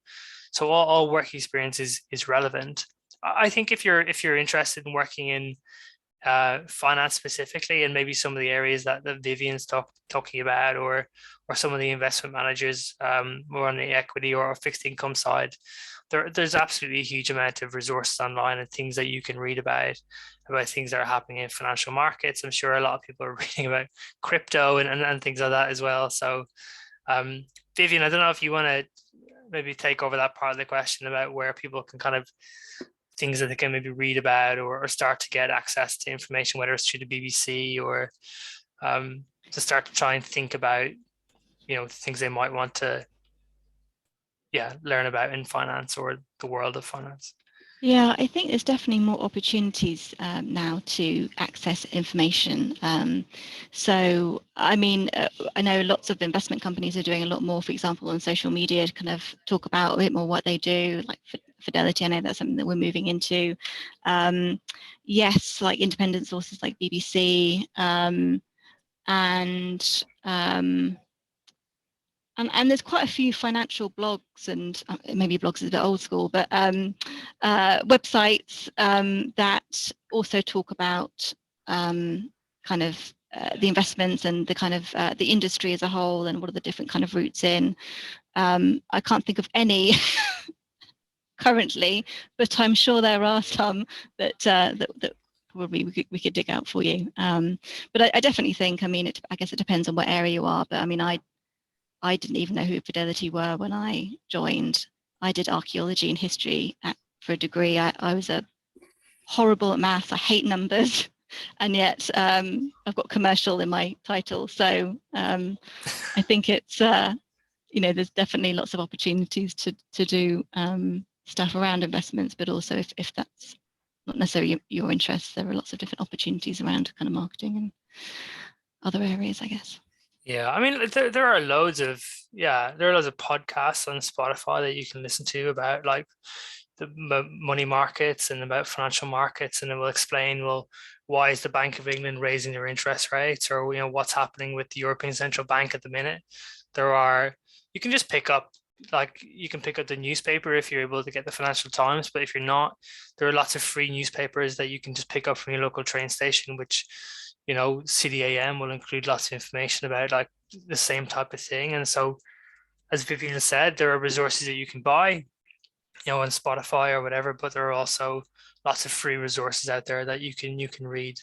So yeah, I think it's just about trying to set aside some time and trying to find one that you like. There'll be ones from Bloomberg and Thomson Reuters. There'll be ones from a lot of the major banks will produce podcasts and stuff. And so I see Jamie's just joined. I think, Jamie, people are asking about just ways that they can start to explore, the world of finance and just pick up information about, whether it's, WPFH or investment management, but, where things they might start to read or start to listen to start to educate themselves about the world of finance. It's interesting, as Vivian said, I didn't have a clue who Fidelity were at all before I joined as well. And I remember when we sat down as apprentices, the first thing we all got asked as a group was, who knows what a fund is? And everyone kind of nodded their heads, but I don't think a single person in that room knew what a fund was. So yeah, I kind of did it organically through the role, and then kind of got a real interest in financial services through the role. Having said that, when I first got my career mentor, they recommended having a look at Reuters every morning just to kind of keep up to date on that website. So Reuters is one that I would recommend. I also think I think we do a podcast actually that's on Spotify, so that might be a good place to start, especially if you're interested in a role within Fidelity specifically. Then our podcast would be a good place to start. It's just kind of like almost like I think it's a weekly market update or something like that. So yeah, perhaps those two would be good places to start as well. Awesome. So Jamie, it would be great to hear more about your role actually, if you're able to share that with the students today. Yeah, absolutely. I'll do a short introduction. So my name's Jamie. I joined Fidelity in September 2018, and that was on the Client Services Apprenticeship Scheme. So that was a two-year program. The first year I did was on personal investing phones. So taking calls from our kind of your everyday customer who might set up an ISA or a pension with us, and kind of fielding their questions, helping them with their investments, etc. The second year that I moved into our wealth team, which is essentially an enhanced service for personal investing, and that's servicing our customers who have got over £250,000 with us, often more high-profile clients, slightly more complex cases, and you get a lot more ownership with those as well. So the second year rotation was really interesting. Across those 2 years, of course, 20% of your time as an apprentice is spent off the phones. So I use that time, importantly, to get my exams done, the 3 investment operations certificate exams. But the most important thing about that 20% time that I had was actually using it to get involved in projects in the wider business. So I made it clear to my line manager that I had some spare time and that I wanted to kind of be involved with several initiatives rather that were going on throughout the business. And that really helped me kind of develop more of a network within the company as well. So off the back of that, of doing the 2-year course, I got offered a job in our business management team within client services. So I've been doing that role for about 18 months now and currently supporting our head of client services and her senior leadership team in the day-to-day running of the department. So yeah, that's kind of a whistle-stop tour, I suppose, of what I've done to date. Yeah, no, that's great. And Jamie, do you mind repeating the name of the podcast, please? I don't actually know the name of the podcast, but I'm sure if you, I've definitely been on it once before. Let me see if I can find it. If not, we can send it out afterwards. I'm sure it's slightly embarrassing because I haven't listened to it in a while, but we've definitely got one up there. Yeah, if you type in Fidelity, I think it comes up in Spotify. Otherwise, also on our website, fidelity.co.uk, there's a market and insights section where you can read all the articles that we post, but also I think there's a link there to the podcast that we do. I think there's Morning Brew, and then there's Money Talks. Money Talks, that's the one that I've listened to before, I'm sure. Yeah. Great. So Jamie, I'll come back to you because we've heard about the application process, but it would be great to hear from your view in terms of how you found that application process applying for Fidelity and how you prepared yourself. Yeah, so the application process I thought was really good overall. It was quite clear what was expected of me, etc., etc. And importantly, the recruiters that I had at the time were really helpful and were kind of on board to kind of, if you had any questions, they would go out of their way to kind of help you with that process. It may well be different now. I had a telephone interview which was fairly straightforward, kind of competency based, and then we went on to an assessment day, which was we had like a group exercise as well as a kind of a solo in-tray exercise. The in-tray exercise was mainly about organisation, how you would organise yourself, but also it's kind of important that you can explain the decisions that you're making within that exercise. So if you've got something similar to that, that's a key point I would pick out. And if you have anything that's like a group exercise within the process, I would say the key thing is not necessarily to be the one who's coming up with all the ideas and coming up with an answer, but it's to make sure that you're involving people within that group. So kind of if you notice that someone's a little bit quiet or not being involved, then make sure that you can kind of say, if you've got any ideas that you want to bring to the table, and kind of involve everyone within that process. I think that's a really key thing that that kind of the recruiters will look for. Off the back of that, we had a one-on-one interview as well. My kind of main advice for that would be just to sell yourself and to really, really, don't be too modest in your achievements, essentially. It was actually interesting for me. I went for the operations role initially, and they basically came back to me and said that we do really like you. We think you're a good fit for the company, but you would be better placed in the client services role. So that's another piece of advice I would also give, not necessarily to close off avenues that you wouldn't normally consider, because often the employer will know best and will actually come back to you and say, we think your skill sets are suited to a slightly different role, so definitely consider those opportunities as and when they arise. Yeah, no, great advice there. And I guess often sometimes, students look at roles and think, okay, well, what does that role actually entail? So, it's important to do the research about those individual roles. And Jamie, what had you applied for many other apprenticeships, I wonder, and what made you apply for Fidelity? That's a really good question. I coming off the back of school, I wasn't too sold on going to uni, simply because the A levels that I did were across a broad range of A levels, so I wasn't necessarily honing in on one particular avenue, if you like. I studied English, maths, and physics, so it's quite broad. And because I didn't know what I wanted to do, I didn't want to spend a certain amount of money in terms of student debt on that one particular subject if I didn't know what I wanted to go on to afterwards. So I took a year out, and within that year, I started looking at apprenticeships as another option. And quite simply, I'd already been interested in finance, but I didn't really know what it entailed and what the different roles were within that kind of industry. But to be honest with you, I stumbled across Fidelity simply because they had offices in Surrey and Kent, which was near to where I lived, and it was convenient. I then started looking at the salary they were offering, and it was very competitive compared to other apprenticeships. And just the whole kind of information that was given about it being a global business really excited me, and that was simply the reason that I applied for Fidelity. And to be honest with you, it was, I think, one out of only 3 apprenticeships that I applied for. The others were also with finance companies as well. I think it was M&G and HSBC. I got interviews for all of them, but I think Fidelity were the first one to offer, and at that point I was just happy to accept it. So quite lucky in the sense that there was only 3 that I applied for, and Fidelity was the first one that I got offered. But yeah, it was as simple as that. And like Vivian was saying earlier, I didn't really have any idea what Fidelity was about. It just seemed like a great company with a great culture, and finance was an industry that I was kind of willing to learn.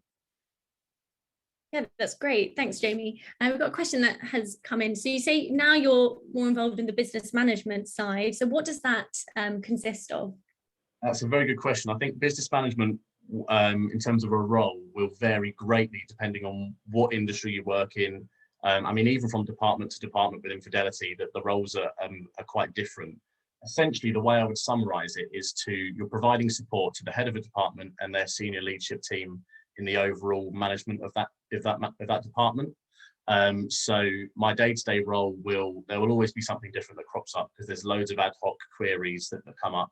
The head of my department is the head of client services, so often we will get escalations that come through. It might be a really serious complaint case, or it might be like a really serious fraud case, for example, and often that will land with me. So it's up to me to then navigate my way through the business to get the relevant people on board to kind of resolve that case for the client.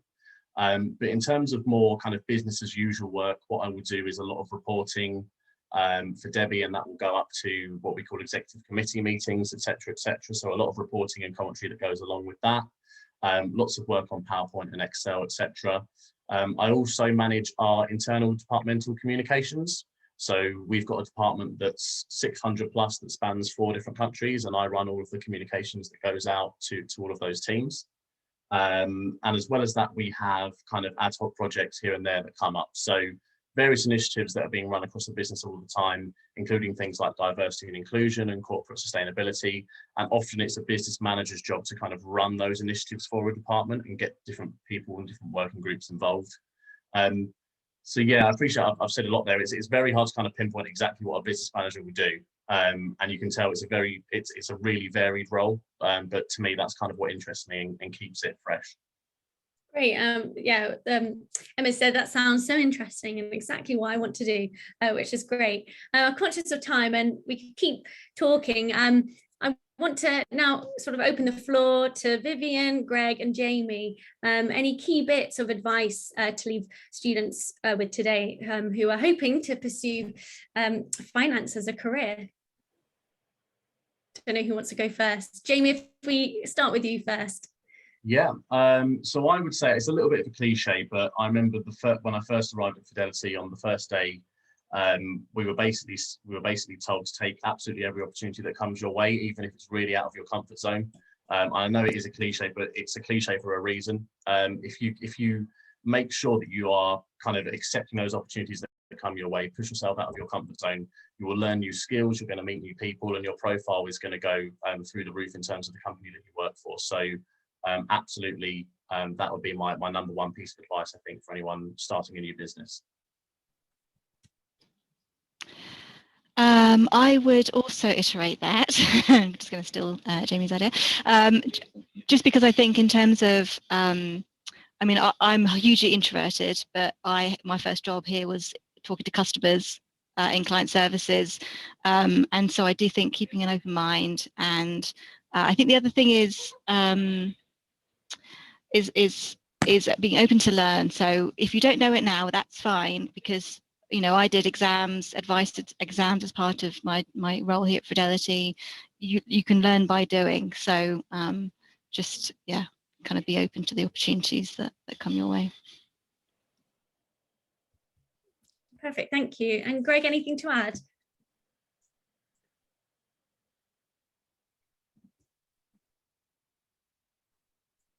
I don't know if we've lost Greg.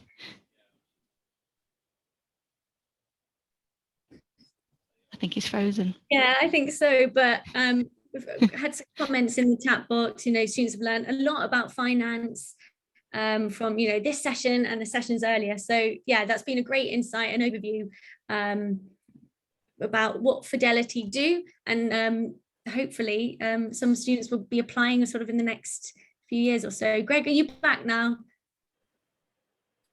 Sorry, I'm just struggling with my connection. Can you hear me? Yeah, we can hear you. Any top tips then for students?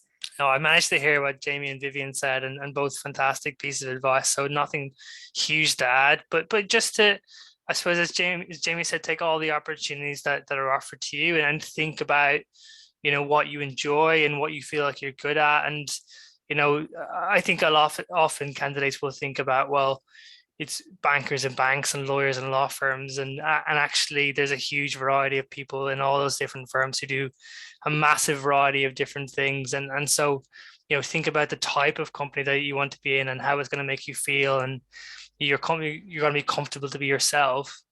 I think Fidelity are definitely one of those companies, but there are others, but try and seek them out and push yourself out of your comfort zone. And yeah, I suppose apply for the jobs you think you're going to enjoy, but really explore and ask questions and join more of these sessions. And yeah, as you approach, I suppose, the end of year 13, whether you chose to do an apprenticeship or go to university, we hope we see you again in the future. Awesome, thanks so much. And yeah, thanks again, Jamie, Vivian and Greg, for taking the time today. And students, please do stay on, because I've got a quick poll to run with you. And just to wrap up, I've got some prizes to give out as well. But thanks again to Fidelity, and have a great rest of the day, and hopefully see you guys soon.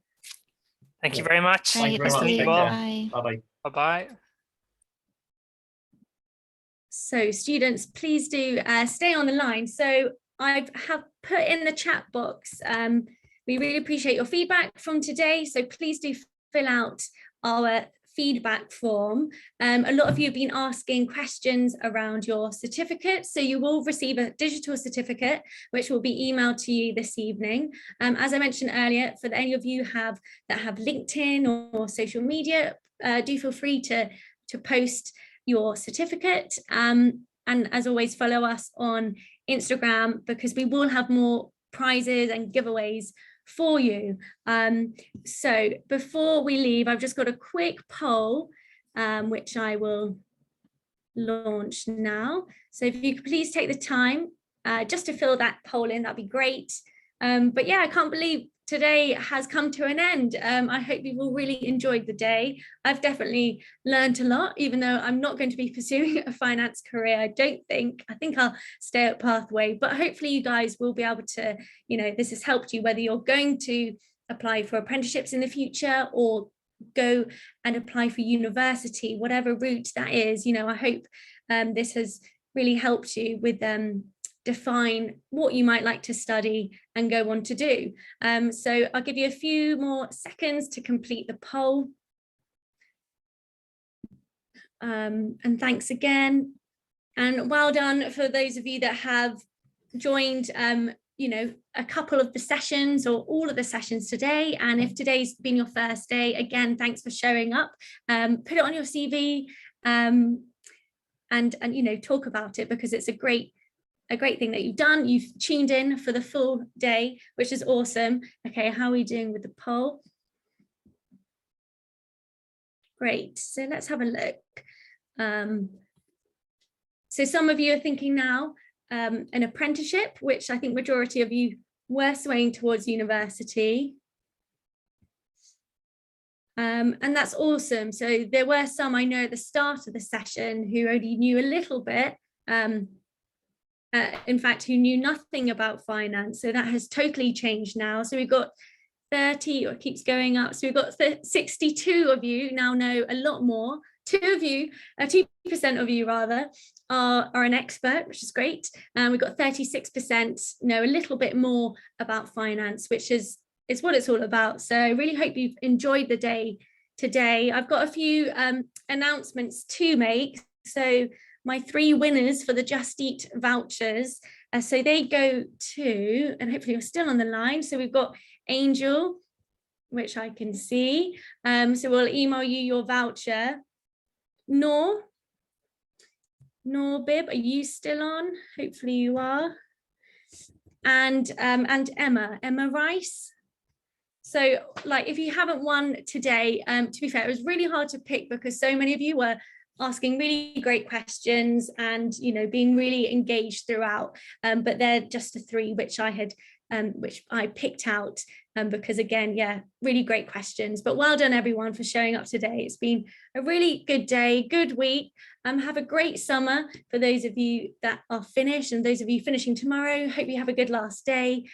We've actually got some events taking place next week online. So again, if you haven't got anything planned for your summer holidays, and you would like to gain more experience to put on your CV to talk about in interview situations, then you can attend. So you can scan the QR code, which is on the screen here, and that will take you directly to our events page. And so you can sign up. Some of you have signed up, which is awesome. So I'll just share the feedback form in there again. And thanks everyone for joining. Go and enjoy your summer break, and good luck everyone with your next steps. Remember, get in touch with Pathways ETM. If any of the brands that you've heard from today, if you're interested in them, make sure you log into our website and you click them as being interested in them, because then we can make sure that you're notified about opportunities, or just drop us an email and we'll make sure that we notify you when roles are opening, or if the companies have any work experience opportunities. So thanks everyone again. And yeah, have a great rest of the day.